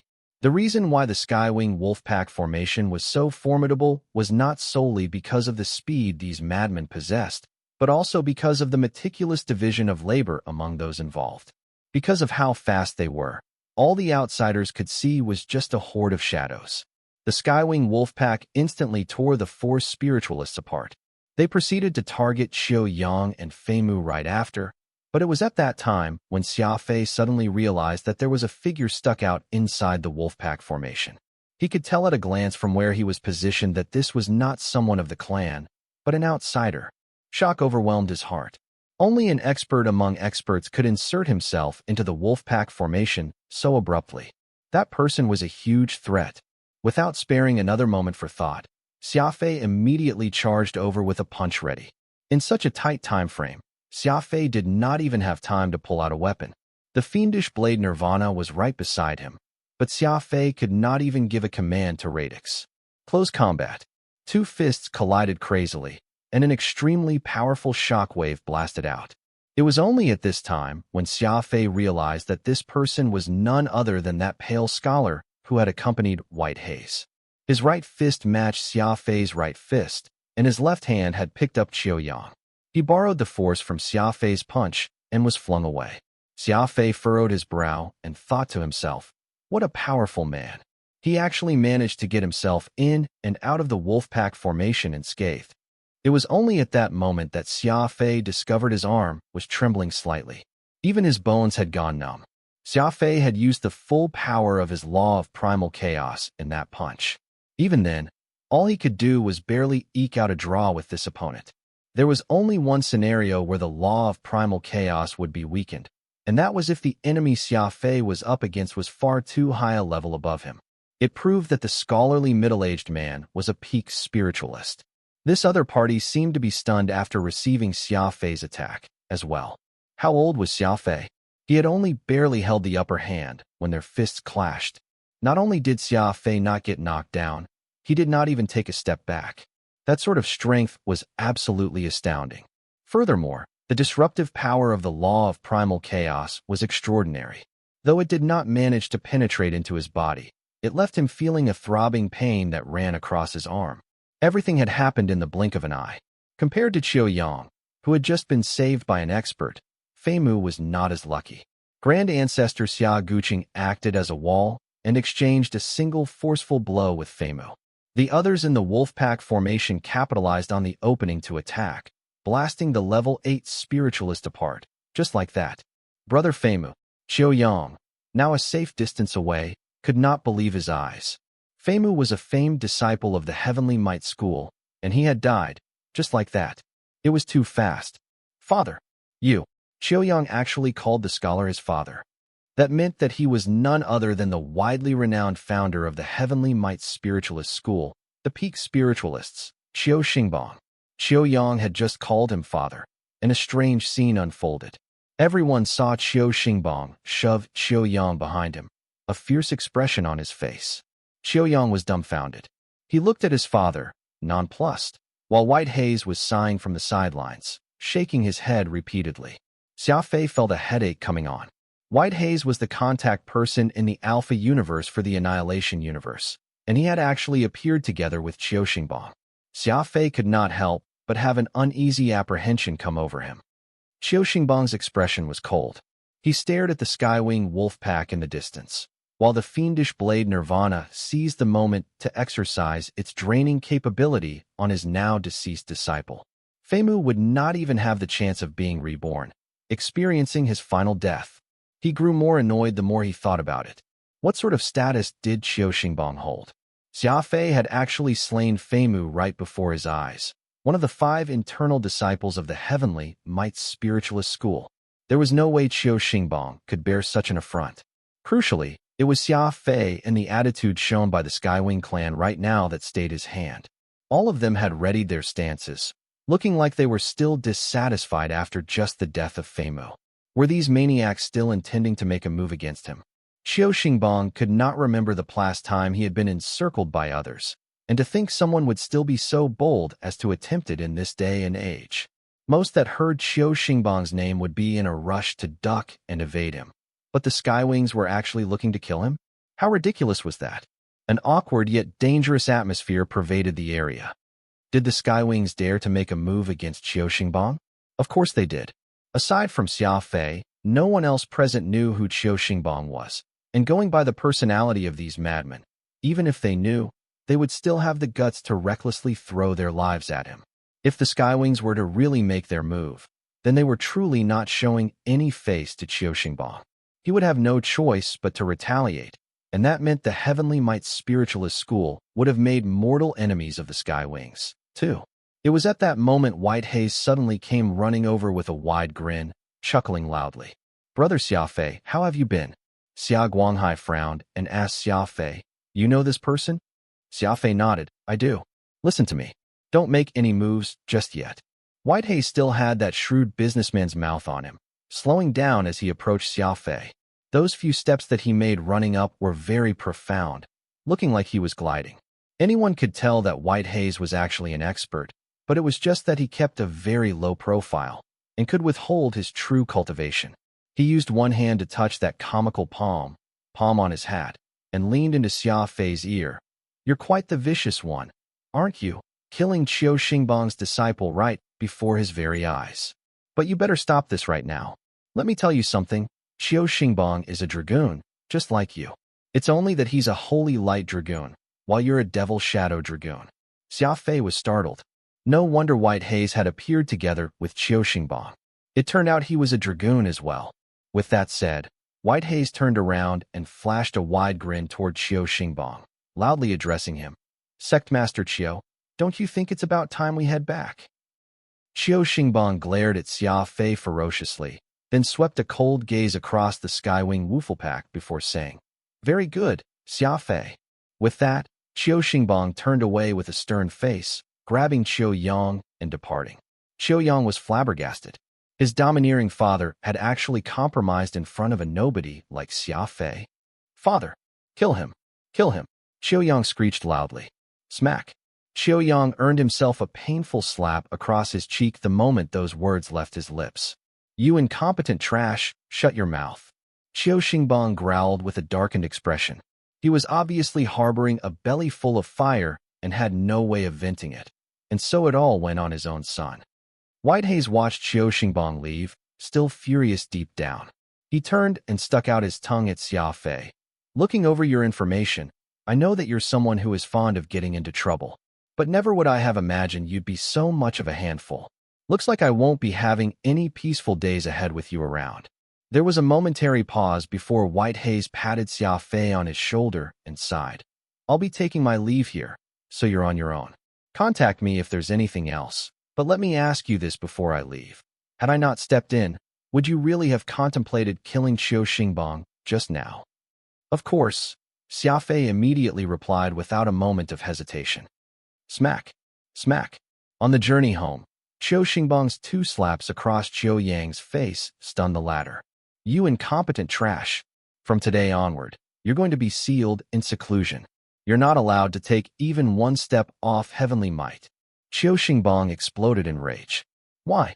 Xia Fei is just a nobody. Why didn't you just kill him? Instead, you had me beaten up. It's not fair. Qiu Yang wailed as he clutched his now swollen cheeks. Qiu Xingbang let out a mirthless laugh. Xia Fei is a nobody? You better listen well. You're not allowed to harbor any ideas about getting back at Xia Fei for the rest of your life. He's a dragoon like me. You're dead meat if you do anything to him. Watching White Haze and Qiu Xingbang leave, Xia Guanghai was somewhat depressed. We're going to let them off, just like that? After seeing how they looked, it's clear that they already harbor a deep grudge against us. So why don't we just settle things here and now? Chop. Xia Guanghai made a chop of his hand, the other Skywings around sharing the same thought as he did. All of them looked to Xia Fei. After all, they were still unclear about the inner workings of what had happened, and had been waiting for Xia Fei to come to a decision. After everything that had happened, they already viewed Xia Fei with utmost trust, second only to Xia Guqing. Xia Fei shook his head. We still can't touch that person yet. Best if we all get on with our own business. For the time being, Qiu Xingbang won't be our enemy. Since Xia Fei had already said this, everyone had no choice but to give up on the idea of chasing after the man. What are we going to do about all this? Xia Guqing asked, pointing at the structures all around them. The Su family had fallen, and all the remaining people that had belonged to the Black Angel Corporation had more or less fled with their tails tucked between their legs.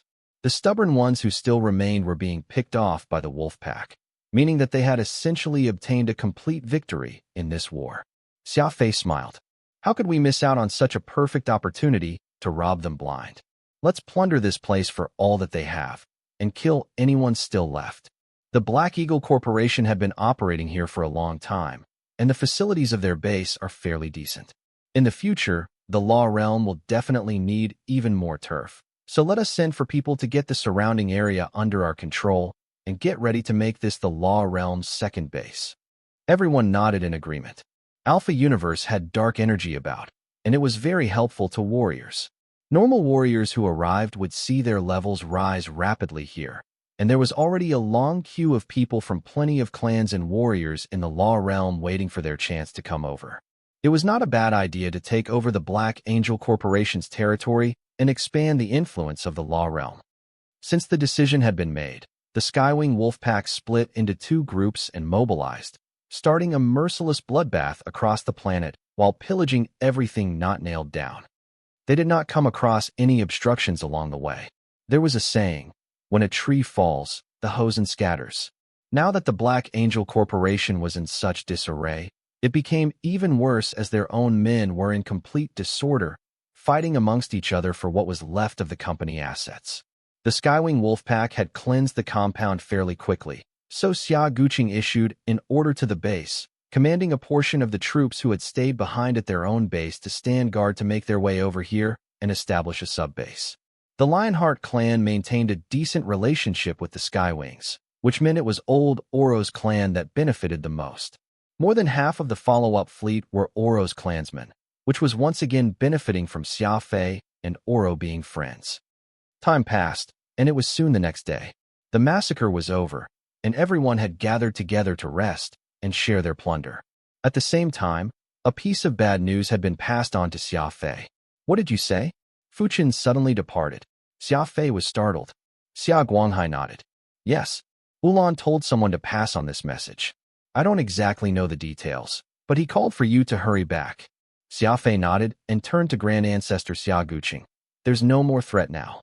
All that's left is for you all to clear out everything out in the periphery, as well as to establish the necessary infrastructure at the greatest speed. Phantom and Sophie are mechs and are adept at large-scale construction, so let them get in on it. At the same time, send over some Titan super warships and defend the perimeter. We don't need everyone to guard the place, either. I'll bring a group back first, and the rest can wait until you're done handing over everything to Oro and the rest before returning. What do you think? Xia Guqing chuckled. We'll heed your call. I'll come back with you, too, and leave Xia Guanghai here to preside over the front. Whoosh. The Silver Spectre. Xia Fei and Xia Guqing and half of the Skywing warriors were on their way back. As for Xia Guanghai and the rest, they were remaining behind to maintain their hold on the planet. Up on the command deck, Xia Fei looked out the window somewhat anxiously. At the moment, The Silver Spectre was moving at its top speed, but it would still take some time before they returned to their base. Don't worry. Given how powerful Fuchin is, what could actually happen to him? Xia Guqing was aware of the close relationship Xia Fei and Fuchin shared, and so consoled Xia Fei. Xia Fei shook his head. The Fuchin in the past was very powerful, but now, changing the subject, Xia Fei asked, leaving Xia Guanghai behind to take charge of the situation seems to be somewhat deliberate on your part. In terms of seniority, it's not Xia Guanghai's position to preside over something as important as the construction of the sub-base, right? Xia Guqing chuckled and pointed at Xia Fei. Can you not be so devious, you rascal? What's the fun if you're going to see through whatever little thoughts I have? Nodding, Xia Guqing replied, Xia Guanghai is the helper I planned to leave to you. Letting Xia Lianing and Xia Ke take over in the future as the chief executives of the clan, which is why I need to get his toes wet first. You're going to have Xia Guanghai be the chief executive? Xia Fei asked curiously. Are you sure? Xia Guanghai was famed in the clan for being short-tempered, and Xia Fei felt it was unexpected for Xia Guqing to let him take over the position of chief executive. Staring out into the stars, Xia Guqing mused, You will decide who becomes the chief executive, because you'll be taking over my post. You're very different from me. It has been many, many years since I left the clan. Anything that happens has always been something I, the Grand Ancestor, personally handled, which is why the clan did not need a war leader, as I fulfilled that role. But you're often nowhere in the clan, which is why the moment I hand over the patriarch role to you, the clan will need 2 chiefs, one for logistics and another for combat. You should not have any opinions about Xia Guanghai taking over as the war leader, since that twerp is similar to you, unruly enough and perfectly in line with the Skywing style.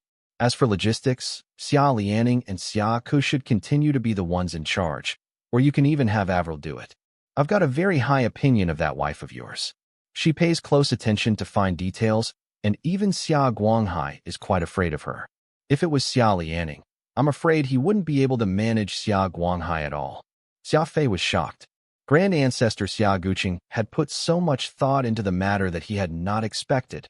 There was no way Xia Fei could change his troublesome life, nor were there any signs of changing at all.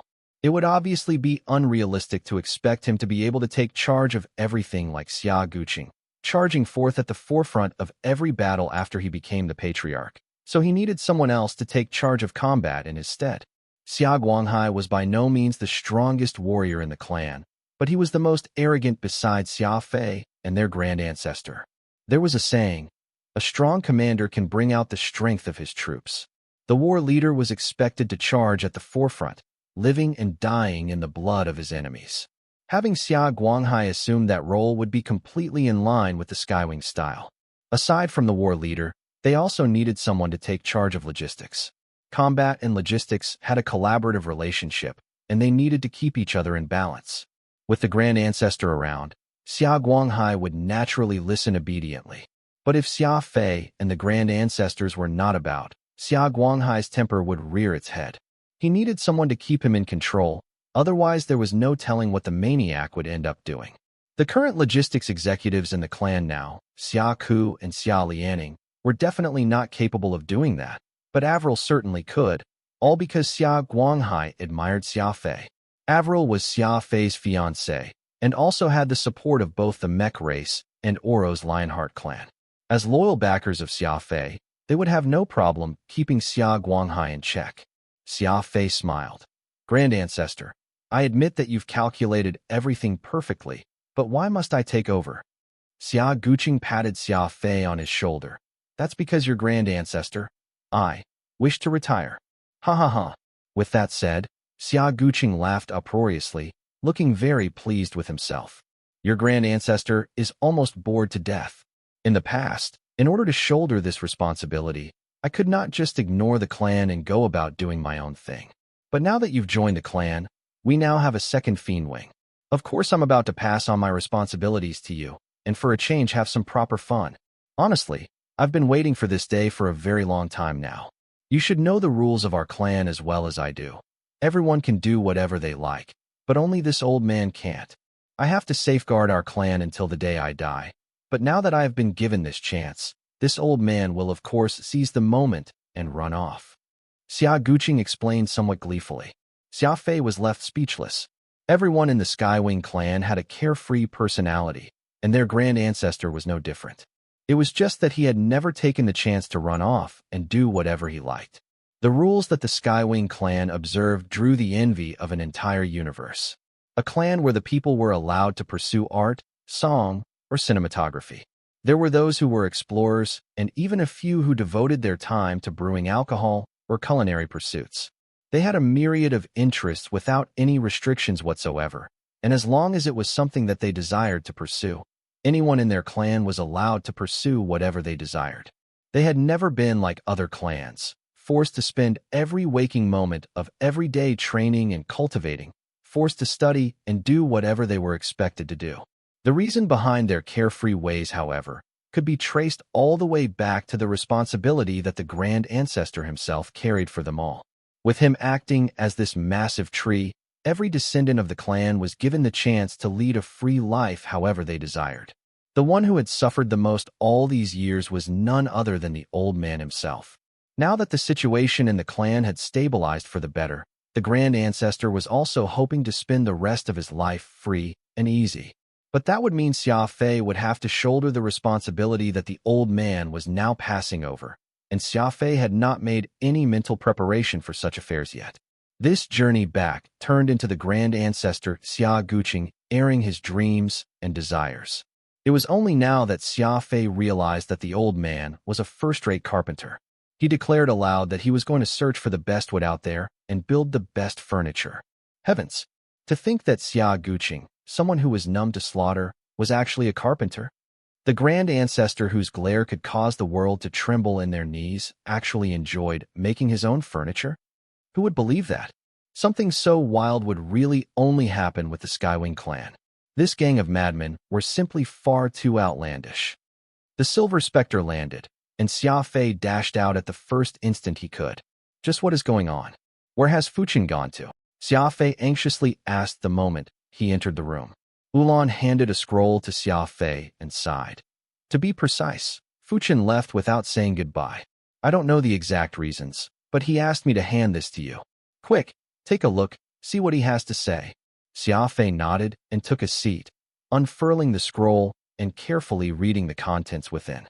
The more he read, the more disconcerted he became. His breathing grew heavier. Ulan had no idea what was written inside, so all he could do was nervously wait beside him. Snap! Xia Fei closed the scroll and let out a bitter laugh. Old man, do you think that I don't have enough troubles already? These words you've left for me will now be a huge problem I have to deal with. Old man, do you think that I don't have enough troubles already? These words you've left for me will now be a huge problem I have to deal with. Xia Fei sighed. Ulan hurriedly took the scroll that Fuqin had left behind and skimmed through its contents. Even Ulan was also stunned after reading it, saying, Fuqin has really gone insane. He's actually leaving you to take over the unrestricteds? Staring at Xia Fei and flabbergasted, Ulan's emotions were in turmoil for the longest time. What were the unrestricteds? They were the leading sect among the 4 major sects in the Alpha universe. Unrestricteds, spiritualists of purity, purple jade, and dark spiritualists. The unrestricteds were ranked first among the 4, though the unrestricteds were few in number, and their lives were shrouded in secrecy. Anyone that entered the spiritualist circles would know that the unrestricteds held an irreplaceable position in the profession. That was especially true for their soul mark, known as the one-of-a-kind unrestricted soul spirit mark. The soul weapons forged by unrestricteds were known to be the best in the universe, because their soul mark could contain huge amounts of energy. Any individual that possessed an unrestricted soul spirit mark would be considered elites among the elite spiritualists.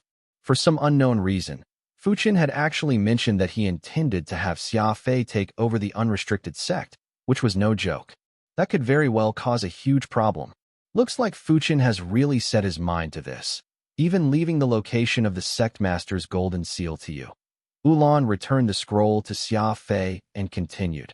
Actually, he was tempted to accept you as his disciple before, but after taking your personality into consideration, Fuqin was afraid that you'd clash with his other sect brothers, so he has not mentioned this matter outright. Now that Fuchin has suddenly suggested that you should take over as sect master, I'm afraid there must be some deep meanings that neither of us could make sense of that pushed him to finally make the decision. Ulan stared at Xia Fei intently. The suddenness of this news would stun most people, but Xia Fei quickly recovered his calm and asked, "So you're saying this isn't an abrupt suggestion on Fuchin's part?" "Definitely not," Ulan replied. "Actually, Fuchin always wanted to slowly impart his legacy to you, such as how to forge soul eyes and soul weapons. These are all secret methods used by the unrestricteds, and he did not treat you as an outsider at all. Fuchin was expelled from the sect by his own sect brother and disciples. Right now, though the unrestricted still look like they were an independent sect, they are actually subservient to the Spiritualist Association, something that Fuchin was deeply saddened over." Xia Fei listened to Ulan's explanations about the unrestricteds.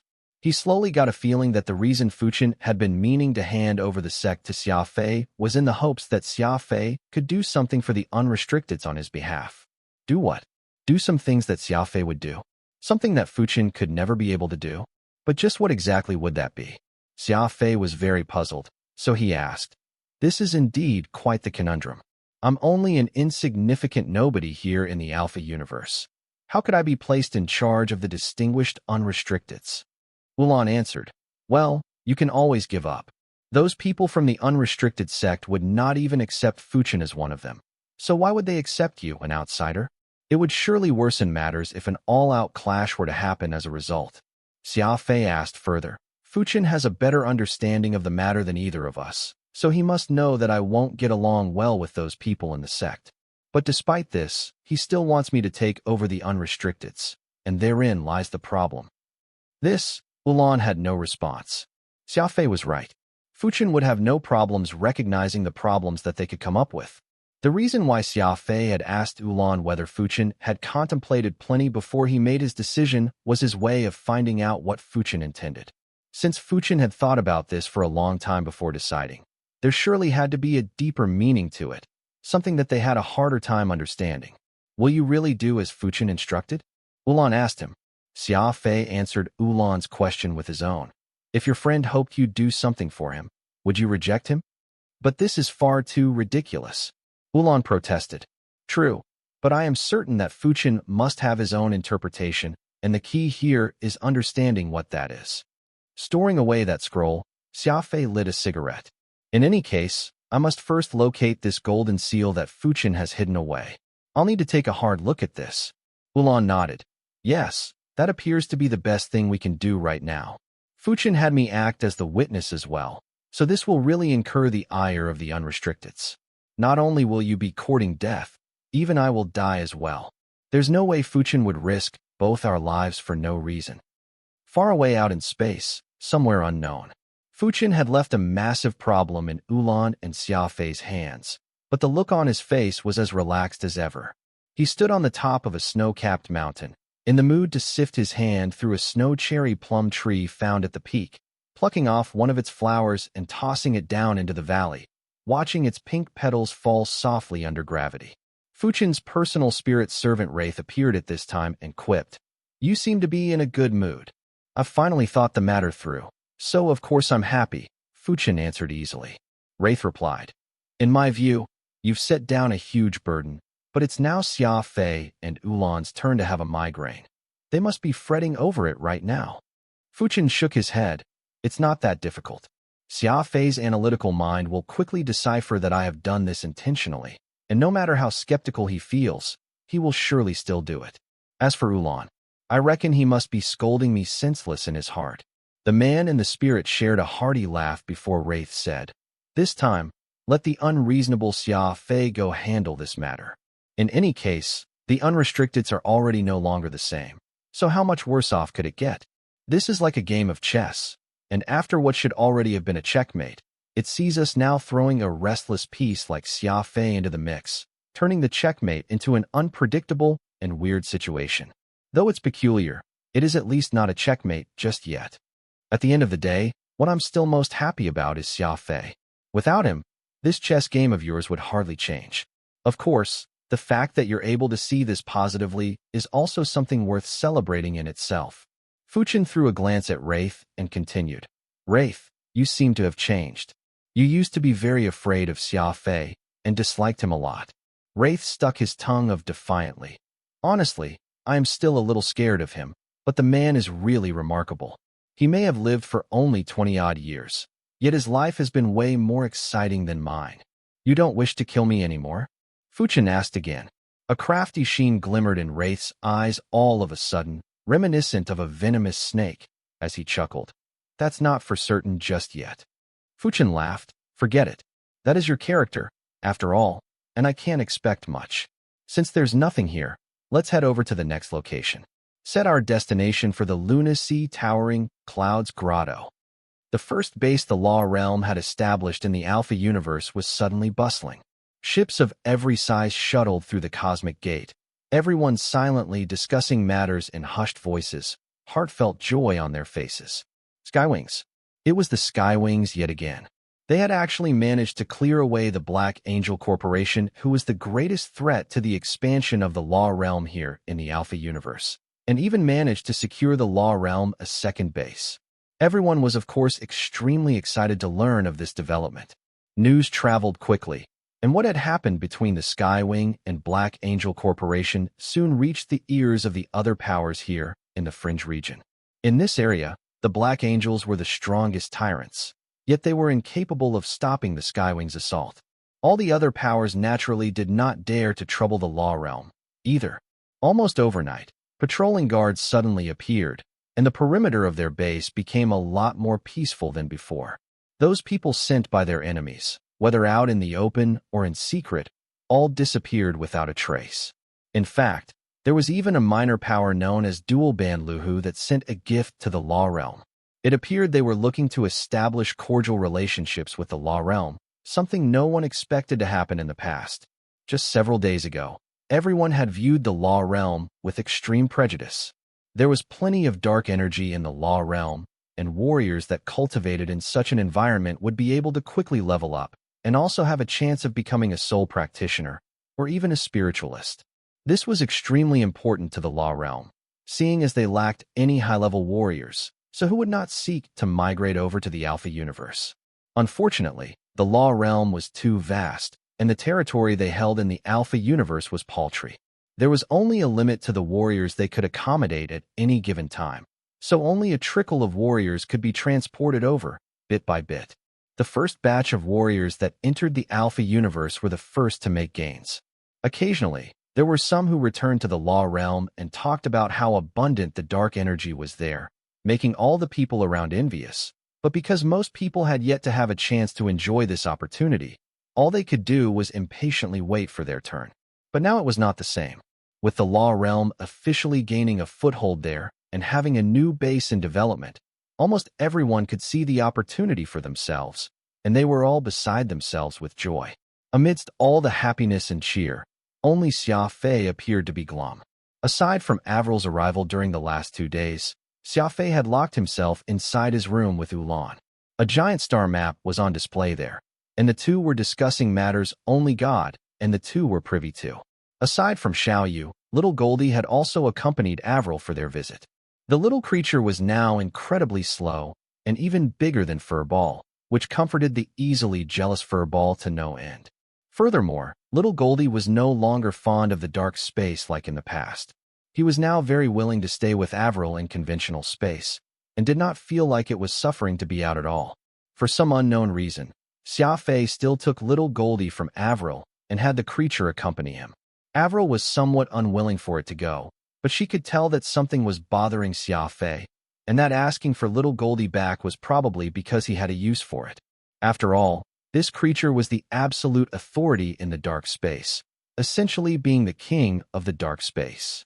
On top of that, Uncle Porter had brought a batch of engineers from Quantum Holdings to help Xia Fei retrofit Silver Spectre. It seemed Xia Fei had plans of doing something big, and he was making preparations everywhere. With new arrivals meant people leaving as well. The warriors from the Aurora clan bid Xia Fei farewell and returned to their clan. They had learned what it meant to have a fighting spirit from the Skywings, but it would still take more practice before they could incorporate that mentality into their actual fighting. Hosu also returned to the Aurorans. Having been gone from home for such a long time, he could finally make the trip back. Xia Fei had talked to the patriarch of the Aurora clan, Wistful Hyzus, about Hosu. Wistful was looking forward to having Hosu return and taking his debrief, relaying what had happened in the law realm over to the clan. Xia Fei even took the time out to make arrangements for Quantum Holdings. He located Xiang Beiyang from Red Dwarf Star and organized a meeting between Beiyang and Charlie. They were ultimately in the fringe region, where it was inconvenient to have many things transported to. Meanwhile, the law realm had only just gotten a foothold in the Alpha universe and needed plenty of the high-grade materials found here, so they needed someone to act as the middleman and arrange the shipments. Xiang Beiyang was a local tyrant, and Xia Fei wanted Charlie to foster a relationship with him. The initial plan was to purchase the materials the law realm urgently needed, and after the representative from the Heavenly Treasure firm arrived, they could have one of the leading firms of the Alpha universe take over. With Xia Fei's help, Suzu Treasure had already become the chairwoman of the Heavenly Treasure firm, and there was no way she would reject Xia Fei's request. Soon, a week passed, and with only a handful of people in the know, Xia Fei and Ulan piloted Silver Spectre away from the base. Their destination? The unrestricted sect. The Alpha universe was huge. Geographically speaking, Xia Fei actually led a vast and boundless life in the law realm. But a key difference here was that the powerful beings here in the Alpha universe were unified. No matter where they were from, the shadows of founder experts were everywhere. In comparison, the law realm was actually extremely factionalized, and their experts only lived in a specific region so as to avoid troubling all the commoners. It could not be helped. The potential that sapient life forms held was practically impossible to imagine, and to the ordinary folks on Earth, these founder-tier warriors were practically more powerful than gods. There was no way the citizens would not be anxious if they were living beside such powerhouses. Thus, it could be seen that while the law realm was not comparable in level to Alpha, it was a lot more humane, with the ordinary citizens' lives being cared for and considered, while the Alpha universe had their common folk and warriors combined together. Warriors might have millions of servants in their homes and could kill them for entertainment whenever they were bored. Essentially, everything benefited the strong. Planet Breenza was even more prosperous than Guard 83, where the Aurora clan was located. But for some unknown reason, there was not a single known or unknown warrior clan residing there. It was a total paradise for commoners. Zoa Fio walked down the street, and a familiar sensation crept up on him. The hawkers shouting from both sides of the street trying to sell their products and wares reminded Xia Fei of Earth, giving off a very civilian atmosphere. Fuchin isn't simple. He understands the logic behind hiding in crowds. Actually having the Unrestricted's legacy golden seal hidden in such a place, Xia Fei sighed. Ulan chuckled. Indeed, Fuchin has always been a very scheming sort. It's just too bad that he was too sentimental. Otherwise he would not be in his current predicament. Ulan was still very sad over Fuchin's departure, tracing down the root of the problem. If Fuchin had not been the sentimental sort, his disciples would not have overthrown him, which would mean Fuchin would have avoided the fate of being expelled from his own sect, which in turn meant he would not be in the powerless state he was now in, and would not have to be so discouraged and wander aimlessly. In conclusion, this was all a result of Fuchin's personality, and if he had been a bit more merciless and decisive like Xia Fei, there was no telling just who would have ended up being expelled. With a heavy responsibility on their shoulders, Xia Fei and Ulan did not have the time to take in the sights. Xia Fei grabbed Ulan by the arm and instantly dragged him toward the target of their trip out here this time, an unassuming lake. The lake itself glistened with an odd lilac color. There were plenty of trees all around them, yet there was not a soul fishing or even a shadow of a being anywhere. Xia Fei frowned slightly. Logically speaking, sapient life forms would always be found living near a body of water, and for there not to be a single residence anywhere near this place with such a wonderful view was nothing short of peculiar. Xia Fei lit a cigarette, and at the same time tidied up his war armor fiend scar. He was getting ready to dive into the water and search for the golden seal when an elder, looking like he was in a hurry, happened to pass by. A cloth bag was slung over his shoulder, looking like he had just returned from a trip out to the market. This elder was fairly considerate, and approached Xia Fei's side with a strange expression on his face. He asked, "Are you two foreigners?" Xia Fei smiled and replied, Yes, we are. The elder said. I knew you two were not from around here. No local would dare get anywhere near this lake. In the last few decades, strange occurrences have been happening in this lake. There would often be a huge wave that would come out of nowhere, and the corpses of those who lost their lives here would not even be found. The families who originally lived around this lake have already moved away, so take heed of my advice. It is best if you give this strange lake a wide berth. Xia Fei and Ulan became very curious and wanted to ask further questions about this. But that elder simply refused to stay anywhere near the side of the lake and quickened his pace, soon disappearing down the road. Xia Fei thought about it for a moment and asked, Ulan, when did Fuchen get expelled from the unrestricteds? Ulan was slightly startled as he answered thoughtfully, 63 years ago. Xia Fei mused. So that means that ever since Fuchen was expelled, strange occurrences have been sighted here by this lake. Ulan nodded. Since this is where Ulan has hidden the golden seal, he must have had defensive measures set up. I'm afraid the strange occurrences people have been observing here are just the defenses Fuchen left behind, mistaken to be something devilish afoot. Xia Fei's expression chilled and disagreed with his assessment. Wrong. Fuchen had been very explicit with the location of the golden seal, yet he did not leave any instructions about any hurdles we needed to get past. Ulan gasped and realized Xia Fei's analysis was accurate. If Fuchen had truly cared to set up any sort of impediments here, there was no reason he would not have left clear instructions on how to open it, so as to avoid troubling Xia Fei unnecessarily. With a wry smile, Xia Fei replied, I suddenly don't wish to get into the lake. But if we don't dive into the water, how are we going to retrieve Fuchen's golden seal? Ulan asked, curious. Rumble. Xia Fei's reaction was of such intensity that Ulan had quite the fright. All he saw was a wave of hand from Xia Fei, and Furball was sent up into the sky. He took a deep breath and shot forth an explosive beam. Zing! A glaring white beam of scorching hot light shot forth. It was Furball's energy attack. The entire body of water began bubbling instantaneously, and a white mist formed rapidly. The lake water was evaporating at an astounding rate. A nice lake that had no one living near it? There must surely be something suspicious afoot. Xia Fei had decided he would just destroy the lake and see just what exactly made it so weird. In not even a minute's time, the white steam had shrouded the nearby mountains and fields, and the lake water was also nowhere to be seen, revealing a lake bed of sedimentary rocks and yellow sand. Rumble. Xia Fei reached out his right hand, sending out peacock blue to grow quickly. 9 blue leaves several kilometers long planted themselves into the soil and began digging out the lake like they were excavators. Ulan was watching in severe bewilderment from the sidelines. Xia Fei was being far too ridiculous doing what he did. Fuchen had asked Xia Fei to retrieve the golden seal, yet Xia Fei had treated the task like it was a battle instead. Though his method was very brutal, the results were unexpectedly good. When it seemed like Peacock Blue was done with its job, Xia Fei retracted his right arm and ran around the shores of the lake at his speed of over 30 million meters per second. Xia Fei's high-speed sprint created a tornado effect, the lake water having already evaporated into vapor. It was swiftly being blown upward, turning into a dark cloud up in the sky, immediately clearing Xia Fei and Ulan's line of sight. Returning to Ulan's side, Xia Fei pointed out toward the center. Let's go and meet that person. Person? Ulan asked, puzzled.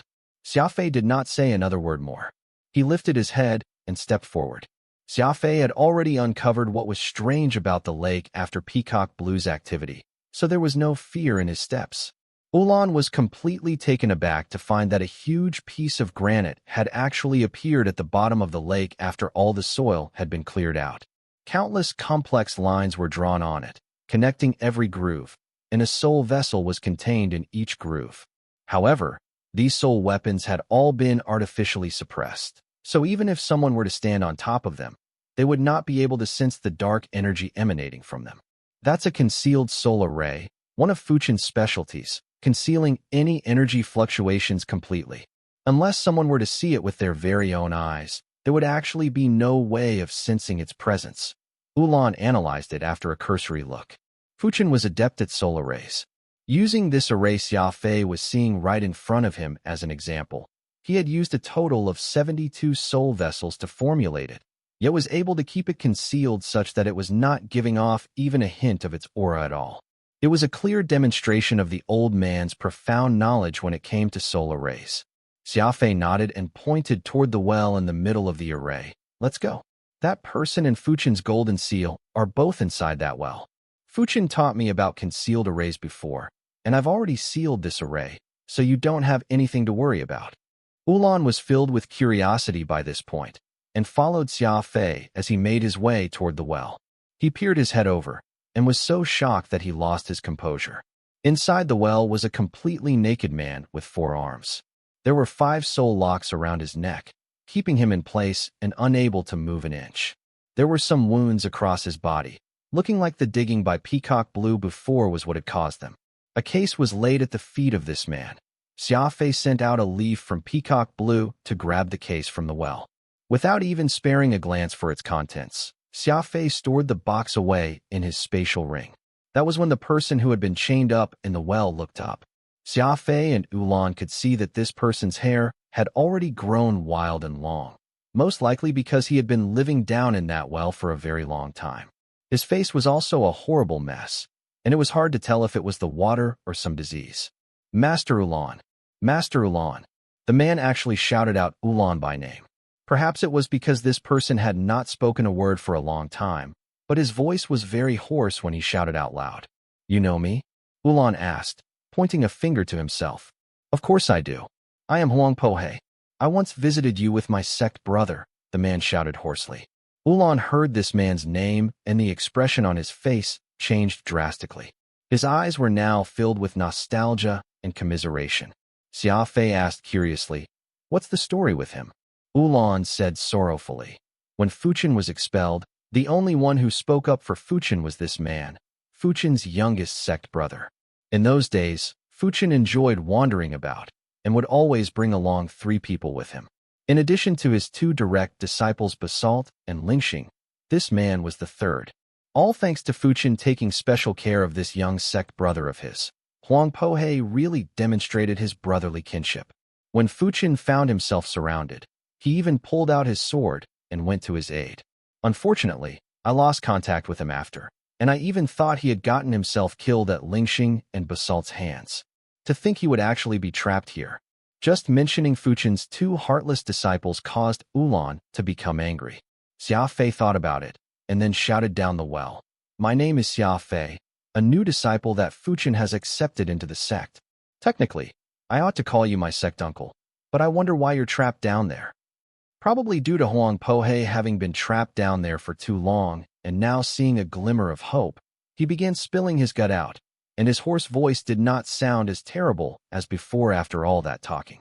Ulan pitied Huang Pohe a lot, but Xia Fei chuckled mirthlessly after hearing about his plight. Xia Fei lifted his head up and sighed. He pointed at Huang Pohe. To think you'd still be lying given your current circumstances. When Fuchin was expelled, you secretly followed him, gaining Fuchin's trust. Both of you arrived here, where Fuchin wanted to hide his golden seal. This was when you thought you saw an opening to attempt a sudden attack on Fuchin. But you had not expected Fuchin to be far more powerful than you. And not only did you lose, you were even trapped here at the bottom of this lake by Fuchin. I'm afraid that's the truth about your fate, isn't it? As for your claim that you have been victimized, you're the one who was the most treacherous. Fuchin would often subconsciously stroke his back, most likely because of the wound that you left on him. Huang Pohe wailed about being maligned, while Ulan was dumbfounded. But after he thought about it, Xia Fei's analysis made sense as well. If Huang Pohe had really been loyal to Fuchin, why would Fuchin have had him sealed here? Without a word, Xia Fei turned to leave, completely ignoring the din Huang Pohe was making. Ulan felt terrible. He had always thought Fuchin had at least one disciple who had supported him after he was chased out of his own sect. But now it seemed that this person whom Fuchin had affectionately called Xiao Hai had been the one who had hurt Fuchin the most.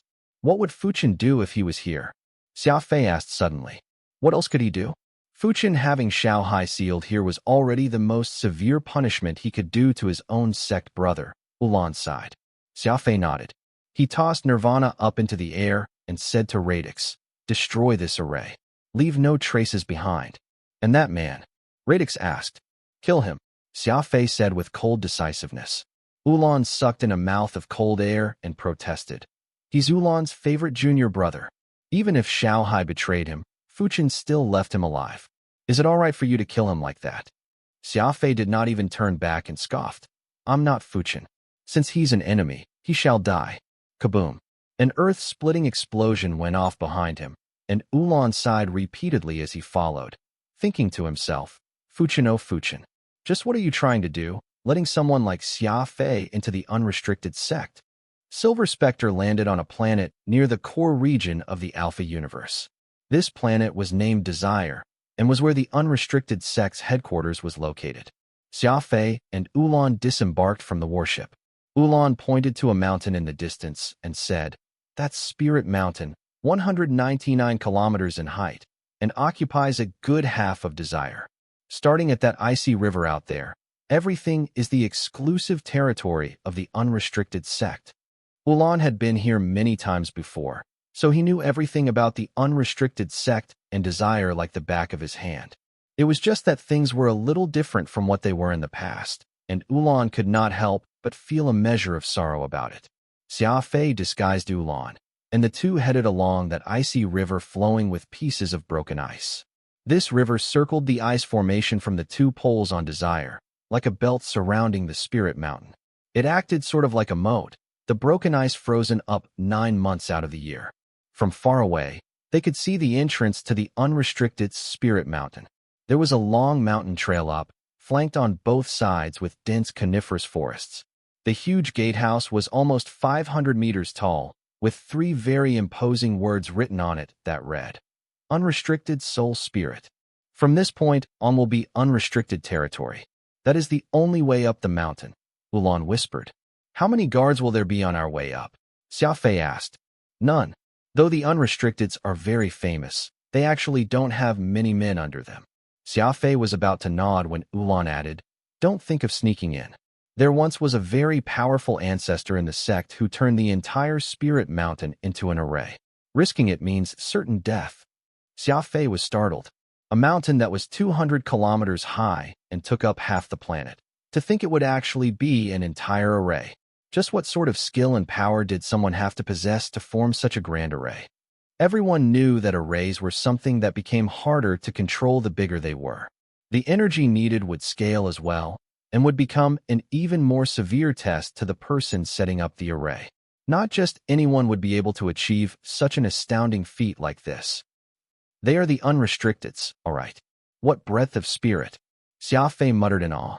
Ulan crooked his head and stared at the Spirit Mountain for a long time before asking, So, do you plan on walking in openly? Xia Fei shook his head. Let's head to that city first. I'm waiting for someone. There was a city not too far away from Spirit Mountain, with a population of around 200,000. It was neither large nor small, but the 4 leading firms of the Alpha Universe were all located there in that unassumingly ordinary city. All because this was the nearest city to the unrestricted sect. The entrance to the branch of the Heavenly Treasure firm here was nothing out of the ordinary. Appearing to be quite inconspicuous, they had selected a location that was at the end of a street near the residential area. Xia Fei lifted his head and glanced at the signboard above before striding in. The shop itself was devoid of customers. There were just 2 sales personnel here yawning from the boredom, though both young men perked up the moment they saw Xia Fei enter. Wordlessly, they opened the door that led toward the backyard. No questions were needed. Xia Fei and Ulan entered the backyard to find a woman sitting in a pavilion among the flowers. Upon seeing Xia Fei enter, she hurriedly got up and welcomed them politely. To think Lady Treasure would personally come out all the way here. How rare. Xia Fei chuckled after sitting down and having a sip of the tea Suzu Treasure had poured for him. Suzu was silently measuring up Ulan as she replied, Your orders are my command. I'm afraid my underlings would not be able to service you sufficiently, so I personally made this trip out here to attend to your needs. Though Ulan kept a low profile, he nevertheless exuded an unapproachable aura about him. Suzu was a lady from a mercantile family, so she obviously had very discerning eyes and could not help but gasp in awe to herself. For Xia Fei to have such a significant character beside him, she felt that she had really lucked out by forging a relationship with Xia Fei. Just the soul weapons that he had given her had already given the heavenly treasure firm plenty of face, and it looked like their future prospects would not be lacking, either. Xia Fei looked around and laughed. Such a small city, yet merchants of every size have gathered like clouds. Would you guys be able to earn any money by bunching up here together with everyone else? Suzu replied, the problem isn't if we are able to turn a profit here. Given the proximity to the Spirit Mountain, which is where the unrestricteds reside, we'd be the ones making a loss if someday a disciple were to descend and needed to trade some soul weapons, and could not find a shop with our company's name here at the foot of the mountain. Xia Fei pointed at Suzu's nose and remarked, how cunning. 3 years without any business, but a single transaction would be enough to finance you for 3 years. Who doesn't know that the soul weapons from the unrestricteds are second to none? As long as you have one, it'd be enough to keep you in business for hundreds of years.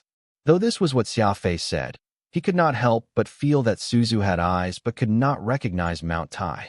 Fuchin was the most powerful figure from the unrestricted sect, and she had seen him beside Xia Fei many times, but did not even recognize who he was, essentially wasting a great opportunity to do business. After some thought, Suzu lowered her voice and asked, I've finished arranging all the things you've asked. May I ask the reason for you going to Spirit Mountain? Whoosh! Xia Fei swept his sharp gaze over Suzu, and it made Suzu freeze up, her heart palpitating. Her breathing became irregular, because Xia Fei's gaze gave off killing intent. Woman, looks like I need to punish you more often to curb your predilection to cause trouble. Xia Fei angrily tossed out several soul weapons from his spatial ring and told Suzu, this is your remuneration. From today on, you're not allowed to ask any further questions.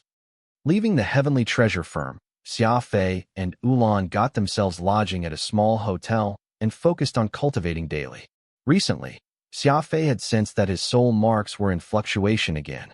It seemed that he was on the verge breaking through to level 5.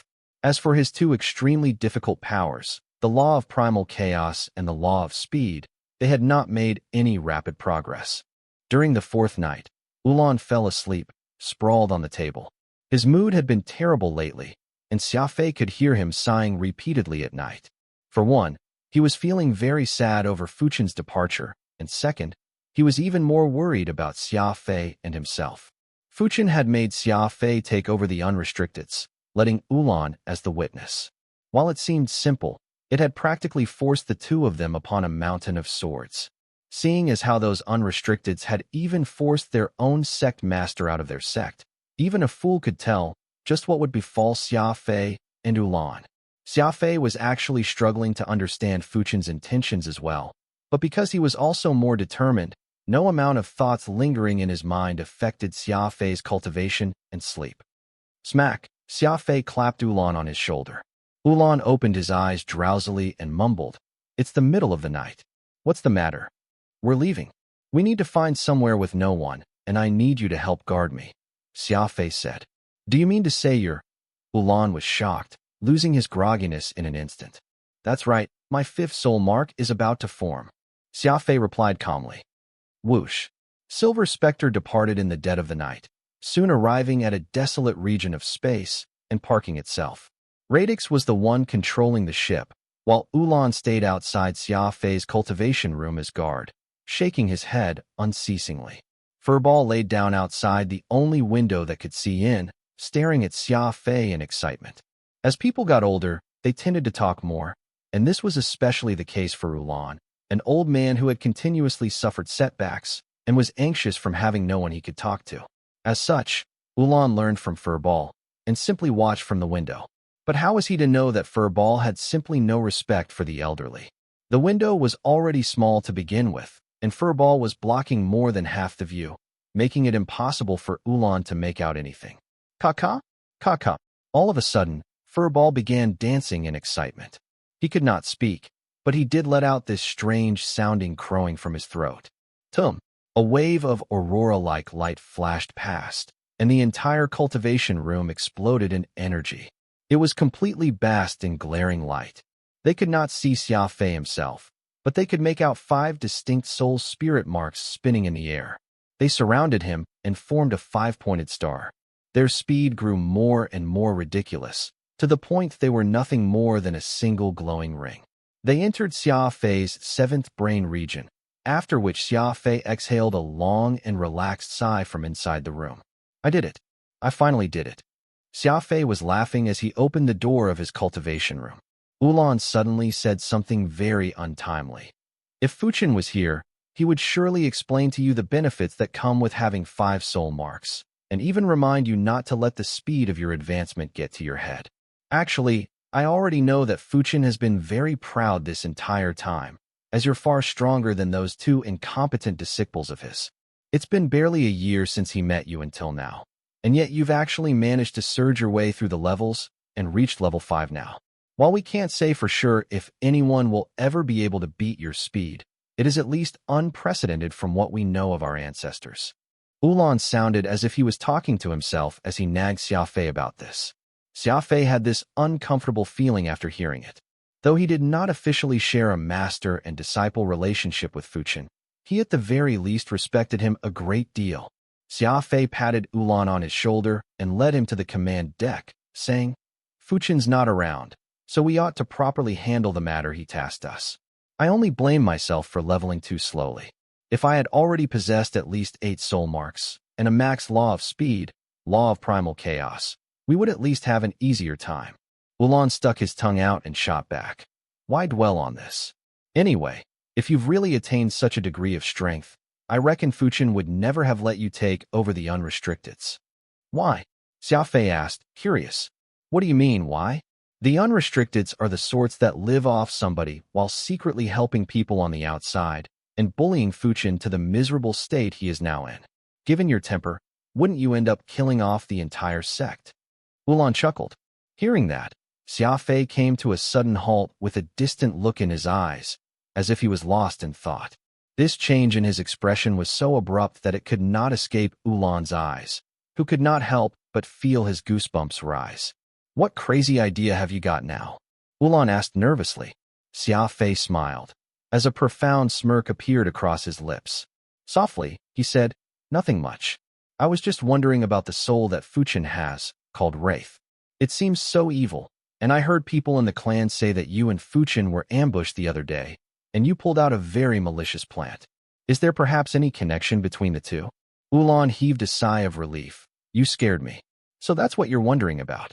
Well, let me tell you, that Bittervine Sky Entangler is a treasure of the botanist that will only be used as a last resort.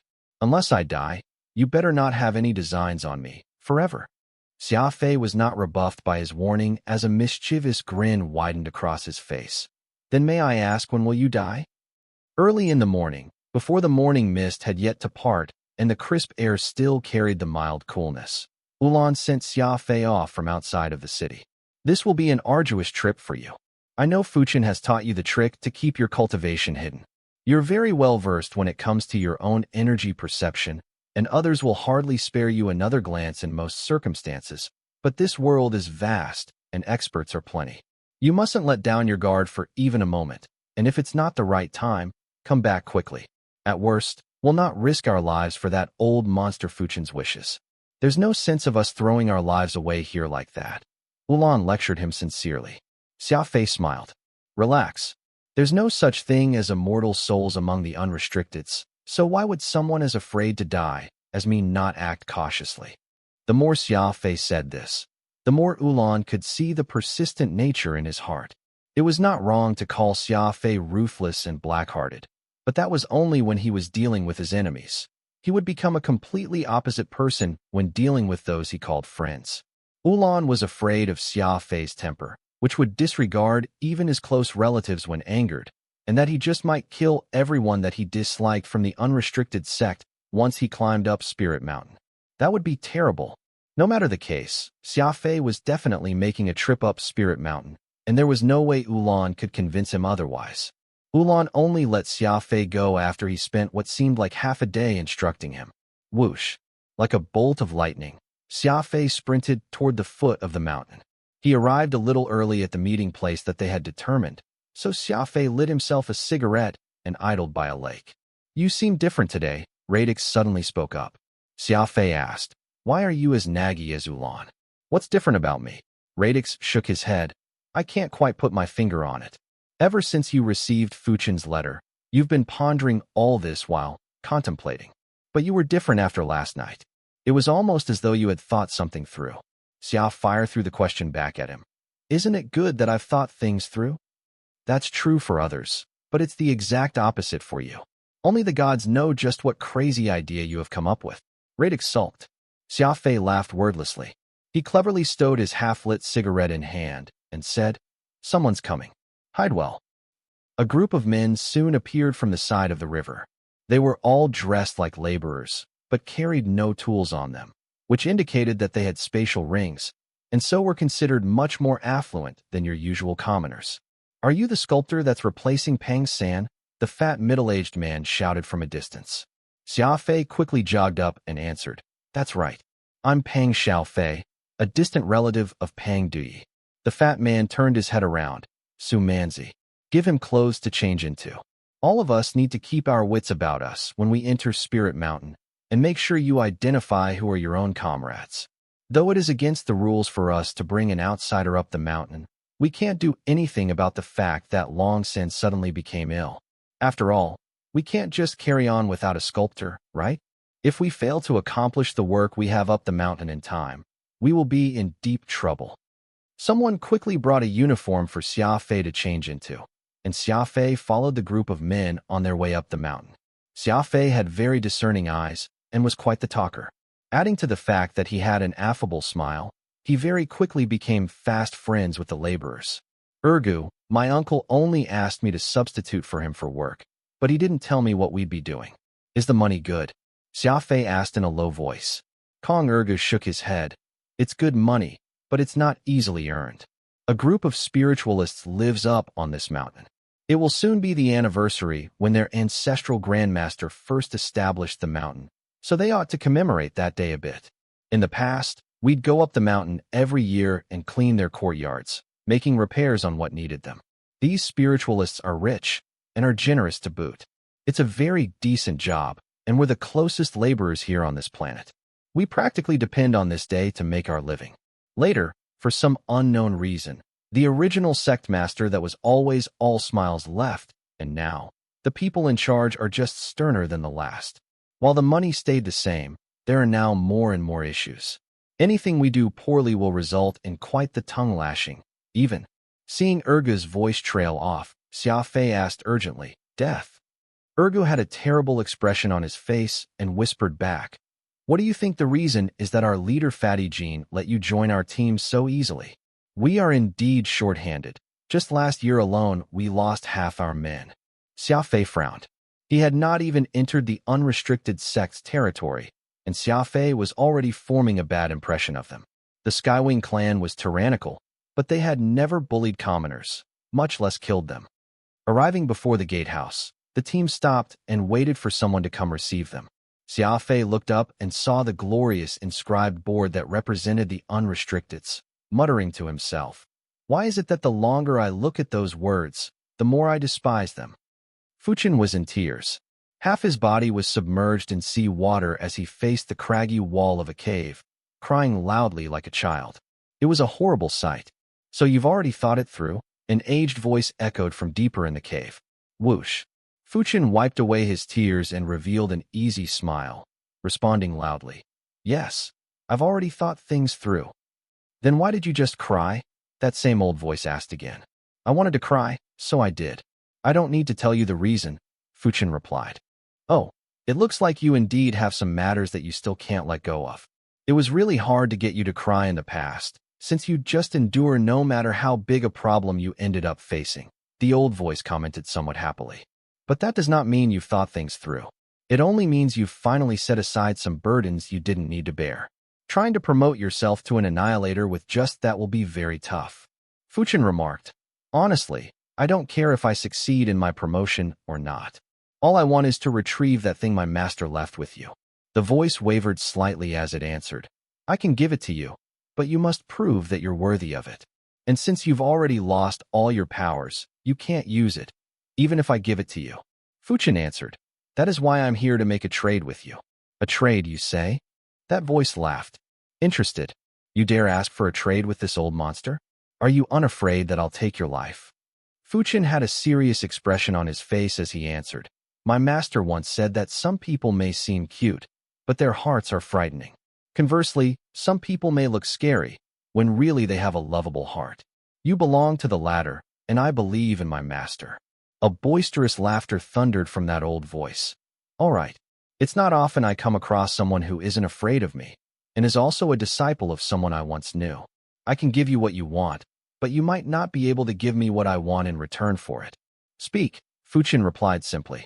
I want a good show, that old voice rasped excitedly. What show? Fuchin asked in alarm. I like to see others use their blades, and there is one such person among those that you know who has a very fun blade. I would like for him to use it and challenge the 10 famed swords. Fuchin was startled and exclaimed, Do you mean Xia Fei? How do you know about him? That old voice drawled calmly. I originally had no idea of his existence, but I learned of him after he managed to earn the title of a Devil Shadow Dragoon. Xia Fei has become a Devil Shadow Dragoon. Fuchin was himself surprised to learn of that, but he very quickly shook his head.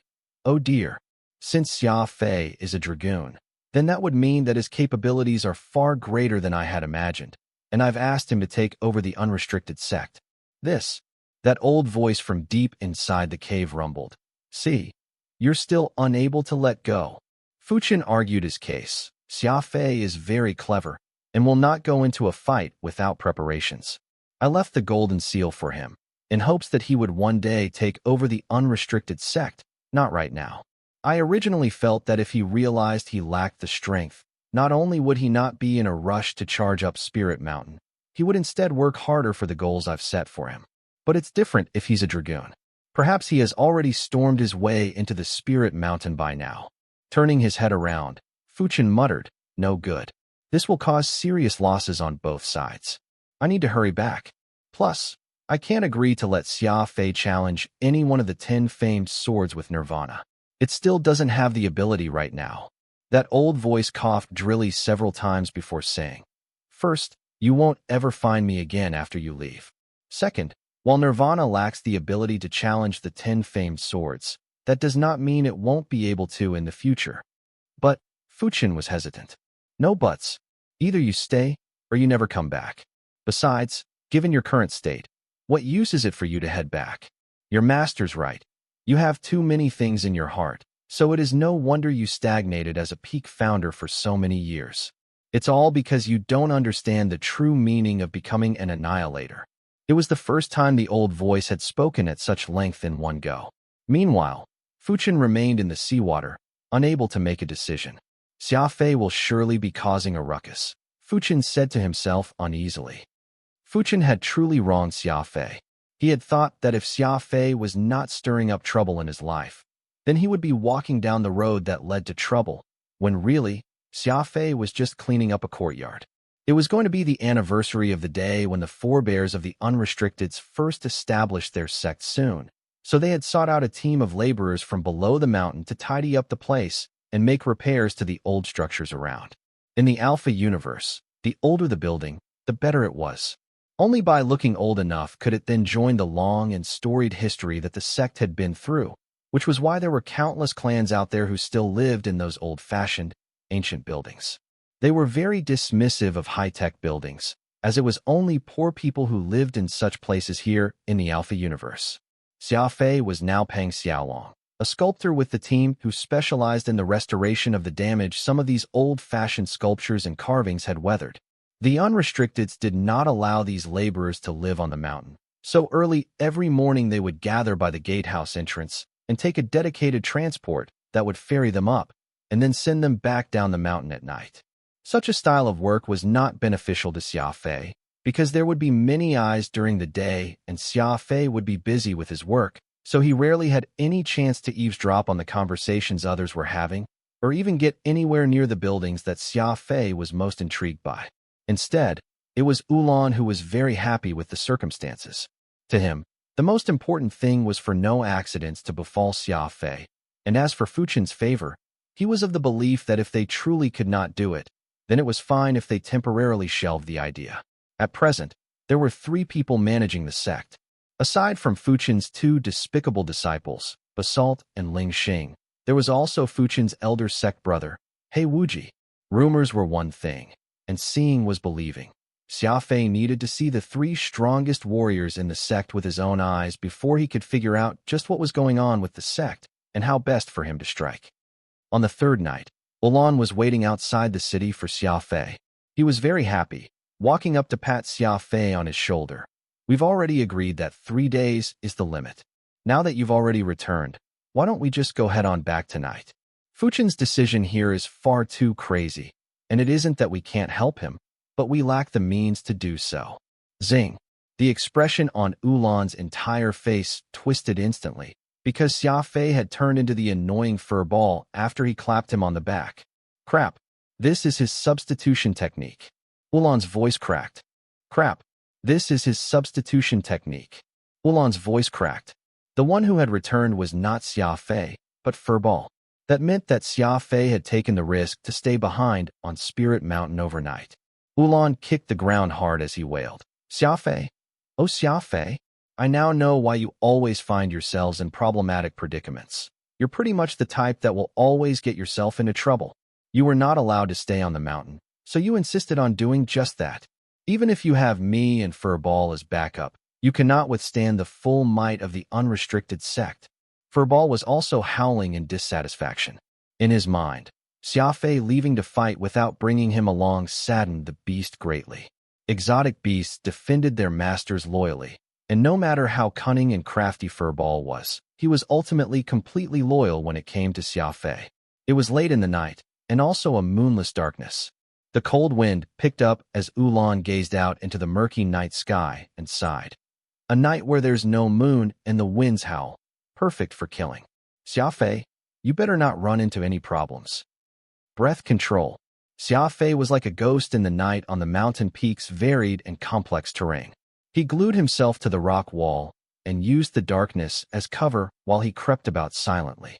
Spirit Mountain was huge, and the unrestricted sect had settled on the huge mountain for countless years. They had long since turned the mountain peak into a complex fortress. Any outsider unfamiliar with the grounds would lose their way there very easily. Furthermore, there were not many unrestricteds. According to Ulan's recollections, there were no more than 50 official members of the sect, and the rest were all trainee apprentices engaged in miscellaneous work. They would only total up to 300 to 400 more.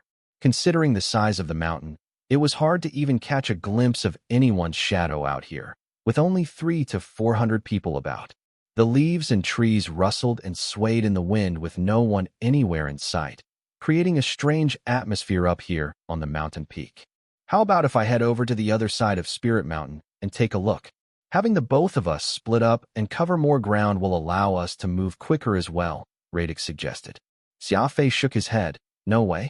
You're an immortal soul, and everyone staying here is a spiritualist, so they would discover you very easily. Best if you remain inside Nirvana. Xia Fei relied on his intuition to forge ahead. In the last 3 days, he had carefully studied his surroundings. He had noticed that there did not seem to be any auras emanating from the mountain's peak. It was almost as if no one ever went up there. When things were abnormal, something must be afoot.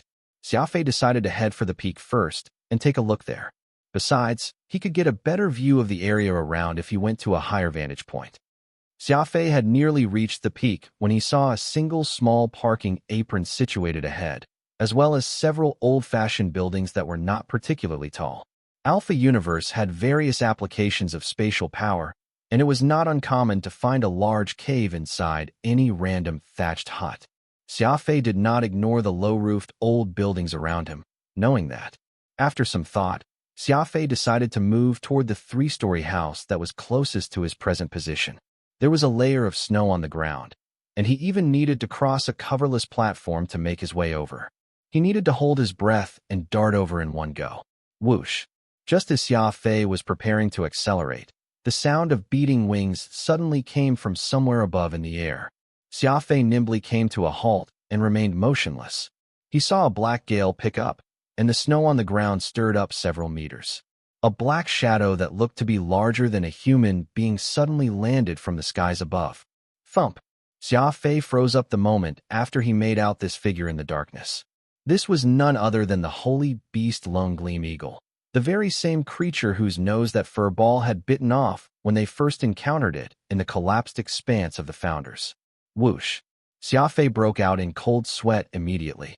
Holy beasts could sense each other keenly, and while Furball was not face-to-face with Lone Gleam Eagle, the two creatures had already been letting out loud cries and roars, the telepathy they shared at work. Fortunately, Xia Fei had used his delusion technique to disguise Furball as himself and sent his beast down the mountain. Had Furball been here, with how close they were, the beast would most likely have exposed them both by now. Seeing that the Lone Gleam Eagle had arrived, that would also mean that Shu Yuha, and even the number 1 dark spiritualist, Ninshatsi, might just be around the corner as well. Without any moonlight above them, Xia Fei could only make out the blurry shadow of Lone Gleam Eagle. The creature suddenly turned its head in the direction of Xia Fei, its eyes wide and alert. That was when Xia Fei realized that a piece of metal had been fitted where its nose was supposed to be, acting as a metal nose. It was most likely the end result of Furball's handiwork. Thump! Thump! Xia Fei's heartbeat increased. Lone Gleam Eagle crooked its head to the side, staring right at the rock that Xia Fei was hiding behind, appearing as if it had made some sort of discovery. Pung! Pung! Lone Gleam Eagle used its strange walking movement to hop over. Xia Fei was extremely surprised. Could he have already been discovered? With Lone Gleam Eagle less than 50 meters away from him, the situation was incredibly dire. That was just when a golden flash of light appeared in the middle of the night sky, and a small shuttle landed on the parking apron installed on the mountain peak. The door opened, and several figures came striding out, one after another. Among them was this bizarre-looking hunchback whose head was practically touching the ground. Someone among those who had disembarked from the shuttle waved his or her hand. The Lone Gleam Eagle glanced at the rock Xia Fei had been hiding behind, and somewhat reluctantly hopped its way back to join the group. Creak! At the slope of the mountaintop near the cliff, the doors of one of the squattest buildings opened, and 3 individuals walked out. Xia Fei borrowed the light from inside the building, recognizing the 3 men as the 3 currently in charge of the unrestricted sect, seeing as they matched the descriptions that Ulan had told him about. Basalt, Lingxing, and Hei Wuji. The Grandmaster sure is cautious. There's nothing to worry. This here is Spirit Mountain, and there's no one out there that would dare spy on us here in the middle of the night.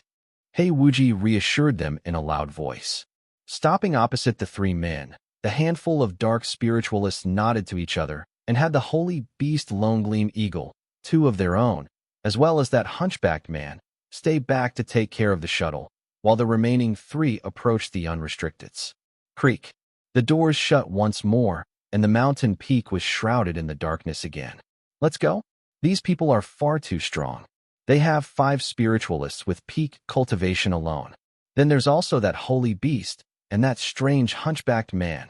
Radix communicated mentally to Xia Fei, clearly nervous. We can't.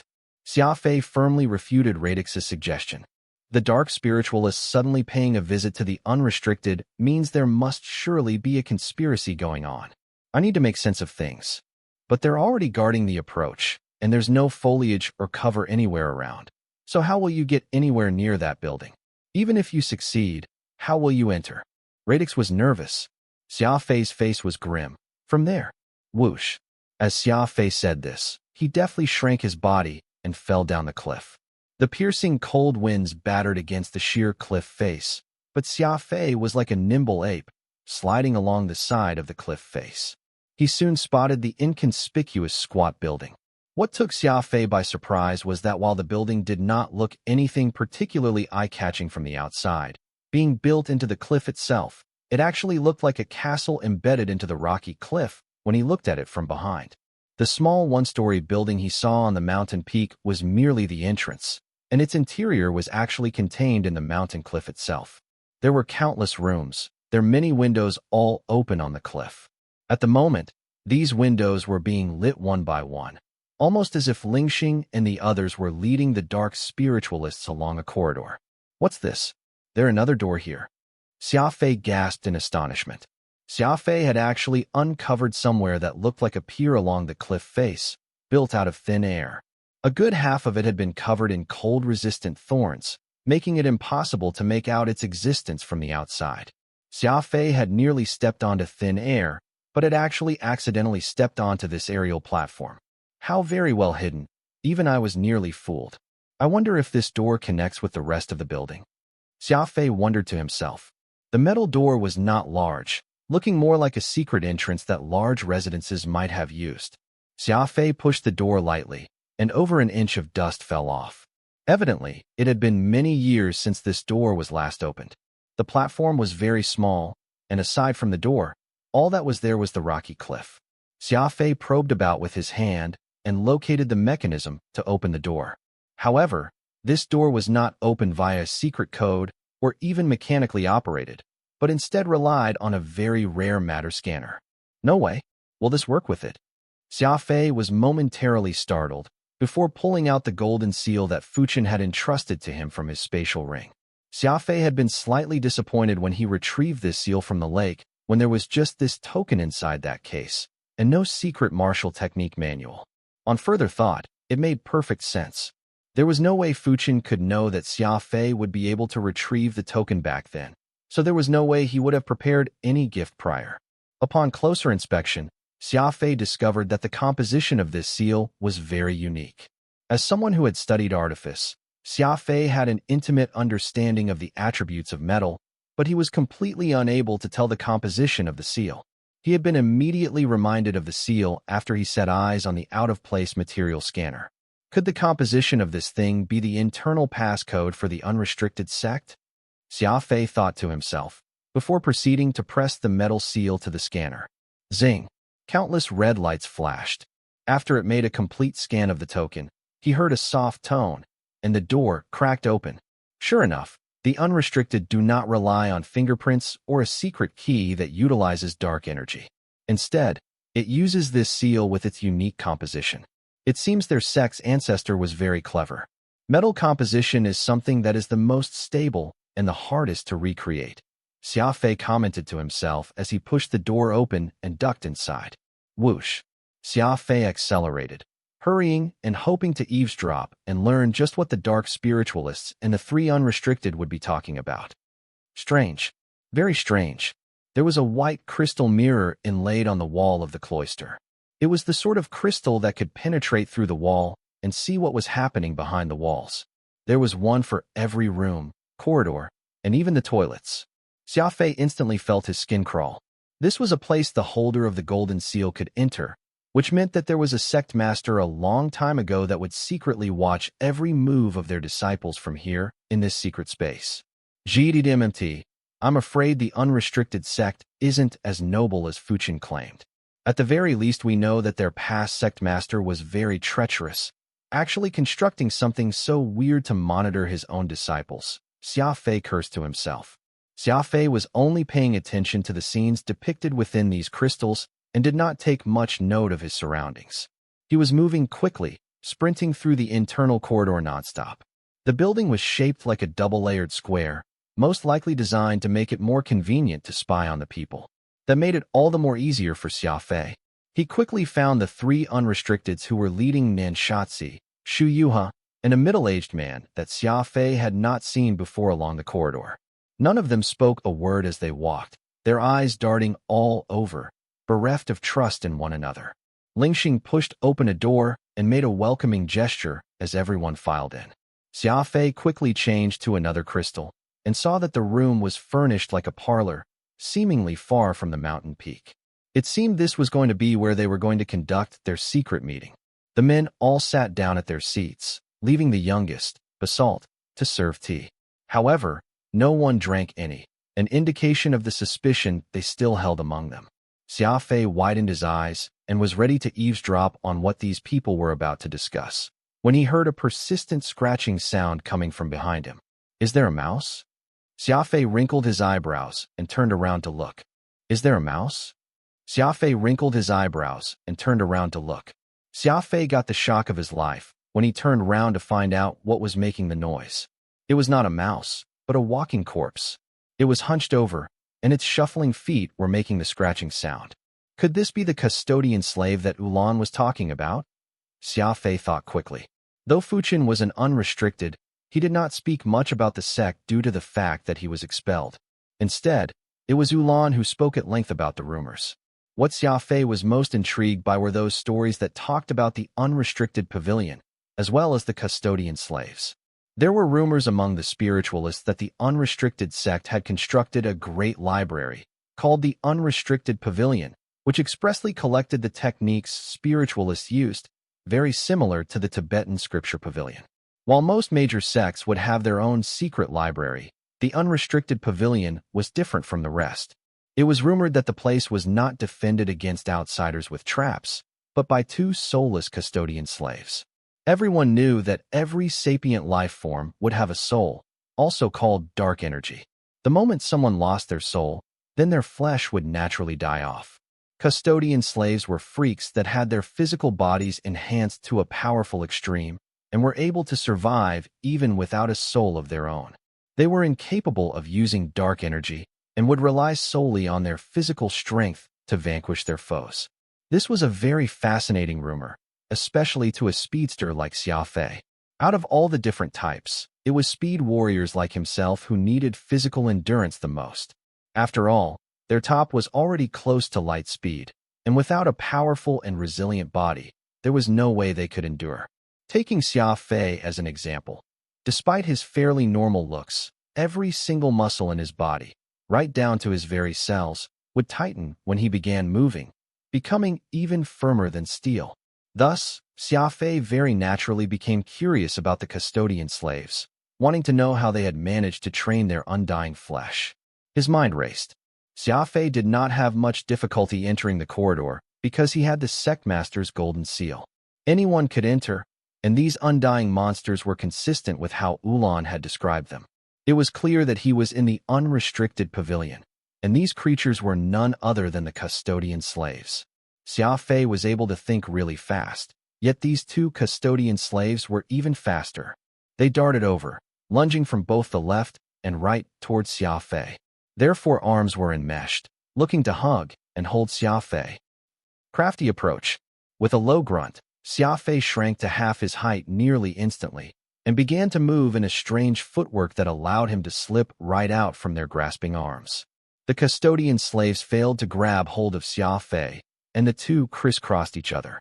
The speed and technique they demonstrated as they nimbly swapped places with each other was actually comparable to the speedy Xia Fei. Sure enough, they had trained their bodies to peak physical condition, and the two moved with such expertise that they hardly made a sound, almost like they were two agile cats. In the blink of an eye, Xia Fei exchanged over a dozen blows with the custodian slaves. These two walking corpses gave Xia Fei a tremendous shock. Not only was their execution clean, their speed was high, too. Wherever Xia Fei evaded, the two were able to follow up with their own attacks. Whoosh! Xia Fei hurriedly flashed the golden seal. There had to be a way to restrict these two creatures that had been trained to the apex of physical condition. Otherwise, there was no way for the past sect masters to come to the restricted pavilion. As such, Xia Fei brandished the sect master's token, in hopes that it would stop the two. Sure enough, it was like the golden seal grew eyes, giving off a soft glow that made the two custodian slaves immediately calm down. Their arms went limp, no longer on the attack. Instead, they began following closely behind Xia Fei. With every step he took, the two corpses would follow. Xia Fei tried to stow away the seal, but the moment he put it up his sleeve, the two custodian slaves made to attack him, making Xia Fei him sweat to see it. Truly, these were some inhuman creations that recognized only inanimate objects, and not actual people. The custodian slaves did not breathe, but nevertheless Xia Fei still felt uneasy with them stalking behind him with every step. But given the urgency of the situation, Xia Fei hurried back to the crystal mirror and observed the meeting between the dark spiritualists and the three unrestricted. As for those undying corpses, all Xia Fei could do for now was ignore them. Inside the meeting room, Nanshatsi of the dark spiritualists sat at the head of the table, with Shu Yuha taking the second seat and Fan Zhong the third. Letting out a dry cough, Nanshatsi made eye contact with Shu Yuha and gave him a signal. Shu Yuha smiled and began to speak. You all already know of our conditions. Today, my master has personally made the trip here to show the dark spiritualist's sincerity in this matter. So, why don't you start the discussion now? Basalt, Lingxing, and He Wuji exchanged glances with each other for a moment before Lingxing finally spoke up. Actually, we don't really see a difference between you people or the Spiritualist Association. No matter who's in charge, they will need the support of us unrestricteds. Shu Yuha chuckled, but remained silent. Xia Fei found the tone he was adopting to be fairly arrogant. The dark spiritualists had eradicated the purple jades, so of course they were capable of doing the same to the unrestricteds as well. It was just that doing so would be detrimental to the grand plan at work, and Nenshatsi had no desire to see the spiritualists engage in a large-scale battle amongst themselves. After all, if they were all to die off, who would end up working for them? The dark spiritualists desired to enlist them to their side. Changing the topic, Lingxing solemnly stated, "Actually, the Spiritualist Association also sent a letter yesterday, asking if we needed help with anything, demonstrating that we unrestricteds are rather valued by the association." Lingxing had mentioned the fact with the intent of increasing their worth, much like a rare commodity.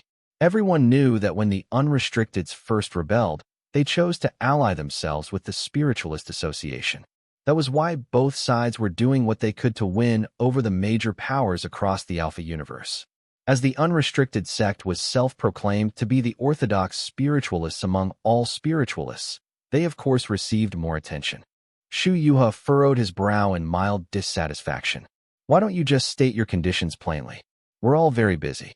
Lingxing laughed. "Yes, the esteemed masters are indeed straightforward. Our condition is simple. Though Fuchin has left the unrestricted sect, he also took the sect master's golden seal with him. Whoever manages to return this golden seal to us will thus become our friend. That's simple." Shu Yuha asked archly. Before Lingxing could reply, it was the other disciple of Nanshatsi, who went by the name of Fan Zhong, who grew somewhat angry and growled.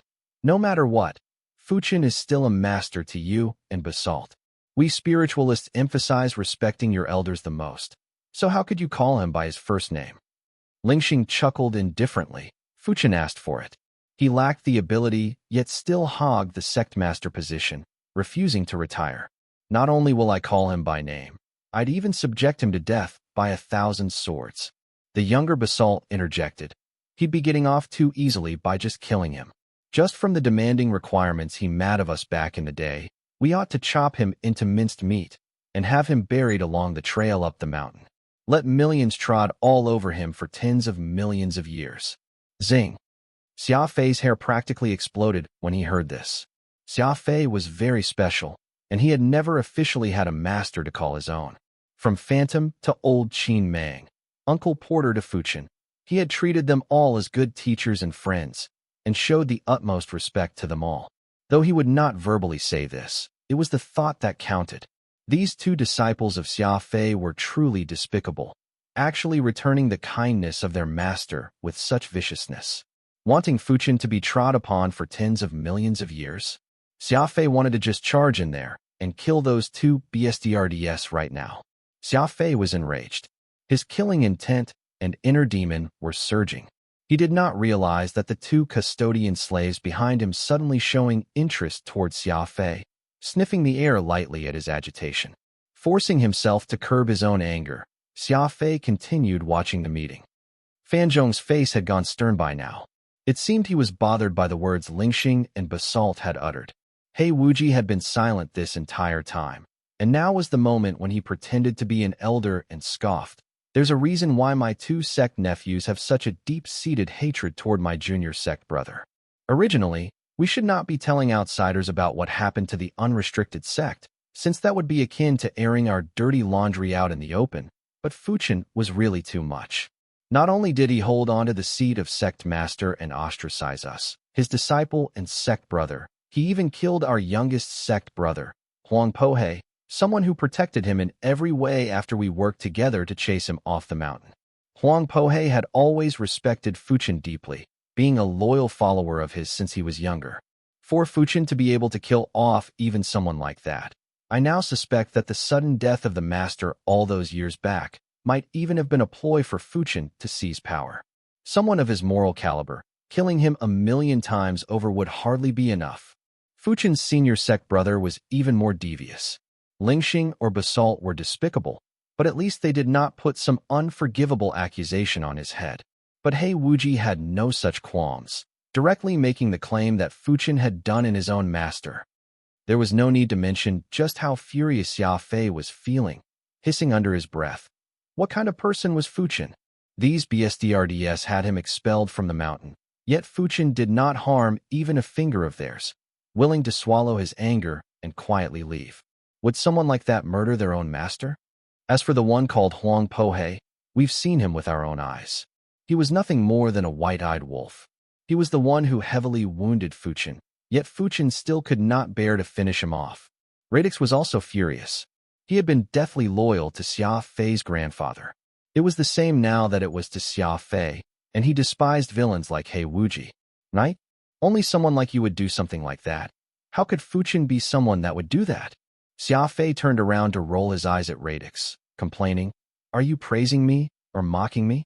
Radix actually gave that a serious moment of thought before answering. "I think I'm praising you. For example, if your master was the sort of trash like that He Wuji, I reckon you'd already have had him killed, and would not have endured to the degree Fuchin did." Xia Fei could not be bothered to argue with Radix, and proceeded to ignore him. After He Wuji finished speaking, even Shu Yuha could not stand it. Though he hated Fuchin, he hated these three scoundrels even more. He thought to himself about just how unlucky Fuchin truly was. What kind of sect brother and disciples did he end up with? It was the wise and experienced Nenshatsi who spoke the words that ultimately quelled the vexation both Shu Yuha and Fan Zhong felt. Every sect and clan will have their own troubles. We're only here to listen to the internal issues of the unrestricted sect, and we mustn't spread them beyond. Nenshatsi stroked his beard, meaning that the matters that the three raised did not concern them, so they would just go along with their demands. Shu Yuha nodded at his master. "Understood. As long as you're willing to join us, the dark spiritualists will hunt down Fuchin, and even if he is at the ends of the universe, he shall die. Furthermore, we'll return to you the all-important legacy seal of the unrestricted, safe, and sound." He Wuji shook his head. "That's not enough. I want everyone who has come into contact with Fuchin all these years to die as well."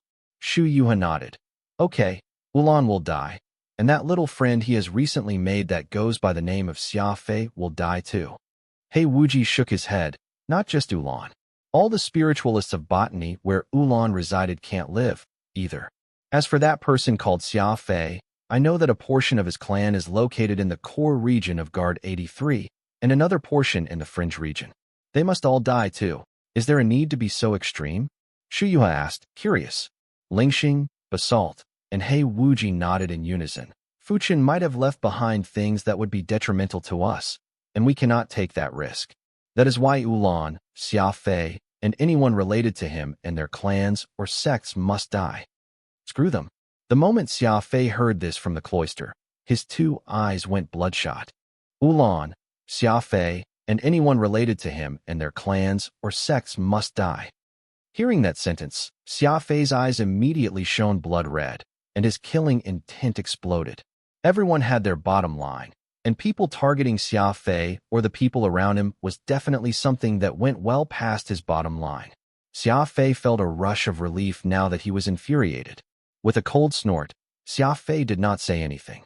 Radix knew very well that this was by no means a good sign. The calmer Xia Fei appeared, the more it meant there was no salvaging the situation. His mind was already made up. Though these men were Fuchin's sect brother and disciples, and they were also unrestricted spiritualists like Xia Fei, that was no longer a problem. Xia Fei had already determined that this was a matter that would not be resolved without the death of the other. Even if Fuchin were to suddenly come back and stop him, Xia Fei would still deal the killing blow.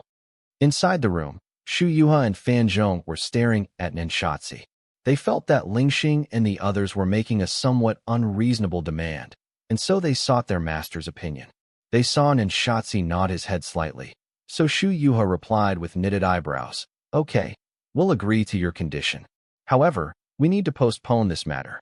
We'll require at least 3 months' time in order to organize things on our side." What he meant by organize was none other than demarcating the lines between who was friend or foe. Once the factionalization was complete, those who were aligned against the dark spiritualists would then face a merciless massacre to the full extent of their might. Lingxing nodded. and handed a letter to Shu Yuha. This here is the distribution of power pertaining to Fuchin, as well as a list of important names. We have time, so we can wait. Shu Yuha was annoyed. You've even got a name list, so why haven't your people acted? Hei Wuji replied. It's not good for there to be internal conflicts. There are some things that are inconvenient for us to do, or to put it in another way, if both parties present today did not need help from one another, there would have been no way for us to collaborate so successfully. Nenshatsi abruptly rose, laughing raucously. I'm afraid it's not just Fuchin's people on that list, but also others that you wish us to eliminate. But I happen to like the deviousness you three possess. With that said, Nenshatsi strode off without sparing another look at them. Ling Xing and the others followed after him, sending Nenshatsi and the others off now that their deal was done. Xia Fei could not contain himself from lighting up a cigarette and taking a few puffs, his face practically filled with killing intent. In 3 months' time, the dark spiritualists will make their move. What should we do? Radix was worried. They had mentioned Guard 83, which was of course referring to the Aurora clan, and Radix was infuriated. Xia Fei shook his head. That moment just now, I wanted to kill those 3 men really badly, but I don't feel that way anymore. Then what are you planning to do? Radix asked urgently. Extraordinary times call for extraordinary measures. I would like to find out just who is even more vicious. Xia Fei rumbled. He wanted to leave, yet the 2 custodian slaves of the unrestricted pavilion were still staring at him and were blocking the way. Xia Fei realized that they had left a path open in the opposite direction. Could they want me to go somewhere? Somewhere all the other sect masters would head to. With that thought in mind, Xia Fei headed in the direction that the custodian slaves had directed him toward. Neither of the moving corpses spoke, simply following behind Xia Fei. After making several turns, Xia Fei had no idea where they were as they ended up in front of a door. The 2 custodian slaves proceeded to take up positions on the left and right sides, a vacant expression on their faces. Xia Fei pushed open the door and saw there were piles of dust-covered books inside. Xia Fei randomly picked one up to browse. Flipping through the pages, Xia Fei's face gradually turned solemn. I would never have imagined. I originally believed that Fuchin had only taught me some normal spiritualist art this whole time. I would never have imagined that he had been teaching me the most powerful arts of the unrestricted sect. Xia Fei gasped after he set the book aside. Radix nodded. But of course. Just take the technique you learned to forge soul eyes. It is definitely a secret art from the unrestricted sect that they would not impart easily to just anyone. No wonder you were able to forge the most powerful burning eyes.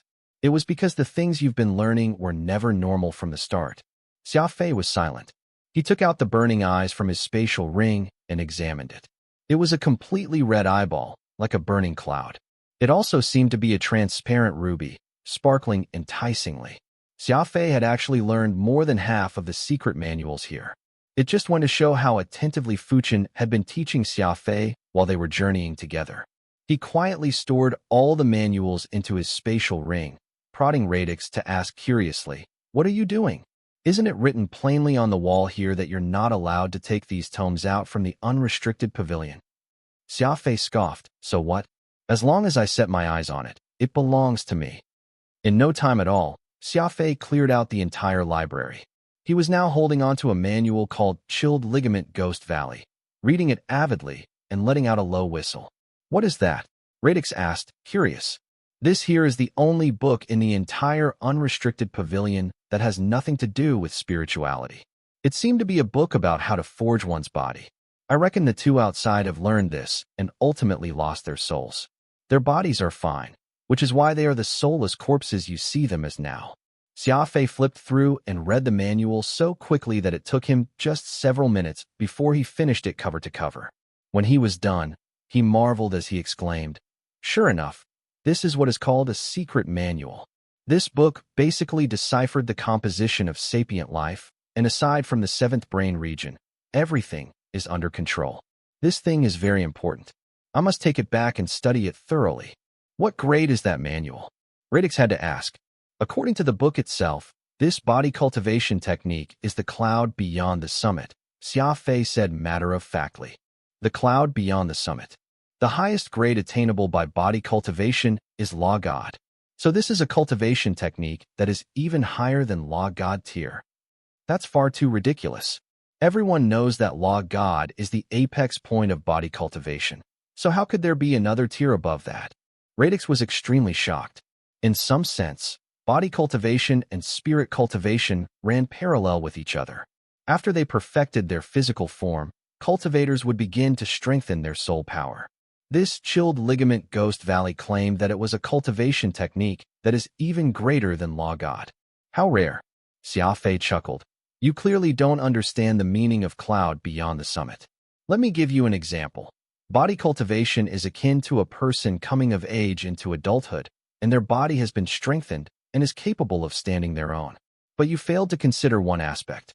Men can jump as well, using the explosive strength of the body to make a forceful leap. In that instant, would you not transcend beyond the heights that a body could achieve? Radix saw sense in his words. Xia Fei was right. Humans were not rocks, and after they were done developing their physical frames, they could still jump. Though it would be for a short period of time, they had the ability to shoot well past the height they had originally possessed. So do you mean to say that Law God is not the limit of body cultivation? Radix was excited. Definitely not. Take this chilled ligament Ghost Valley, for example. Using it means you can instantly reach the maximum limit. Xia Fei was also excited now. It was not due to the book itself, but because it presented a completely new line of thinking. A single person's body could be strengthened through training. A person who was 1.7 m tall, able to jump 2 m, could very well reach 2.1 m or 2.3 m higher in their jump if they trained for several years. Maybe even more. It was such an explosive increase in might that the Law God tier could not compare. After taking a breath, Xia Fei proceeded to store the book into his spatial ring, his eyes sparkling. I know the grade of this manual. It's a founder-tier body technique. A founder-tier body technique. Radix nearly shouted that aloud in all his excitement. His face promptly turned red as he asked, I've thought of a problem. You're a speedster, so if you cultivate this chilled ligament Ghost Valley. Xia Fei placed his 2 hands behind his back and affirmed, I'll reach near light speed. Leaving through the door, he saw the 2 custodian slaves were still blankly staring into space. Xia Fei had no idea why, but he suddenly sympathized with their plight. What is a person without a soul like? Are you too suffering? Cough. Radix nearly sputtered audibly when he saw Xia Fei begin to feel closer to these 2 walking corpses. The custodian slaves did not seem to understand what Xia Fei was saying and merely lowered their heads wordlessly. Their long hair covered their faces, and Xia Fei could not make out just what expressions they were making, if they were making any at all to begin with. A man lives his life as do the plants that last a season. Death is what awaits us all. Look at me. After activating this miraculous, unrestricted spirit soul mark, I don't even have eternal life. But actually, you all have it a lot worse than us. From the beginning, I felt that my fate was terrible, having to worry about being backstabbed at all times or potentially dying. But as time went by, I began to see that these so-called immortals aren't anything at all, and they are still unable to experience rebirth once they meet the business end of my fiendish blade nirvana. There are none as happy as me. Do you two still remember Fuchin? He was your ex-sect master. He's a good soul, but his heart is too soft. He even ended up rearing a house of white-eyed wolves without even realizing it. When speaking of Xia Fei's good points, perseverance was definitely one of them. But this sort of perseverance, regardless of the situation, was unbearable to Radix. Xia Fei was actually happy to chat to these 2 corpses. What kind of madness was this? Xia Fei was quite talented as an actor, looking approachable with his harmless smile, adopting a soft voice when telling a story. It was extremely beguiling, and a good part of how Avril was charmed by him was due to Xia Fei's ability to tell stories. Unfortunately, these 2 corpses felt nothing. They simply stood there like wooden blocks, but Xia Fei persevered nonetheless, pestering them too without letting up in the least. Radix slowly saw the exit appear in front of them, as if Xia Fei was experimenting with his hypothesis, or perhaps it was just something he suddenly thought of after reading Chilled Ligament Ghost Valley. Xia Fei's brain worked so quickly that Radix had a hard time keeping up with his thoughts. As the minutes and seconds passed, it looked like it was about to become daylight, and Radix got somewhat flustered. He urged Xia Fei several times. Yet he persisted in acting how he pleased. You know what? I have a friend called Oro. That person was originally a huge golden-haired lion from the Lionheart clan, but after a slap with my law of primal chaos that day, guess what? He turned into a human being. Heavens, can you even imagine? A huge golden lion that stood several meters tall has now turned into this delicate-looking scholar. Every day, he is still rampaging about, throwing his now small body around. I always want to laugh to myself every time I see him, but I can't. That's because I was the one who changed him into a human. If I were to laugh at him, he might very well fight with me to the death. Xia Fei stood there reminiscing. It was at that point when Radix suddenly spoke in a creeped-out voice. Xia Fei, look. These two corpses. They are smiling. Xia Fei, look. These two corpses. They are smiling. Radix's voice was filled with horror that would make people's skin crawl. After shouting that out, Radix actually hid back into nirvana. Poor Radix had been a high-level soul practitioner in the past, and what he did completely lacked the demeanor that a great soul hunter should demonstrate.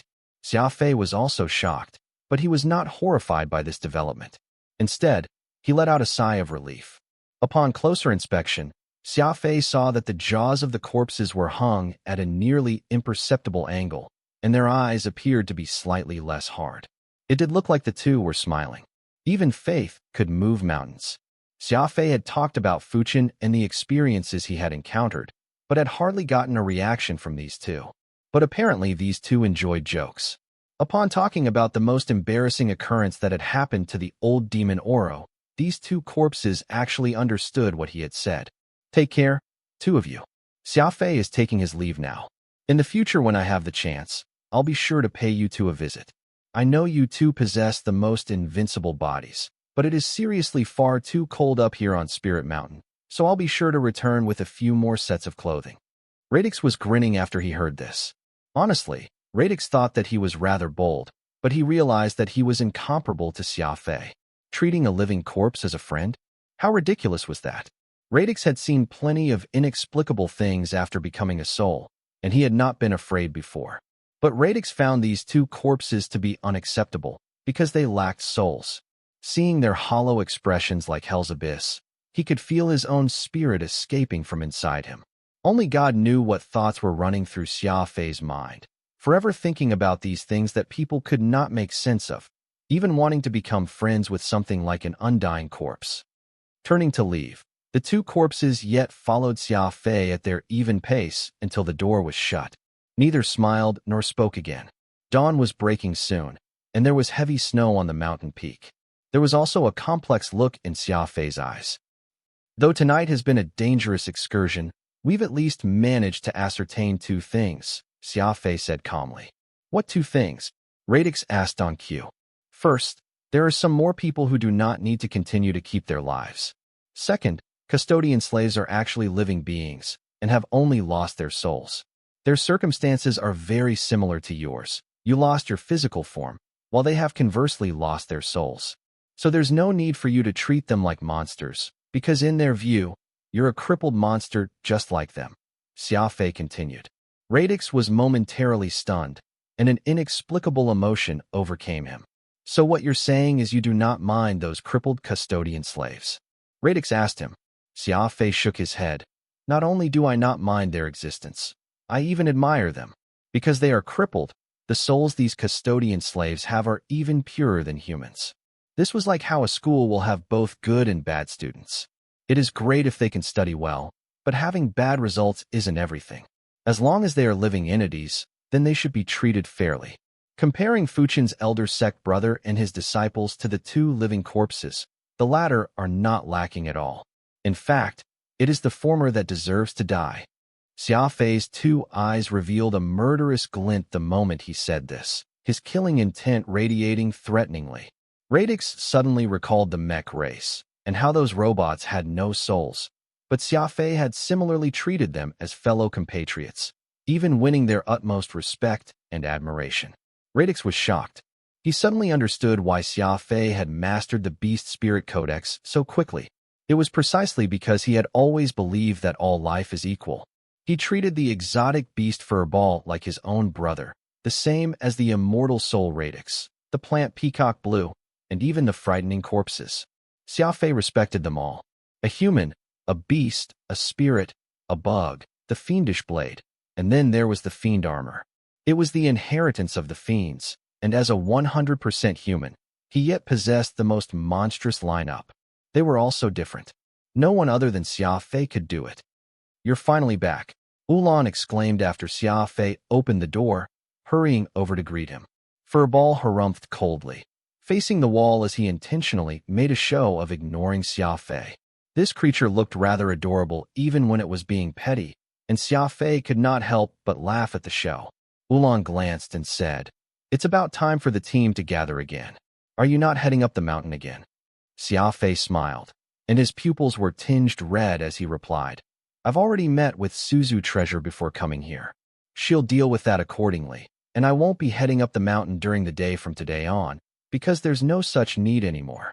Ulan was stunned. He discerned that the tone Xia Fei was using sounded off, and he hurriedly asked, "Xia Fei, did you see something up there?" "Nothing much. I've only discovered some things that need not exist in this world," Xia Fei replied simply. He was not about to tell Ulan about how the unrestricted planned to wipe out the spiritualists of botany. Ulan and Fuchin were equally sentimental sorts, and were both old men that could not cast aside their worries. If he were to learn that there was to be a severe crisis coming upon his people, he might not get a good night's sleep afterwards. "All right, I have asked Suzu to arrange for a residence for us in the city, and we'll be moving in today," Xia Fei went on nonchalantly. Ulan frowned. "What? We're staying." "That's right." "How long?" "About half a month, give or take," Xia Fei said after a brief thought. Ulan was silent, but he silently did the math with his fingers. Was it not the anniversary of the unrestricted sect's founding ancestor in half a month's time? The Heavenly Might's Spiritualist School, only below the Spiritualist Association. This was the second largest place where spiritualists were being nurtured.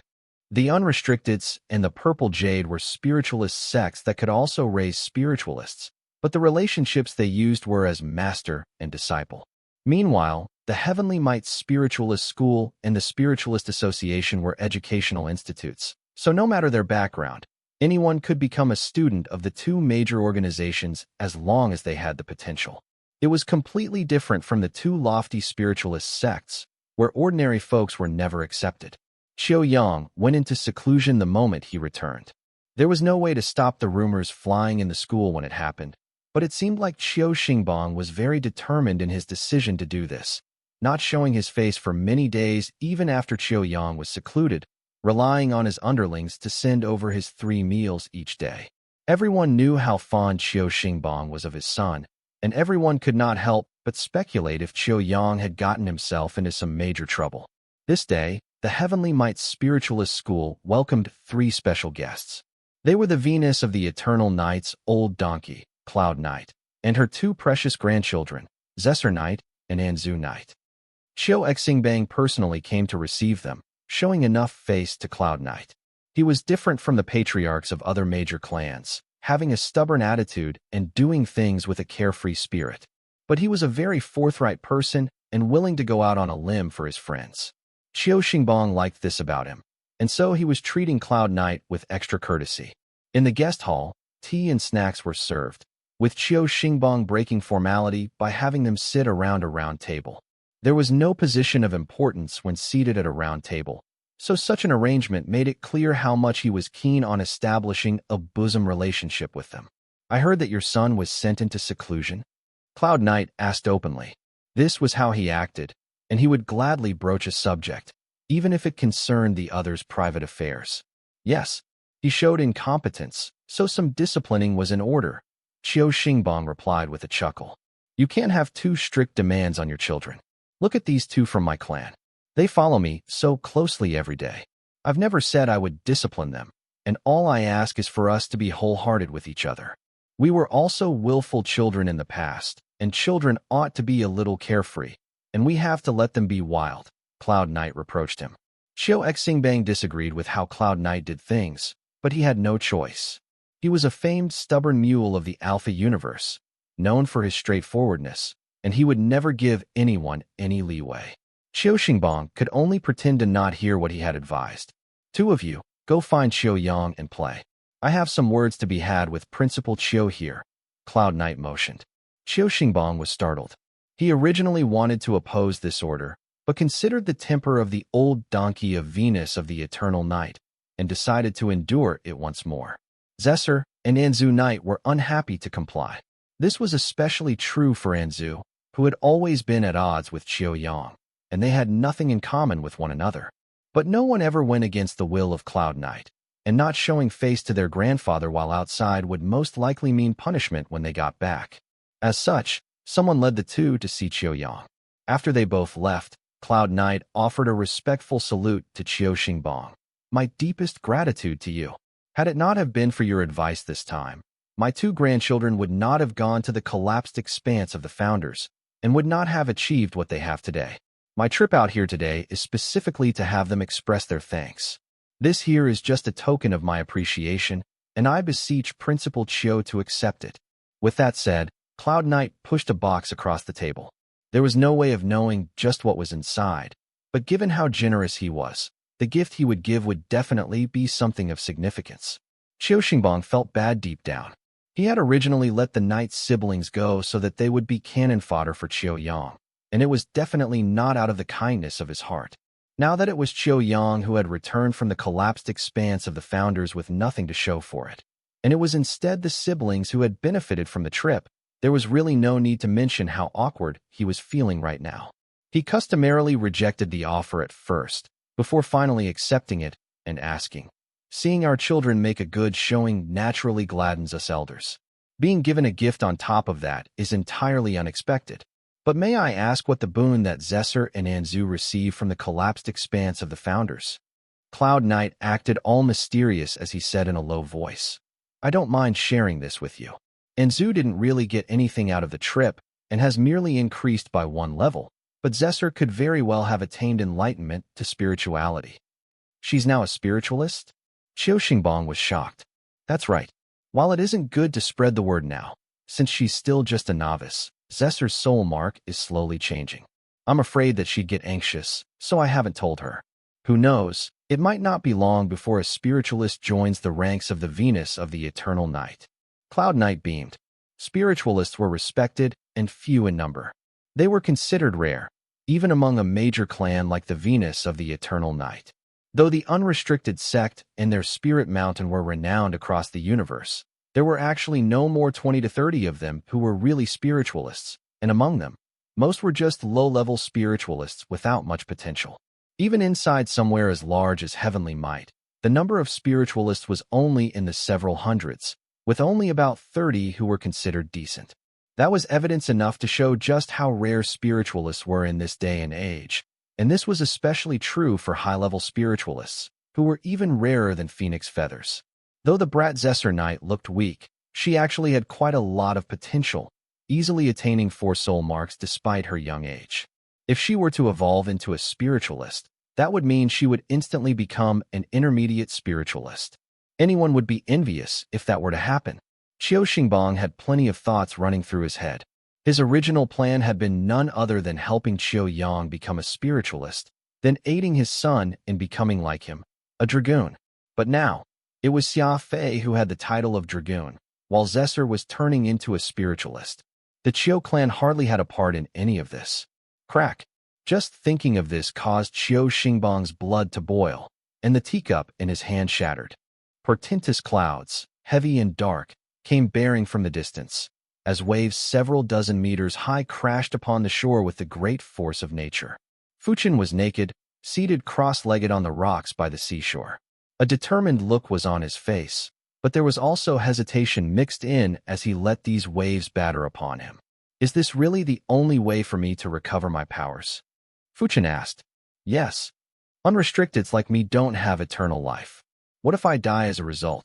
Fuchen asked again. "You people do not have immortal life because the heavens are fair. It's all because the unrestricteds are the orthodox spiritualists and are more powerful than any other sect. Besides, what you're afraid of isn't death, but what happens after your death. To which I can very clearly state, even if you pass, everything will go as normal," that ancient voice answered. It was very strange. That person had been speaking with Fuchen the entire time, yet he or she had never revealed themselves, and Fuchin did not seem to care if they showed themselves or not. Fuchin furrowed his brow. So you mean to say, even if I die, you'll still want to see Xia Fei use his fiendish blade and challenge the 10 famed swords? That's right. The Alpha universe is currently in a dry spell when it comes to soul weapons, and warriors feel incredible just randomly getting their hands on one. Meanwhile, it is different over in Annihilation. There are countless soul weapons out there, and warriors value the quality of their weapons much more, not quantity. I am not sure how Xia Fei managed to get his hands on a fiendish blade like Nirvana, but I am interested to find out just what might happen when this sword created off the beaten path goes up against the orthodox soul weapon's 10 famed swords. Fuchin smiled. I'm afraid you're not just hoping to catch a glimpse of Nirvana going up against the orthodox soul swords, but also in seeing how a devil of a human like Xia Fei contends with the grand orthodoxy, right? That's right. I am indeed looking forward to it. Ever since the fiends were gone, this world has become extremely boring. Too many warriors behave themselves and staunchly follow the rules. I would of course be interested when the occasional outlier appears. Fuchin nodded. Master once said that you were the disciple of Chu Jingfeng, and Grandmaster Chu Jingfeng was the one who compiled the soul weapon rankings. That is why you're interested in Xia Fei and his divergent soul weapon. I can understand that. But what I can't make sense of is that you're a soul weapon appraisal master. The best collector of soul weapons in the Alpha universe, Tong Jinliang, once knelt down for 49 days straight, just to see you once. That just goes to show the position you hold in your profession, and with your formidable vision, you ought to know that Xia Fei's Nirvana might not list anywhere near Grandmaster Chu Jingfeng's 1,000 soul ranking, not to mention challenging the 10 famed swords. There's no way he could challenge the godlike soul weapons like Snowless Billow or Purple Precipice, etc. Fuchin went on, perplexed. That old voice seemed to be mildly surprised. Your master even told you about the 1,000 soul ranking, Snowless Billow, and Purple Precipice? Looks like he treated you very well. There was a pause before the voice continued.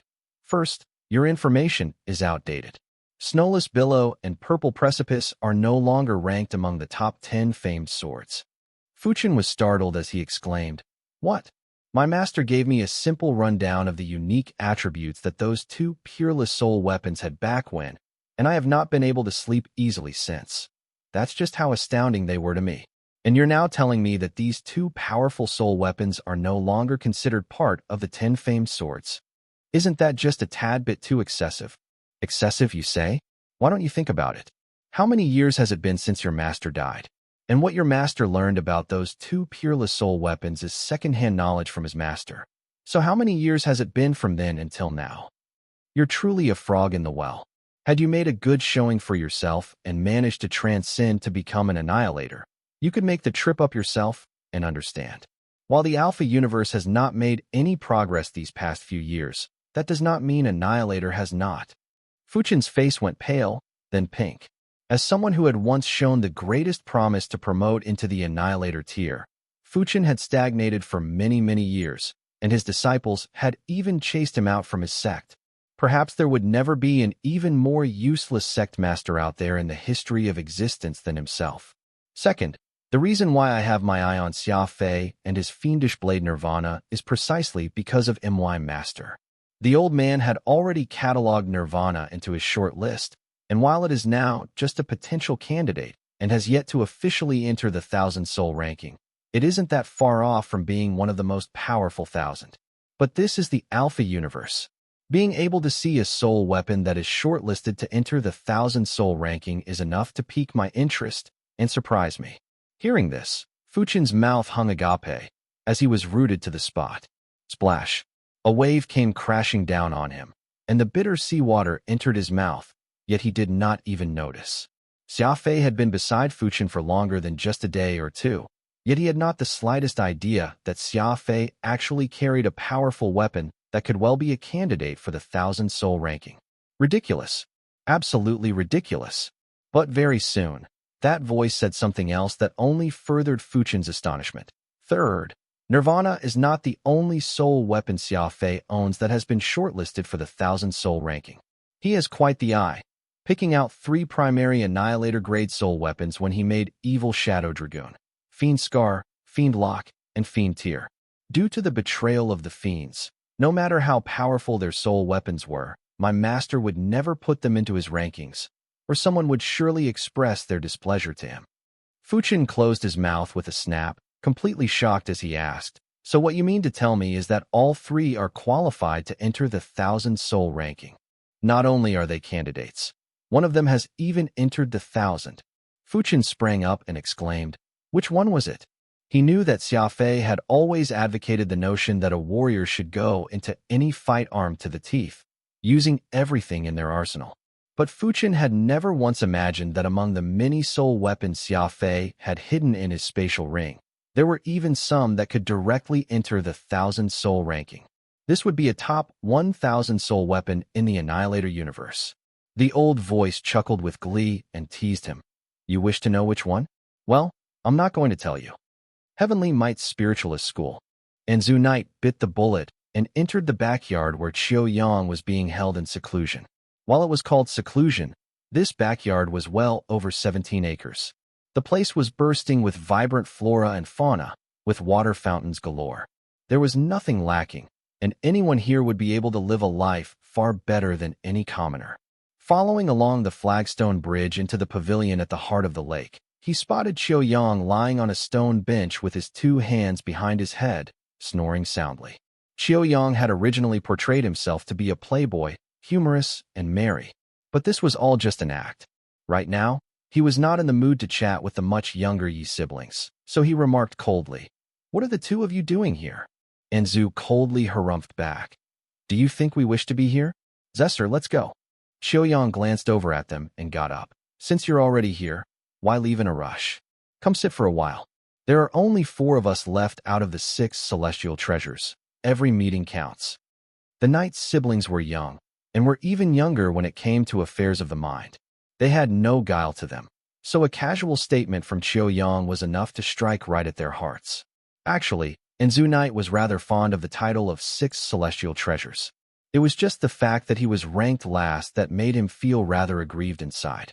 "What do you mean 4? It's just the 3 now," Anzu sighed.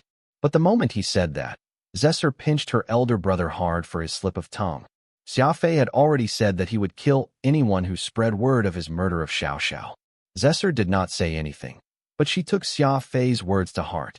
When Anzu mentioned that there were only 3 of the 6 celestial treasures left, Zesser immediately freaked out. But Anzu did not understand what his sister meant by that and actually asked, "What did you pinch me for? Was I wrong?" Feng Jianting, Shui Shengsheng, and Xia Xiao. These 3 were all killed by Xia Fei, leaving just me, Qiu Yang, and Ji Tianjing. That's just 3 of us that remain. Zing. The expression on Zesser's face changed drastically. She felt a searing pain in her chest. Anzu's mouth was truly causing the death of him. To actually expressly mention that it was Xia Fei that had killed Xiao Xiao. An insidious glint flashed in Qiu Yang's eye as he barked loudly. "Anzu Knight, did you just say that Xiao Xiao is dead?" Anzu was startled. Cold sweat began beating down his forehead as he hurriedly corrected himself. "No, I mean to say that he's gone missing." "No, I clearly heard you say that Shui Shengsheng, Feng Jianting, and Xiao Xiao have all been killed by Xia Fei's hands. Don't you dare deny it." With Qiu Yang demanding answers, how could Anzu Knight be a match for him? The look of fear and his cold sweat had already betrayed him. "It's time we leave, elder brother," Zesser interjected, pulling Anzu away as they made to leave. Anzu lowered his head, not daring to make eye contact with Zesser or Qiu Yang. His heart was thumping madly in his chest. He knew what Xia Fei was capable of, and his slip of tongue today could very well have Xia Fei hunting him down. Even now, Anzu Knight could not forget how Xia Fei had slain both Feng Jianting and Shui Shengsheng, as well as how he had fought back against the dark spiritualists. His pet furball had even bitten off the nose of the holy beast Lone Gleam Eagle. That was a very impressive display of his martial prowess. In truth, Anzu was deathly afraid of Xia Fei. Zesser Knight was fuming next to him. Just her glare alone was enough to kill Anzu. It was said that women were extroverted, and this was by no means an exaggeration. Though Xia Fei paid no mind to Zesser, even treating her rather brusquely, Zesser still could not help but think on behalf of Xia Fei's well-being. Watching the knight's siblings leave the backyard in a hurry, Qiuyang burst into a maniacal laugh. Shui Shengsheng is from Serene Jade Water, while Feng Jianting is from Fufeng. They are both major clans. Meanwhile, the mad women from the Xiao clan are even more fearsome, troubling men and spirits alike. 3 major clans. Xia Fei has slain the young masters from 3 major clans. So what if Xia Fei is a dragoon? Can he withstand the combined fury from 3 major clans? Qiuyang was thrilled, almost tearing up from excitement. Zesser and Anzu Knight both returned with plenty on their minds. That was especially true for Anzu, who was sweating profusely, while Zesser was pouting, fidgeting with the hem of her clothes, and giving Anzu a glare from time to time. No matter how careless the old donkey Cloud Knight was, even he could tell that something was off with his precious grandchildren. He bade Xiao Xingbang an early farewell and led the 2 back to their ship as they began their journey back home. Once he sent his men away, Cloud Knight curiously probed, "What's with the 2 of you today, appearing as if you've seen a ghost? What exactly happened?" Zesser rolled her eyes at Anzu as she sniffed. "Big brother, you'll be dead meat if you delay this any further." Thud. Anzu Knight's legs went to jelly as he collapsed down onto his knees. "Grandfather, I've caused some major trouble for the Venus of Eternal Night and Xia Fei." Cloud Knight was utterly confused, asking curiously, "Anzu, are you talking about Xia Fei? How is he involved in all of this?" Anzu Knight and Zesser Knight saw that they could no longer keep things under wraps, so they told Cloud Knight everything that had happened in the collapsed expanse of Founders, a recount which left the old man amazed. "You're saying that Xia Fei is a level 3 spiritualist?" Cloud Knight demanded sternly. "No, level 4. Zesser Knight somewhat proudly replied. In truth, their news was already outdated. Xia Fei was already level 5. "Then the person who treated my injuries back then?" Cloud Knight went on.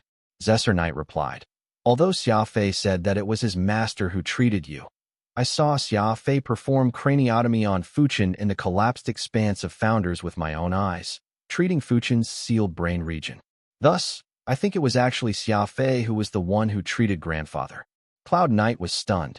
Everyone knew who Fuchen was, the previous head of the orthodox, unrestricted spiritualist lineage. Although he had been driven out by his disciples and deprived of his authority, in the eyes of the soul practitioner clans, he was still a majestic figure. Xia Fei had treated Fuchen, and he had done something as complicated as craniotomy. Cloud Knight found it somewhat difficult to come to grips with this idea. Even the head of the Sa-Din race from the Annihilation universe had been amazed at Xia Fei's ability to treat Fuchen, let alone someone as lowly as Cloud Knight. To him, this was nothing short of a miracle. "So Xia Fei is very strong?" Cloud Knight asked. Zesser Knight grew even more smug. She began to relate exaggerated descriptions of Fuchen and Ulan, the 2 great spiritualists at Xia Fei's side, and she didn't forget to pile praise upon Furball, Peacock Blue, Xia Guanghai, and Oro. This girl truly had taken, liking a bird together with the house it's on, to an unreasonable level. Xia Fei clearly wasn't attracted to her, but Zesser Knight was still extremely passionate about him, already turning him into her ideal husband. As for Xia Fei killing Shui Shengsheng, Feng Jianting, young Master Xiao, and the dark spiritualists, Zesser Knight described those matters in vivid detail as well, making Cloud Knight frown. These stories sounded utterly absurd. Did it not sound like Xia Fei's way of doing things and strength was just too monstrous? Xia Fei had some relationship with the Knight clan, so Xia Fei being powerful wasn't a bad thing. Alas, given Qiuyang's frantic questioning when Anzu Knight had inadvertently let out that Xia Fei had killed Xiao Xiao, even a fool could see that Qiuyang was harboring ill intentions.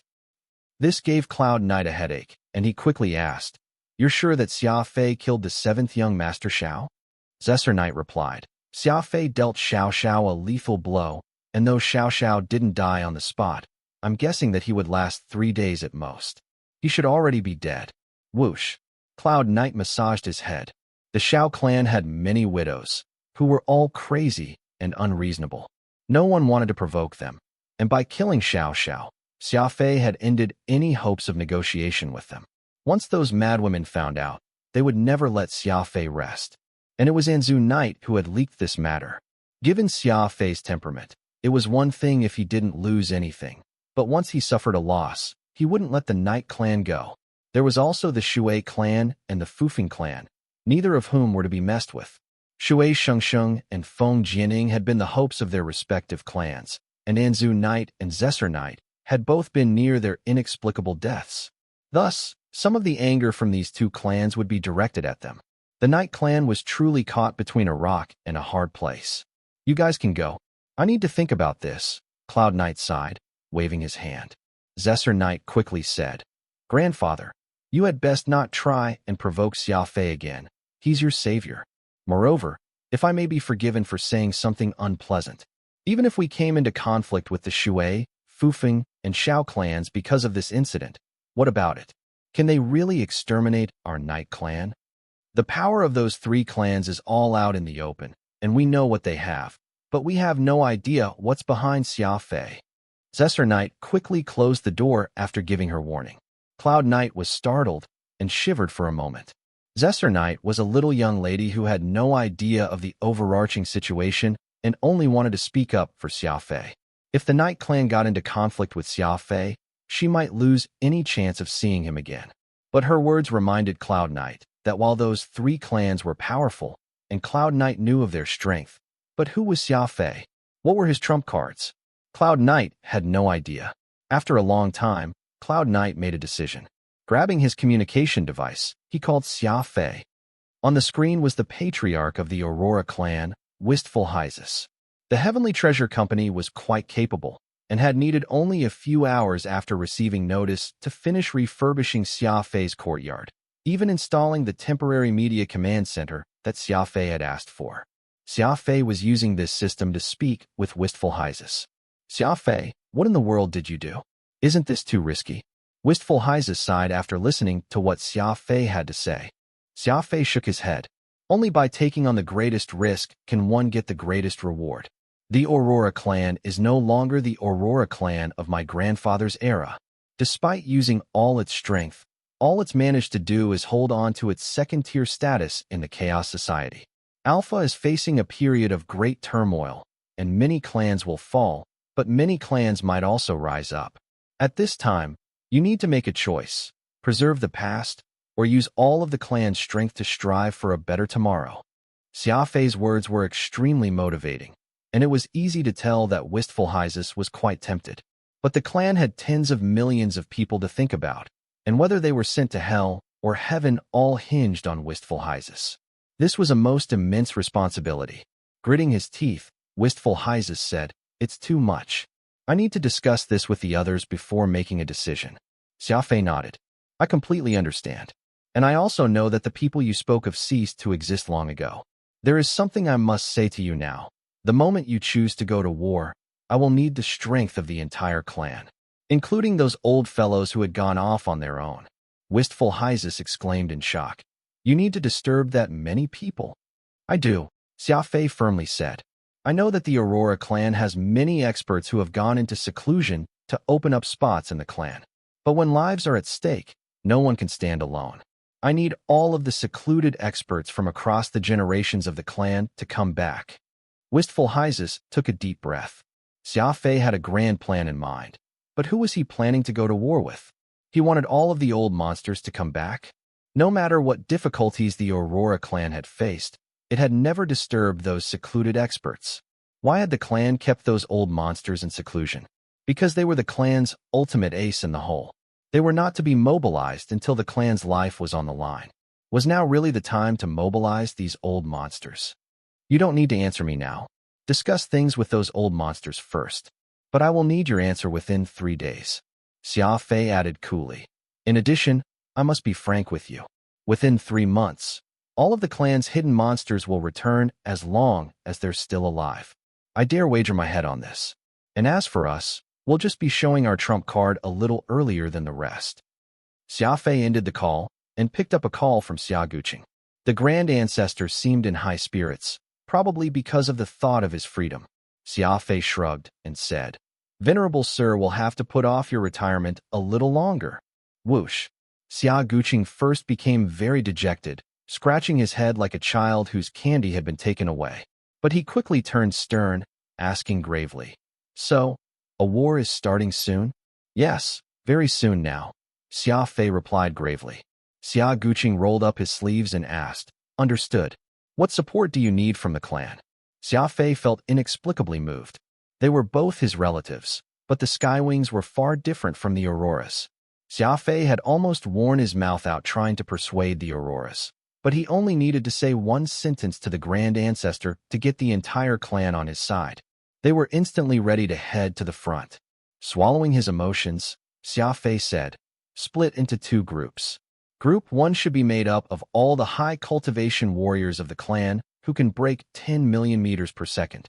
They should set off now to the coordinates that I will send shortly. The second team should be made up of all warriors in the clan that can break 1 million meters per second. They should set out within 3 days to serve as reinforcements. Group 1 will be led by your venerable self, while Group 2 will be led by Xia Gong." "All right, I'll get that settled right now. Do you estimate high losses?" Xia Guqing asked him. "In the worst scenario, the first group will be exterminated. The second team isn't meant to fight, but used as searchers by Xia Gong to seek out any survivors in that worst case and bring them back," Xia Fei said grimly. "This is a pretty good plan. I'll give the orders right now. We'll set off in 3 hours." Xia Guqing nodded and turned off the screen without another word. Bravo, Skywings. Their absolute trust in the members of their clan was simply absurd. Even though Xia Fei said that they might be all killed, the Grand Ancestor did not question him in the slightest. Xia Fei sat back and began to think. At that time, the call from Cloud Knight came in. Once he was done listening, he smiled and said, "It's fine. Whatever will come, will come. I dared to strike back then because I didn't fear vengeance. And Zhu Knight is still young, so you don't need to blame him too much." Cloud Knight found these words very awkward to receive. Xia Fei was talking like someone of Cloud Knight's age, but he actually was only a few years older than Anzu Knight. "Right. The 3rd day of next month is the day of commemoration for the unrestricted sect's founder. The Spiritualist Guild and several other big clans will come to offer their well wishes. Why don't you come too?" Xia Fei said casually. Cloud Knight nodded. "The invitation came a while ago. I was already planning on going. If you're bringing it up, does that mean something is going to happen?" Smiling, Xia Fei replied smoothly, "Not at all. It's just that my intuition tells me that it will be a very exciting day. I'd love to hear from you." Thanks so much for watching. Did you enjoy this video? If you did, make sure to hit that notification bell so you never miss an update. And don't forget to subscribe and give this video a big thumbs up. Your support means the world to me, and I can't wait to see you in the next one. Thank you.